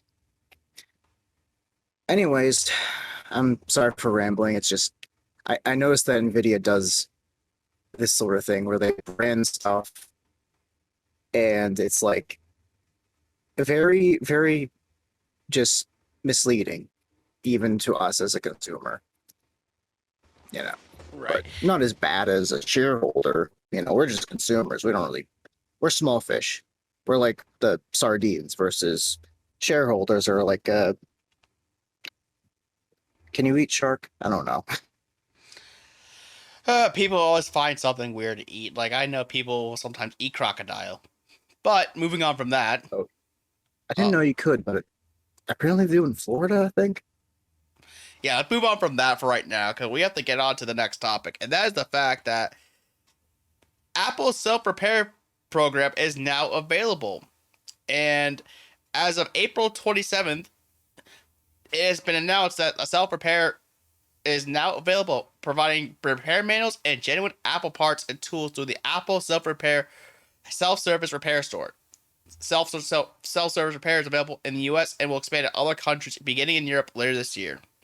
The new online store offers more than 200 individual parts and tools, enabling customers who are experienced with the complexities of repairing electronic devices to complete repairs on the iPhone 12 and iPhone 13 lineups and iPhone SE 3rd generation, such as the display, battery, and camera. Later this year, the program will also include manuals, parts, and tools to perform repairs on Mac computers with Apple Silicon.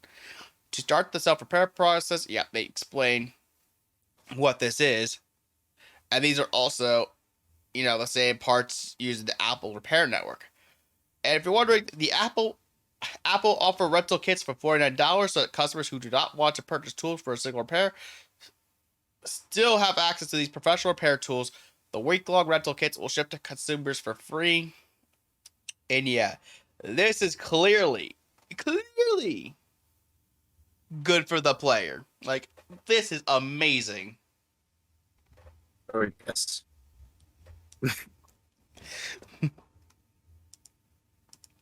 Like, I don't have much else to say other than this is great for those who are right to repair advocates, such as Alpaca. Yep.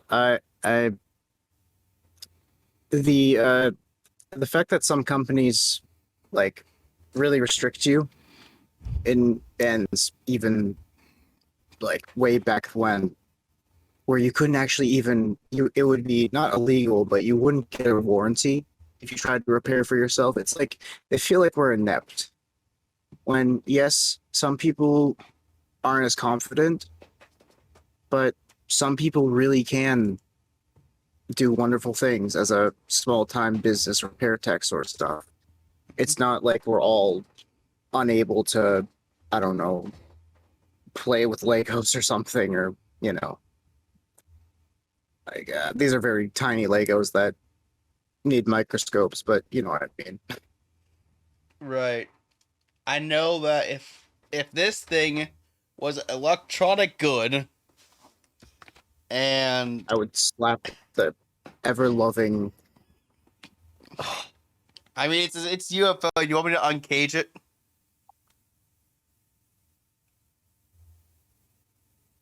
You want to hurt? That means yes, because you do want me to uncage it. You're gonna.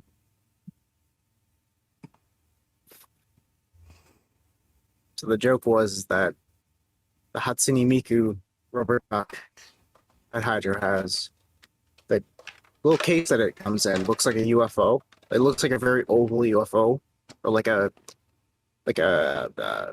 one of those plastic bins you keep a rotisserie chicken in.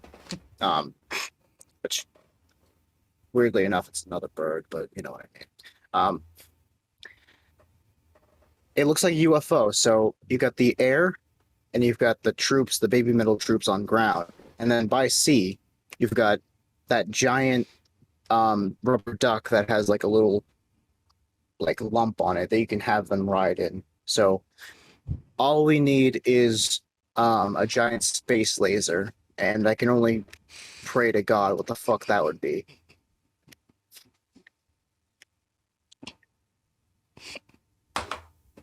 Hi. I hope you sleep well. Knowing. Just knowing. Right. Unknowable.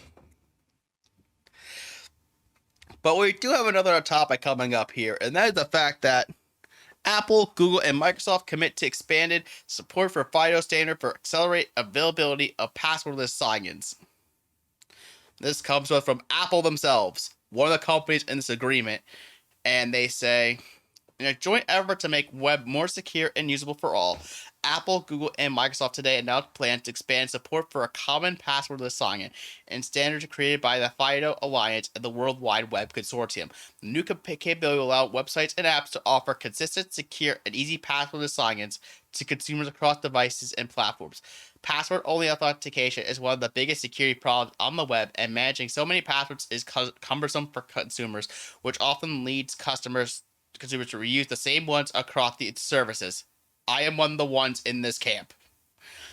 This practice can lead to costly account takeovers, data breaches, and even stolen identities. While password managers and legacy forms of two-factor authentication offer incremental improvements, there has been an industry-wide collaboration to create sign-in technology that's more convenient and more secure. The expanded standard-based capabilities will give websites and apps the ability to offer an end-to-end passwordless option.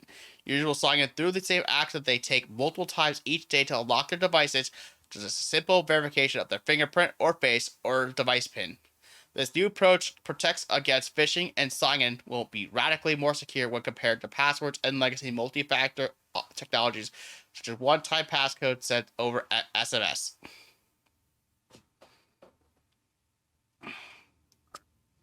And there's a lot of things that go on with this, but pretty much the biggest idea is that people just keep using the same passwords over and over again, and that they find that passwords are easy to, take over from hacking places like that. And by having, more secure ways to sign into services and apps, it'll make it more secure and better for the player, as we like to say here on GAHCast. Yeah. I've heard of different ways that black hats have been able to like circumvent like one-time passcodes and two-factor authentication. Sorry. And it's I'm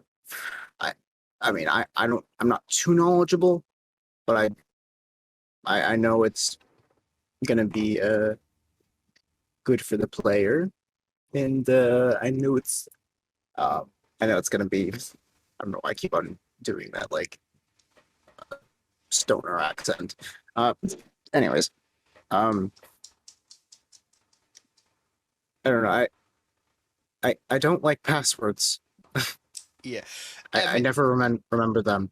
Yeah, so the idea, I was briefly looking through this article, and the idea this article presents is that while there has been many of these passwordless attempts throughout these platforms, they're gonna make it so they're more seamless between Apple, Google, and Microsoft. Of course, yeah. Which will be great because hey, if we have a more secure way that I don't have to enter the same code again, yeah, that makes things all the better. Mm-hmm. I mean, there is going to be hesitancy from some people who feel like such an approach seems like it will be less secure. But if they can find ways, like this news article from Apple mentions, like fingerprints, pins, etc., to kind of ease the blow, I feel like that could go a long way to, making this better for everybody. Certainly. But we also have some stuff going on with Google, speaking of which, because they were in this article as well. There is various things going on with Google right now, and I feel like it would be worth bringing some things up. A lot of which are minor, but I feel like it gives us an idea what Google is going towards. Sure. So, like I said, it's all a bunch of little things that I feel like it's going to stack up into something a bit larger. At least two of the things are. Okay. So once I get this loaded, we'll see exactly what's going on here. Let's get going here. And our first topic for talking about Google News is the fact that there are going to be new options for removing your personal identifiable information from search. As you see, this is from Google themselves, and they mentioned that you'll have the option to request the removal of personal identifiable information that appears in search. And that it says how for many years people have been able to request the removal of certain sensitive personal identifiable information from search. For example, in case of doxing or information like bank or credit card numbers that can be used for financial fraud. Under this new policy expansion, people can now request removal of additional types of information when they find it in search results, including personal contact information like a phone number, email address, or physical address. The policy also allows for the removal of additional information that may pose a risk for identity theft, such as confidential login credentials, which when it appears in search results. The availability of contact information can be jarring. Obviously, as it says here, hacks and stuff like that. And that's one thing too. It can kind of help secure anonymity. Also, according to this article from Google Assistant, and that Google Assistant can now automatically change passwords. And what this essentially does is that it's gonna allow you. It's just like, say if there's a site with a compromised password, you'll both get the familiar change your password alert, and on some sites an option to have Assistant automatically change the password. So this is obviously big for trying to make sure your passwords are not compromised. Yeah, definitely. Sounds good. I'd hope that though that if if it's like a false positive, I guess, that there'd be a way to change it back of some sort. But, yeah, because that's mentioned that you can take control. Okay. You can take control at any point, but this will be helpful if you'd rather not spend time devising a secure replacement login. Also, too, Google's cloud group from Web3 team to capitalize on booming popularity of crypto. So this kind of continues the crypto trade from earlier on in the show that we talked about with the NFT Crash and Nvidia. And what's going on here is that Google's cloud unit is forming a team to build services for developers running blockchain applications as the company tried to capitalize on the surging popularity of crypto and related projects. Amit Zavery, a vice president at Google Cloud, told employees in an email Friday that the idea is to make the Google Cloud platform the first choice for developers in the field. While the world is still early in its embrace of Web3, it is a market that is already demonstrating tremendous potential, with many customers asking us to increase our support for Web3 and crypto-related technologies. pioneers of Web3 have created a set of decentralized and peer-to-peer systems that they hope will form the next generation of the internet. It's a philosophy that challenges the current day of the web, controlled by massive corporations like Amazon, Google, and Facebook parent Meta platforms. And yeah, I feel like this could potentially, help, with this supposed reemergence, what NFT could be, as we mentioned earlier. But it also mentions here that we're not trying to be a part of that cryptocurrency wave directly. We're providing the technologies for companies to use and take advantage of the distributed nature of Web3 in their current business and enterprises. So pretty much what they're saying is that they want to help build the next phase of, what this Web3 initiative is going to be.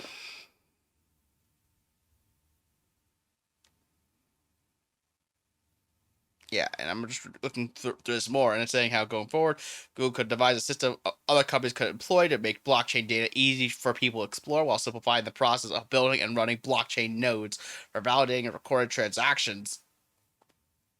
It said, that Google's tools can work on other computing environments such as Amazon Web Services. Yeah, so in other words,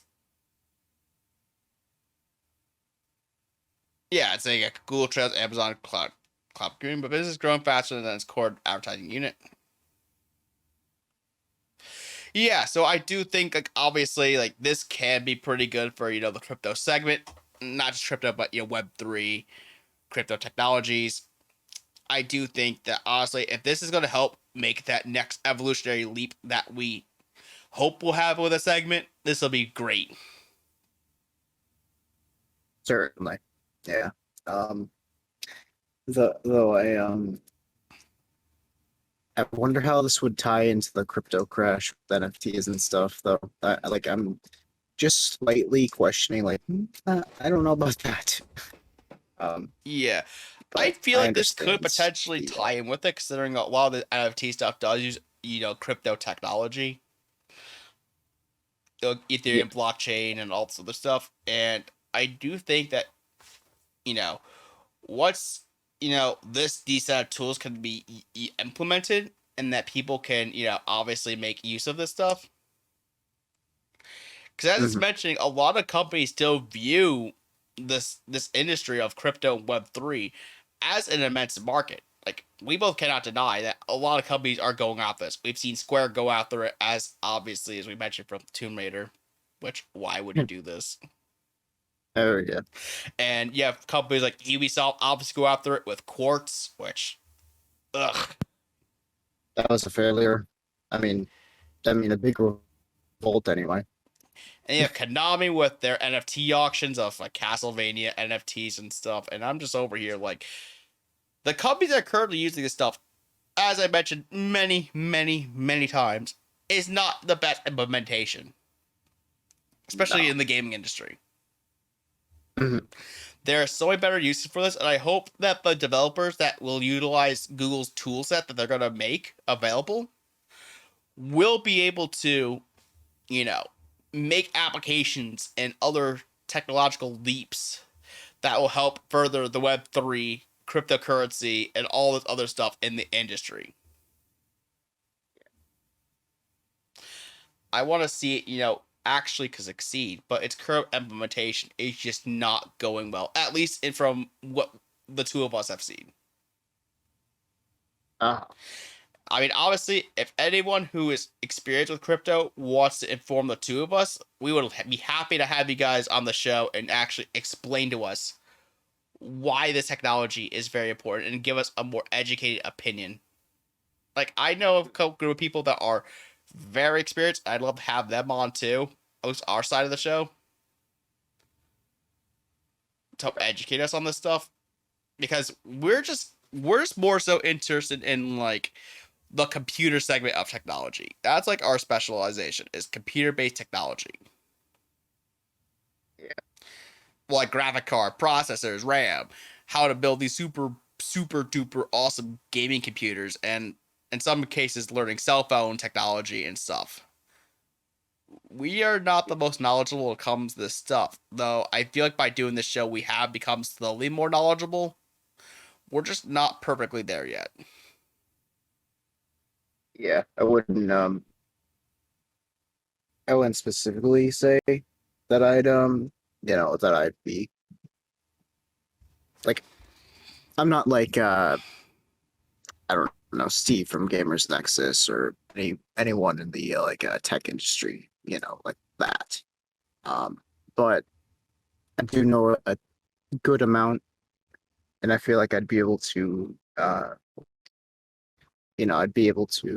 understand, you know, how stuff works like that and be able to apply it possibly to like a job or something, Feel like being able to troubleshoot stuff like this is, I don't know, like to me it's like um it's good, but when it comes to NFT stuff though, um this has actually given me more knowledge on that side for like, because like I could have just stood by and be like, oh well, this NFT stuff is trash and terrible, and not understand that it has uses that aren't being executed properly right now. So yeah. Exactly. But one other thing we want to talk about with Google real quick is the fact that Google acquires micro LED startup Raxium to boost its hardware team. And the headline for 9 to 5 Google is saying it's likely used for AR, so augmented reality. So think kind of like, Okay. like what HoloLens was. Yeah. And they say Yeah, I know what augmented reality is.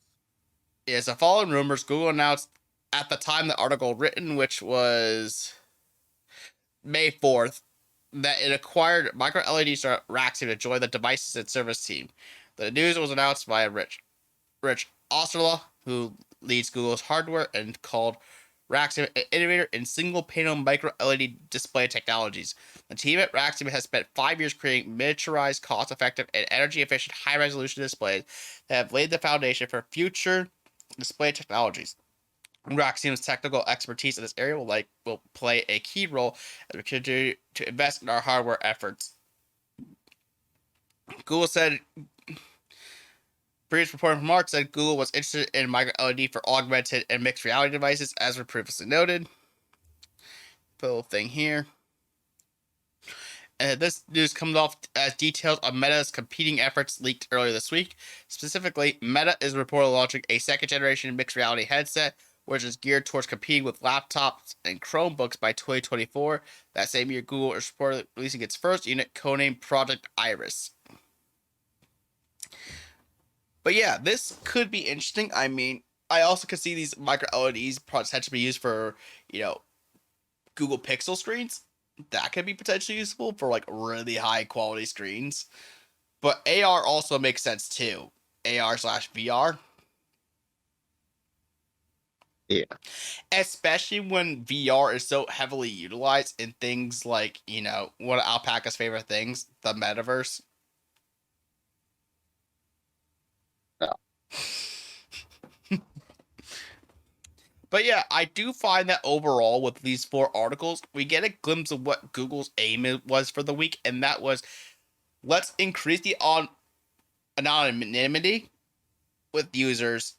Let's make things more convenient in case things get hacked, and improve functionality that can relate with Web3, the metaverse, and there's other hardware initiatives. This seems like a week of Google just improving consumer experience and improving their ambitions in the Web3 space. Yeah, it's wonderful. And you know what else they improved? They you know what else they improved is they allowed you to have ads on your YouTube Shorts, which is very for the viewer. Yes. So there's a couple of things we have to talk about. So we're just going to compile some of these news we have for YouTube and TikTok in this one segment here. In the timestamp, I'll label it as social media content, but just know that's all for like YouTube and, well, TikTok. But we're going to start with YouTube, though, because that's what most of this news is all about.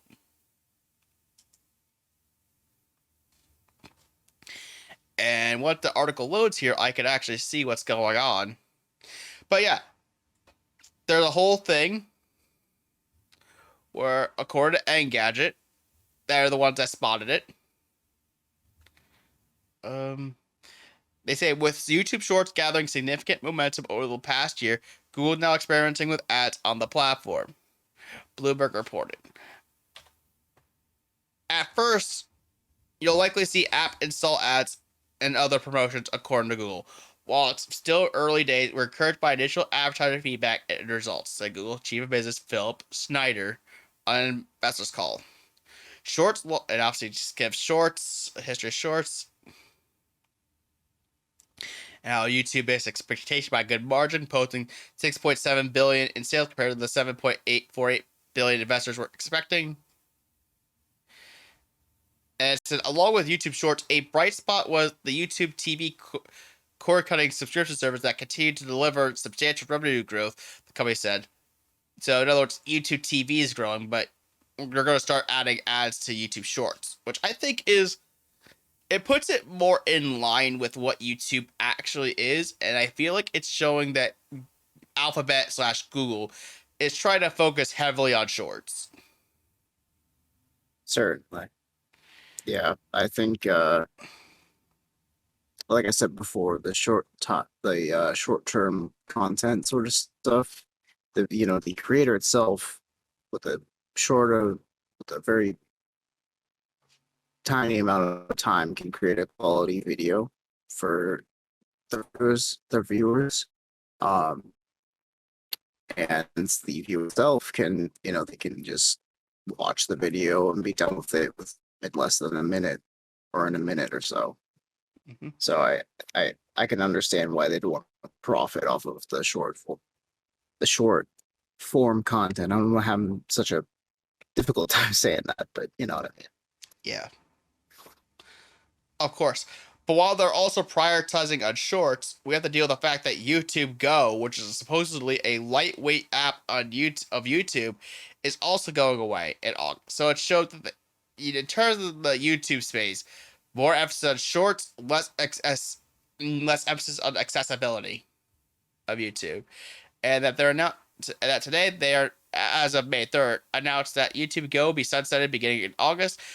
To access YouTube, we recommend that YouTube Go users install the main YouTube app or visit youtube.com in their browsers. In comparison with YouTube Go, the main app provides a better overall experience as well as offer features that aren't available on YouTube Go that many have asked for. The ability to comment, post, create content, and use dark theme. And it was designed and launched in 2016. It was designed for viewers in locations where connectivity, data, prices, and low-end devices prevents us from delivering the best experience in the main YouTube app. Instead, YouTube has invested in improvements to the main YouTube app that make it perform better in these environments while also delivering a better user experience, which is inclusive of our entire community. So pretty much it is that they think that, hey, our improvements to the main YouTube app is good enough now that we could get rid of this YouTube Go app. Mm-hmm. Which, don't get me wrong, I mean, a very lightweight YouTube app could be potentially useful, especially if you don't want to deal with constant comic boxes all over the place. Like, you just want to get to the bare minimum of just being able to watch your videos and get out. This seemed like this could have been useful for that. But yeah, it seemed like their priorities just shifted away from that, and they want to get people onto Shorts as well, which I'm not sure if YouTube Go actually was capable of watching them at the way they were intended. Yeah, with YouTube Go, I've always liked light apps. I don't know. I've always liked the idea of just stripping away whatever is not necessary sort of stuff, So yeah, I don't know. I recently ran out of mobile data for the first time, and I've experienced what 2G speeds are like. Now I wish YouTube Go was installed because I would be able to just be able to watch YouTube and not worry about anything else and just do whatever and watch it like the wonderful 144p experience. Yes, I mean you can always enjoy the 144p experience of. At 15 frames per second, no less. I swear it throttles down to 15 frames if it can't handle it. If it knows you're on a very slow connection. It's insane. Right. I mean, also, I mean, you could always, just get the best possible experience on YouTube Go with Floof Alpaca.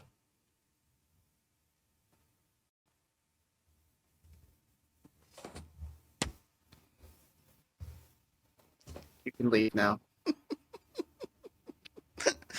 On YouTube Go.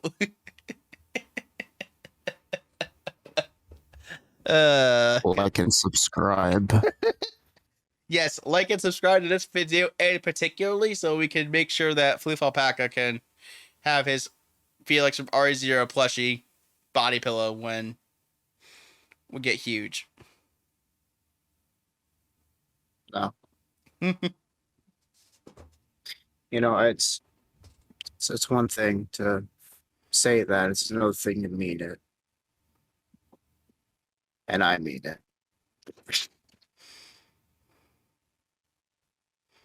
I would love one. No, I'm just kidding. Anyways, let's go. Right. We have one other thing to talk about. That TikTok is actually introducing its first ad product to offer a revenue share with creators. Now, Oh yeah, by the way, post R34 for episode 34 in our Reddit tab. of course, yeah, the Hydrate99 Reddit, the official Reddit for not only myself, but for all of my friends that want to use it, including Floof Alpaca and hopefully one day Death Serpent guys. But they're very big right now, and they're off doing big things, like hosting a pizza party in New York City on May 22nd. I really wish I could be there, honestly. I don't know any of them, except for probably Vanguard, because he's in the Discord and such. But even then, I don't even know him that well, so. But I'd love to just be there and be like, pizza, NFTs. I'd probably get a rock thrown at me, though, because of my view on it. Believe me, the two of us are both in the same camp here, ladies and gentlemen. But anyways, TikTok is introducing a new wave to lure advertisers to its platform by giving them the ability to showcase their brand's content next to the best videos on TikTok. Have news, fonts, presentation, and advertisers scheduled for this afternoon. TikTok announced the plan of TikTok Pulse, a new contextual advertising solution that ensures brands' ads are placed next to the top 4% of all videos on TikTok. And it's notably the first solution that's an ad product that involves a revenue share with creators. The company said creators and publishers with at least 100,000 followers on TikTok will be eligible for the share program during the initial stage of the TikTok Pulse program, with a 50-50 split in the ad revenue with creators. It'll launch in the US in June 2022 with additional markets in the fall. But the funny thing is that apparently, from when I saw this, I think it said it was the top 4% be eligible. Yeah, let me see if I can find it. Yeah, it was in the first part. It's on the right here. There you go. That shows brands ads placed to the top 4% of all videos on TikTok, which I'm sure there's a bunch of videos, don't get me wrong, thousands and probably hundreds of thousands of videos. And this could probably end up being 4,000 videos or 8,000. Who knows how many videos are on TikTok? All I know is that number is got to be it's still a very low percentage of people that are going to be eligible for this. Without a doubt, yeah. But it's a step in the right direction, though. I do think this is a step in the right direction. Mm-hmm. And it said that, yeah, at the top too, they also mentioned that last December, TikTok also debuted an online creator next portal where organized all the tools creators can use to make money on its app in one place. Here, the creator can learn about how to accept virtual gifts and payment from fans viewing their videos and their live TikTok content. And they can also apply the creator marketplace to accept brands for sponsored content. They have at least 10,000 followers. So it seems like,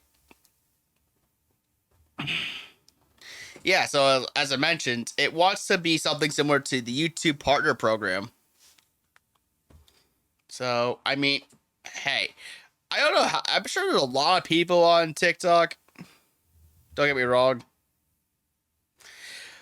But, I mean, this is still a step in the right direction for increased viability for TikTok creators. But they have to put a lot of work in or find how to make the most viral videos to make this work. Yeah. Like, it'd be funny if one of these days, like, if I decided to make a TikTok and I transferred all of the GAHCast shorts over to TikTok, how well they would do. I don't That think. would break loose. I mean, it'd be funny if it got like 100,000, like a couple hundred views, just for doing something stupid. But I don't think it would do that great unless I kept doing it over and over again. Yeah. Yeah. But anyways, this is a step in the right direction for all those that use TikTok. While it's not that many people, at least it's a way for creators to get themselves out there on the platform. Definitely. But while we have a platform that's starting to continue to build itself up, like TikTok, one potential platform is going away. And this is something I personally want to talk about because while most of my audience will not know about this, for a while, I've actually had my podcast uploaded to this Facebook podcast, service. Mm-hmm. And I think for a while, that's where I got a massive boon on my audio side before I started to really taper off. I don't know if it's specifically that service, but I did notice that as soon as I uploaded it right to Facebook Podcast, it just boomed for a while. And obviously now it's faltered off quite a bit. But that's okay. Because, I mean, obviously I've been putting a lot more focus on the video form of the show, which is on YouTube. And, well, I guess I'll mention it now. Eventually, GAHCast, the video version, will be available on Facebook through the High Joy of 99 Facebook page that is currently still in construction.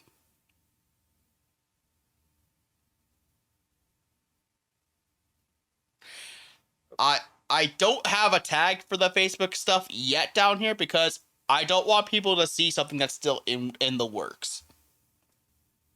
Of course. But when the time comes that, I get the video version up on Facebook, you guys will all be able to you'll all be notified that, hey, this will be available on Facebook. And one of the things what I was hoping for with this, before this news came out, was the fact that the Facebook will be the one place where you have both the audio form and the video form in one place.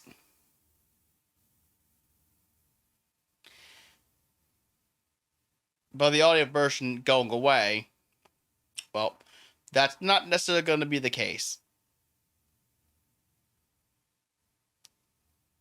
Anyways, let me get to the article itself.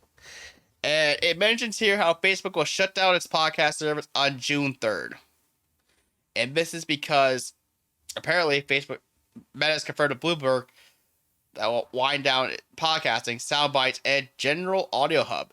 It will no longer let podcasters add shows to Facebook as of this week and will remove them entirely on June 3rd. The hub and soundbites will close sometime in coming weeks, while live audio rooms will fold into Facebook Live. And they say that a Meta spokesperson characterized the move as a matter of concentration. The move will help Meta focus on the meaningful experiences, according to the representative. And they mentioned that there were hints in recent weeks that Meta was losing interest in podcasts and shifting attention to hotter products like Facebook's main feed and Instagram Reels. There was a good response to audio services, a Meta spokesperson told Bloomberg in mid-April, but the news outlet sources said the social media firm was more interested in highlighting the metaverse and shopping when talking to podcast partners. Specifically speaking, Meta's interest in conquering AR, VR, and rivals like TikTok may have pulled them attention away from audio. Well, that's just great. They killed a podcast for freaking metaverse. And VR Chat Plus. How delightful. Sorry.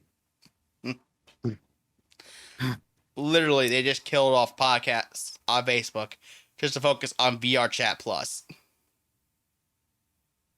That's I don't know.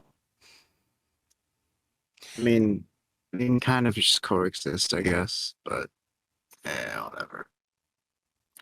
Right, like, don't get me wrong. I understand that Facebook is a trend / Meta is a trendsetter. Like, they wanted to mimic Clubhouse.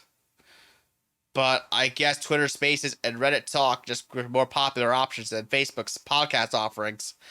And ultimately, they just like, we'll move on to getting back to the metaverse and NFTs and crypto.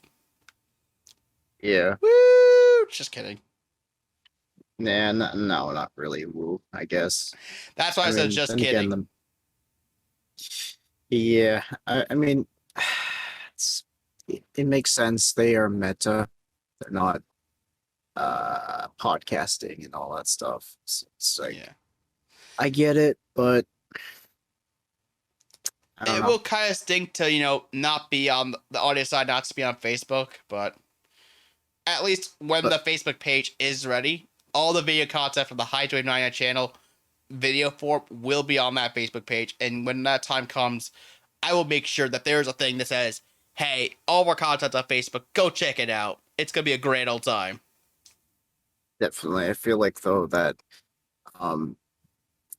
it makes sense as a, like focusing on metaverse stuff, but personally, I feel like it was not their priority anyways, Right. I'd hope that, I don't know how to put it. Well, I I guess hope at that least, having, yeah, I'm going to say, well, at least one company is trying to experiment with the metaverse. And ladies and gentlemen, Spotify Island and Roblox. Sorry for cutting you off, but I wanted to get to this one. it's all right. You didn't have to cut me off. I just shut my mouth as soon as I heard Spotify and Roblox. Yeah, so Goodbye. once the article loads, we will get right into this because this is a pretty weird thing to hear. So, ladies and gentlemen, we're getting close to our, what we call the shitpost segment. As Fuck you, Alpaca decides to hide in the corner. No. It's like, what the fuck? Why is Spotify and Roblox? So, pretty much what happens is that Spotify announced that its venture into virtual worlds coming via a Roblox interactive space called Spotify Island. The setting is a place where users can create music, chill in virtual venues, and get access to exclusive virtual merchandise. And it's debuting today, as of May 3rd. So this thing's already out. Yes, you too, Alpaca, can go under Roblox, find Spotify Island, and have fun in it.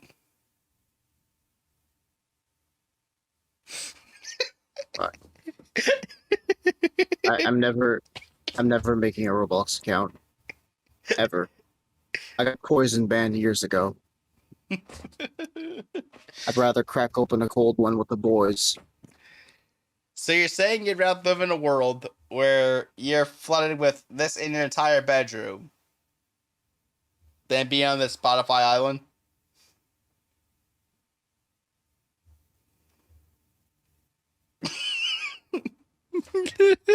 And you're still hiding in the corner.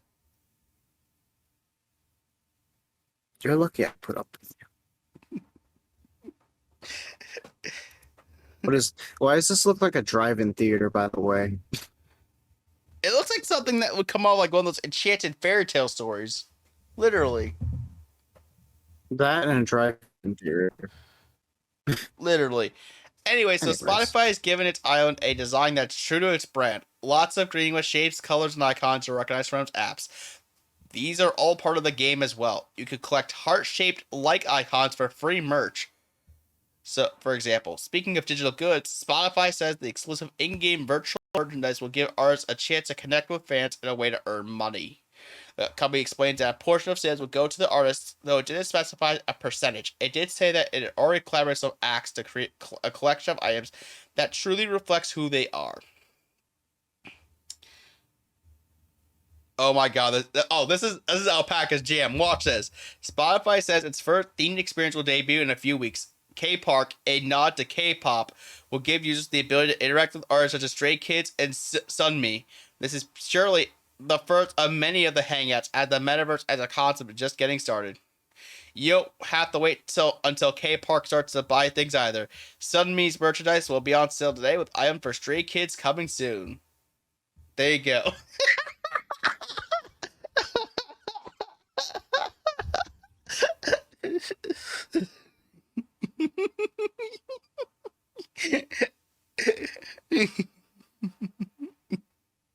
If only I could show my face on camera.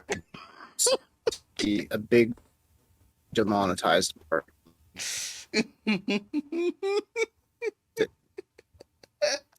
This is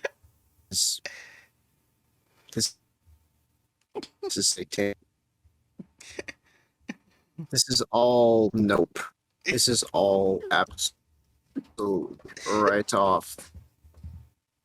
Fuck right off. Oh shit, that's the wrong thing. Like I would rather just be like, nope, I'm not catching the K-pop disease. Just kidding. I already did. Ooh, well. Sorry. Anyways, I mean, hey, at least it's not, at least this wasn't included.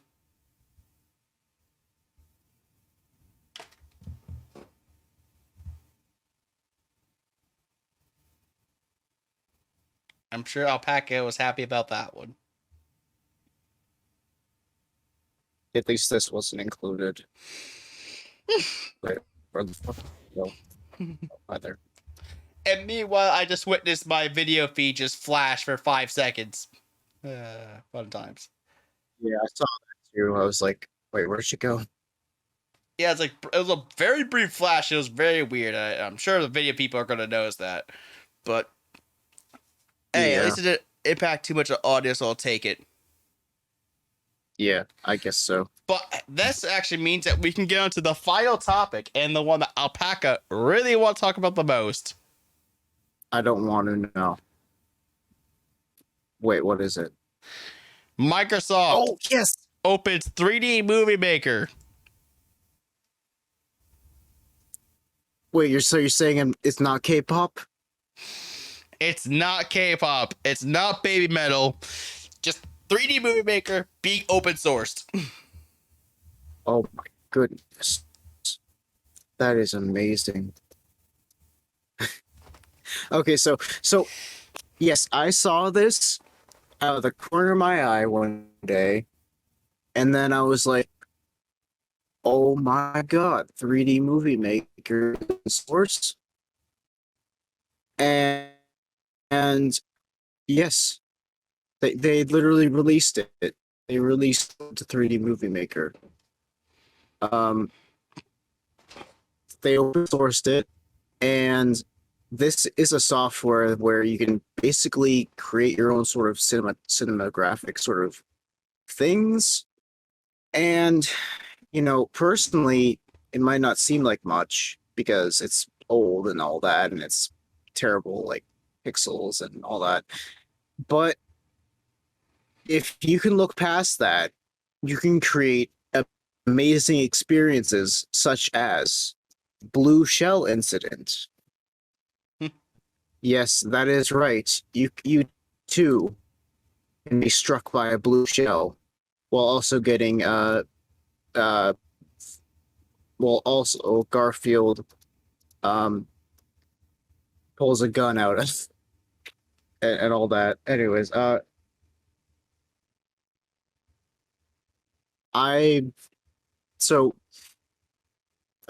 only way I know about 3D Movie Maker is literally through that certain move. Search up Blue Shell Incident. It's the best fucking thing ever. It's a masterpiece cinematography. Right.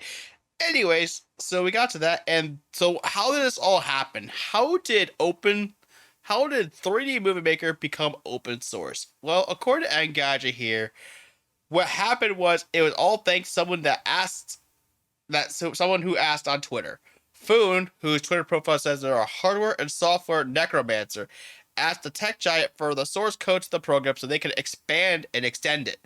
Microsoft didn't own the B-render engine it runs on, which potentially posed a problem, but the one who does own it told Foon that he would be happy to open source it if he could find a copy. But someone randomly in the blue kept the copy of the engine, and Microsoft was able to release the program's code in its entirety.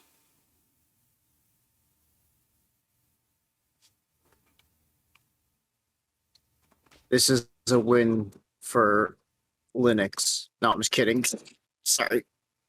I couldn't help it.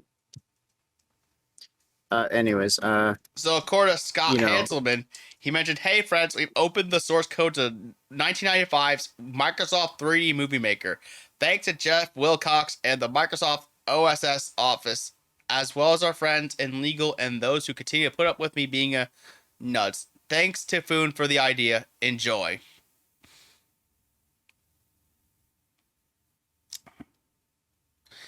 And 3D Movie Maker, which was released in 1995, gives users an easy way to create film by placing cartoony figures and props into pre-rendered environments. According to PC Gamer, Food plans to update the program so it can run on modern PCs, as well as add features to make it easier to share the resulting videos. I'm expecting I'll get the basic modernized version in the next month to a few months, depending on how many issues I run into. And the original source code for the product is now on GitHub, made available under the MIT license as open source. As Rob Paper Shotgun notes, the program's B-render engine was also used for games such as Carmageddon 1 and 2, so the code's release could potentially into fan updated versions that can run more smoothly on modern computers. Carmageddon. Did AVGN review that? Give me 1 second. I'm not sure, but if he did, that could be pretty interesting for that very niche community of gamers. He did. He reviewed Carmageddon 64.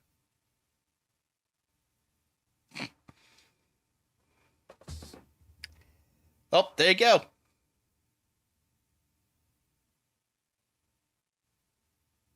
So, Flip Alpaca, what do you think of 3D Movie Maker becoming open sourced?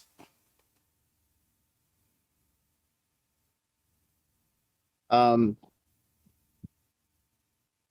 I can say is, Varg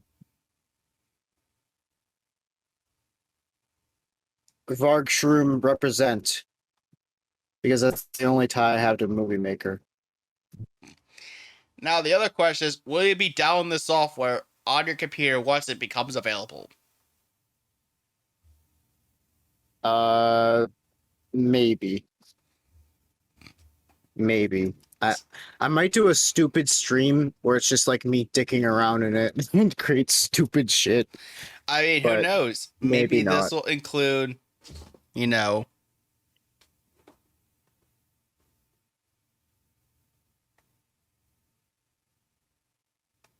gonna write a fanfic about you and those ducks. Well, Son of a speaking bitch. of which, we actually can. So, to keep up with the theme of R34, we're going to revisit a game we played back in episode 5.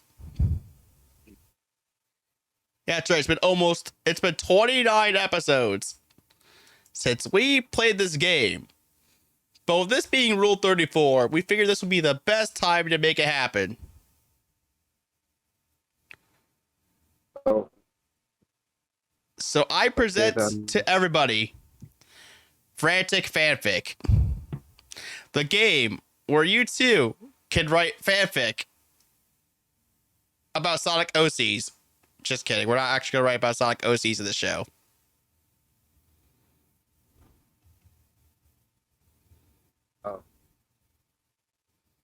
okay.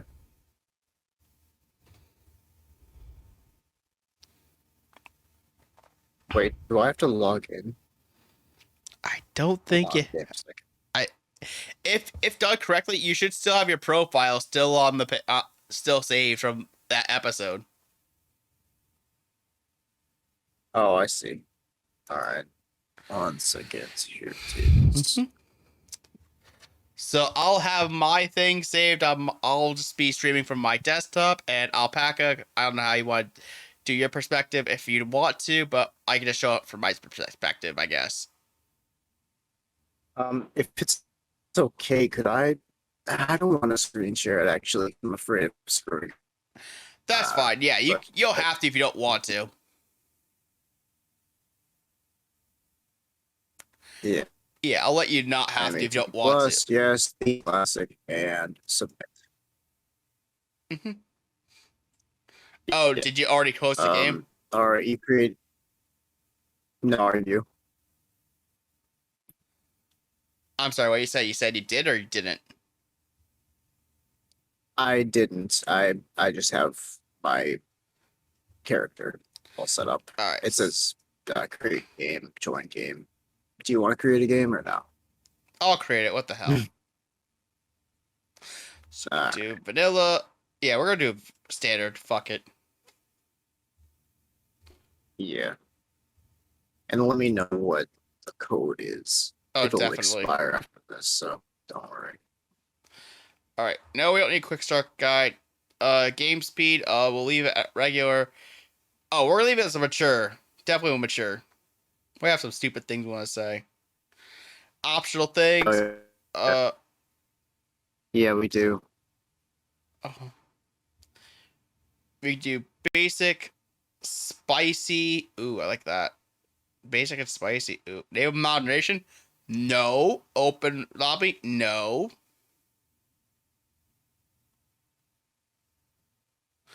Yes, a very good segment here to start off a round of Frantic Fanfic. In honor of Rule 34.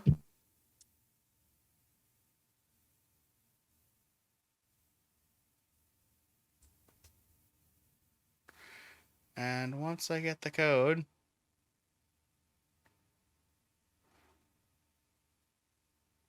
we'll be good to go. Okay. It's loading now, and all right, perfect. So the key Alpaca is AWSE.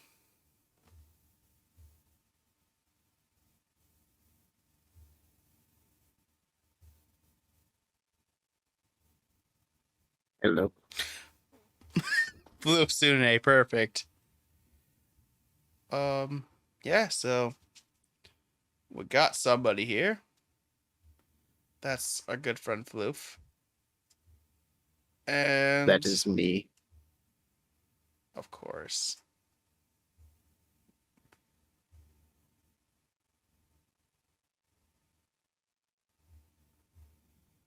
And once I find out where this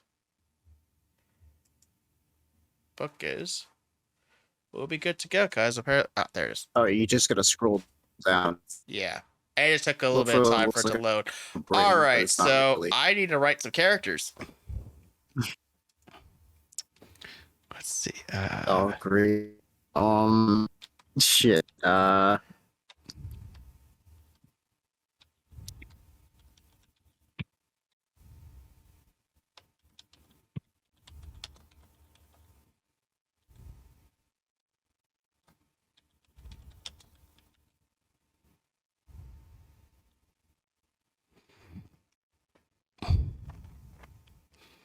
And I'll say obviously the things have changed a lot since episode 5. The humor is all different. Yes, certainly.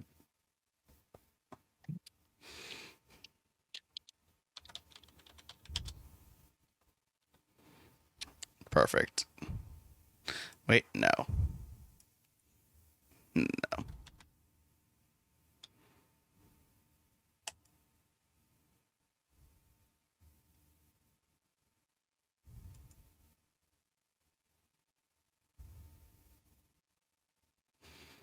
So we're just waiting for you to come up with your characters.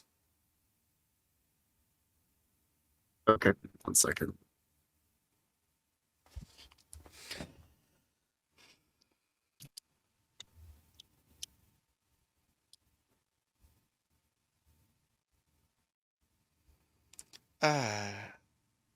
Hasn't been done for so long. I mean, we could have, if we really wanted to make this a spiritual successor to episode 5, we would have just added Inspire Bots to this whole thing too, but we're not doing that for this episode. We'll say that for another episode.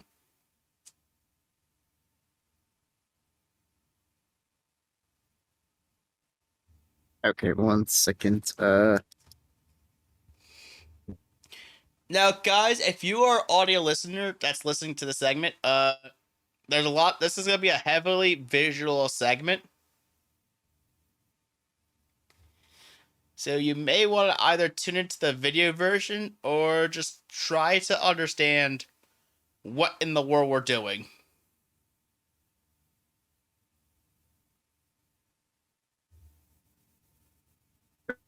Okay, 1 second.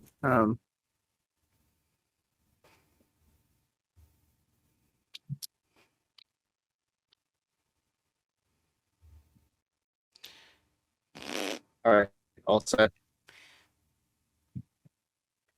Oh, God. Oh God.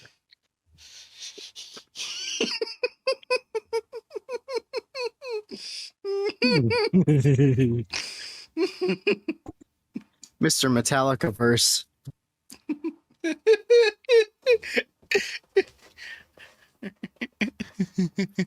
Oh my God. I'm going to do this one and this one. All right, I'll do this one, I guess. It's gonna be fucking terrible, but okay.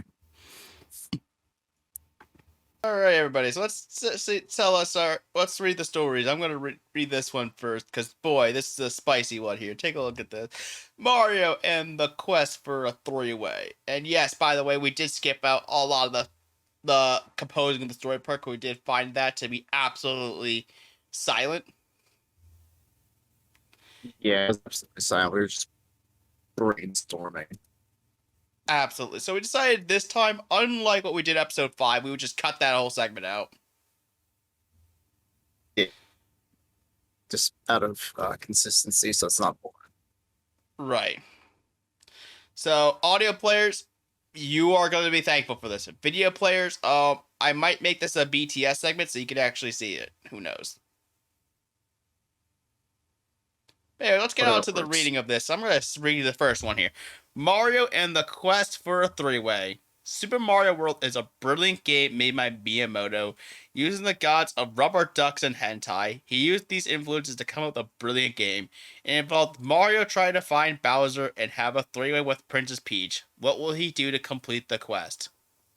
By jumping off Yoshi as he falls into his inevitable death, screaming agony as he realizes he will eventually land. Or not. The Sunday man will splatter his remains across the fucking Yoshi ugly green shit. Otherwise beautiful exists. Mars says he fell. I'm gonna do that. Fuck are you? Miyamoto thought this was brilliant game design. The FBI then came into a true Miyamoto in the making of the game, citing his obsession of hentai as destructive to a children's video game and had a scrubbing of all pornographic influences. Though Yoshi still evaded his taxes, Mario, realizing he cannot have his three-way with Peach and Bowser, thought it would be a good idea to bounce between dimensions to stop the FBI from altering the motives of the game, and so he could have his wildest dreams fulfilled.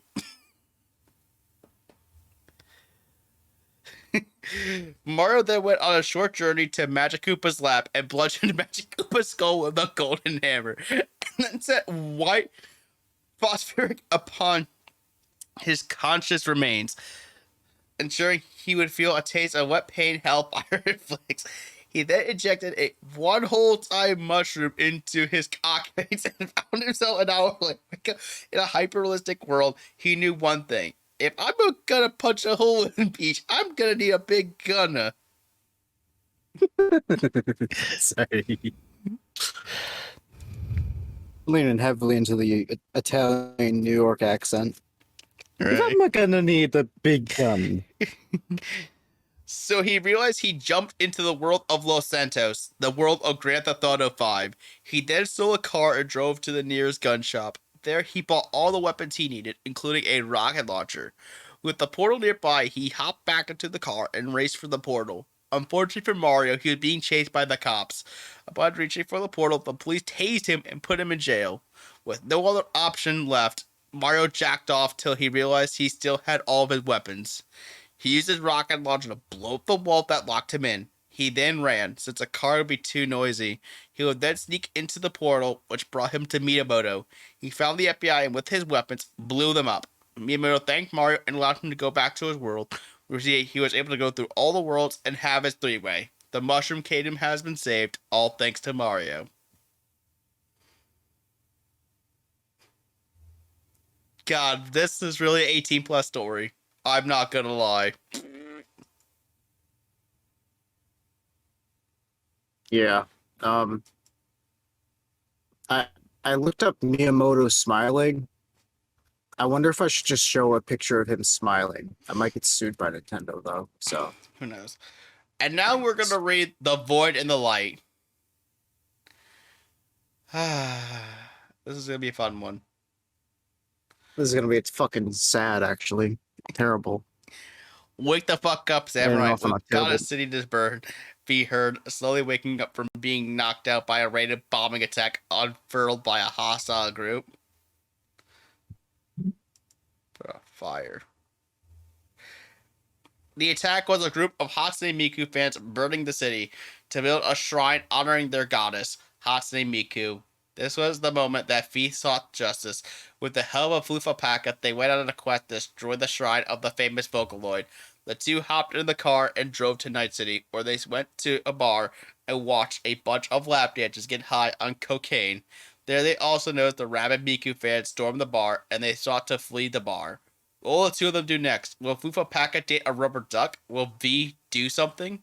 As I spelt that completely wrong because I ran out of time. Alright. In a matter of seconds, the pair rushed out of the emergency exit, a hasty idea, and the fire alarm tripped, but an otherwise absolute, as the fire alarm caused confusion, and the fans believed it was their lord and savior, Hatsune Miku, singing to them. Floof and V hijacked a random taco truck and put the employee in a storage container where she screamed in agony. Okay. Following the incident, V and Flufapaka thought of their next move.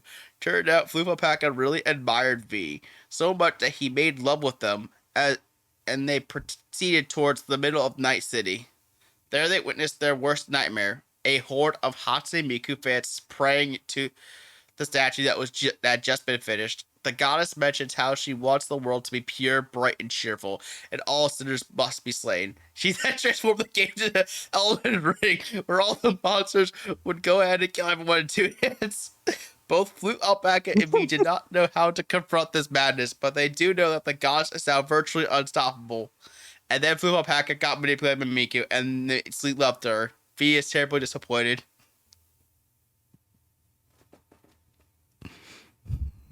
And then I wrote the worst ending ever. It's the dark timeline. That was the story anyway. In all reality, Floof was somewhere against his will, slaving to Miku in any way she wanted. The world plunged into hysteria. Media analyzed condition a fabrication that Floof was endowed to Miku and married to her. She says she is a god to the public, but she is nothing more than an errand boy in the day and a pleasure toy to Miku's psychopathic practice. Few be hunted down for the rest of the days and guillotine. Oh my god, yes. Yes. Oh, God. All right. Oh, you won. Terrible. I won. Why did I won? I reacted to your images the most. With the most reactions. Download images. Okay. Download texts. Okay. Let's do that. Yeah, so we can keep these Nice. stories forever immortalized. Play again. Should we play again? I think this will be good for this time here. I think so. We'll definitely be doing this again, though. But with that being said, everybody, we don't really have a comment of the day, but I know I do have a shout out I am obliged to give, because I was talking to this guy on Twitter, actually, of all places, and I felt like I was obliged to give him a shout out. And once I load my Twitter here, I will be sure to make sure to mention him in the video. And this guy is, once I get this thing to load, and we'll know, AGGSnipes. Yes, we were talking on Twitter, and I told you I'll give you a shout out, and you are getting your shout out. So if you want to check out some cool streams, go check out AGGSnipes. I promise you he'll make some good content. And just go have fun.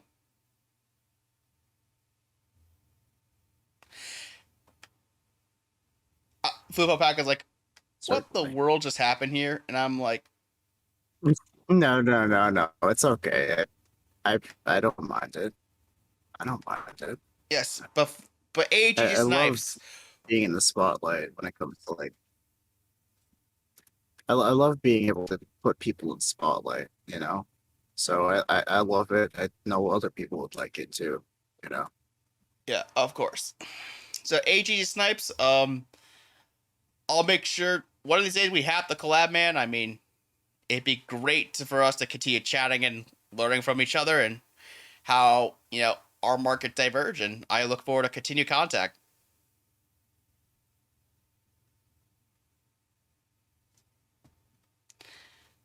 Anyways, guys, if you like what you see here today, make sure you like, comment, subscribe, follow us on any platform that the show was on. Also, too, make sure to follow us on the HydroWave99 subreddit and the HydroWave99 Twitter account. Also, join us on Discord, where you too can post rubber duck memes for Floof Alpaca to take a look at. A link tree to all which is down in the description below. I'm HydroWave99. And I'm Fluff Alpaca, even though I don't want rubber duck. And we'll see you all next time. Bye, everyone. Bye. Fuck Hydroid. No, I'm just kidding. Fuck you, no rubber ducks. Sorry. I know you like to say screw everybody else, but I thought I mentioned one thing. Well, what's up? The one thing I just want to mention is, and make sure I'm gonna upload some of these images on Twitter too. But yeah, go enjoy some Floof Alpaca content right here. I hate you. All right, goodbye. Good night, everyone.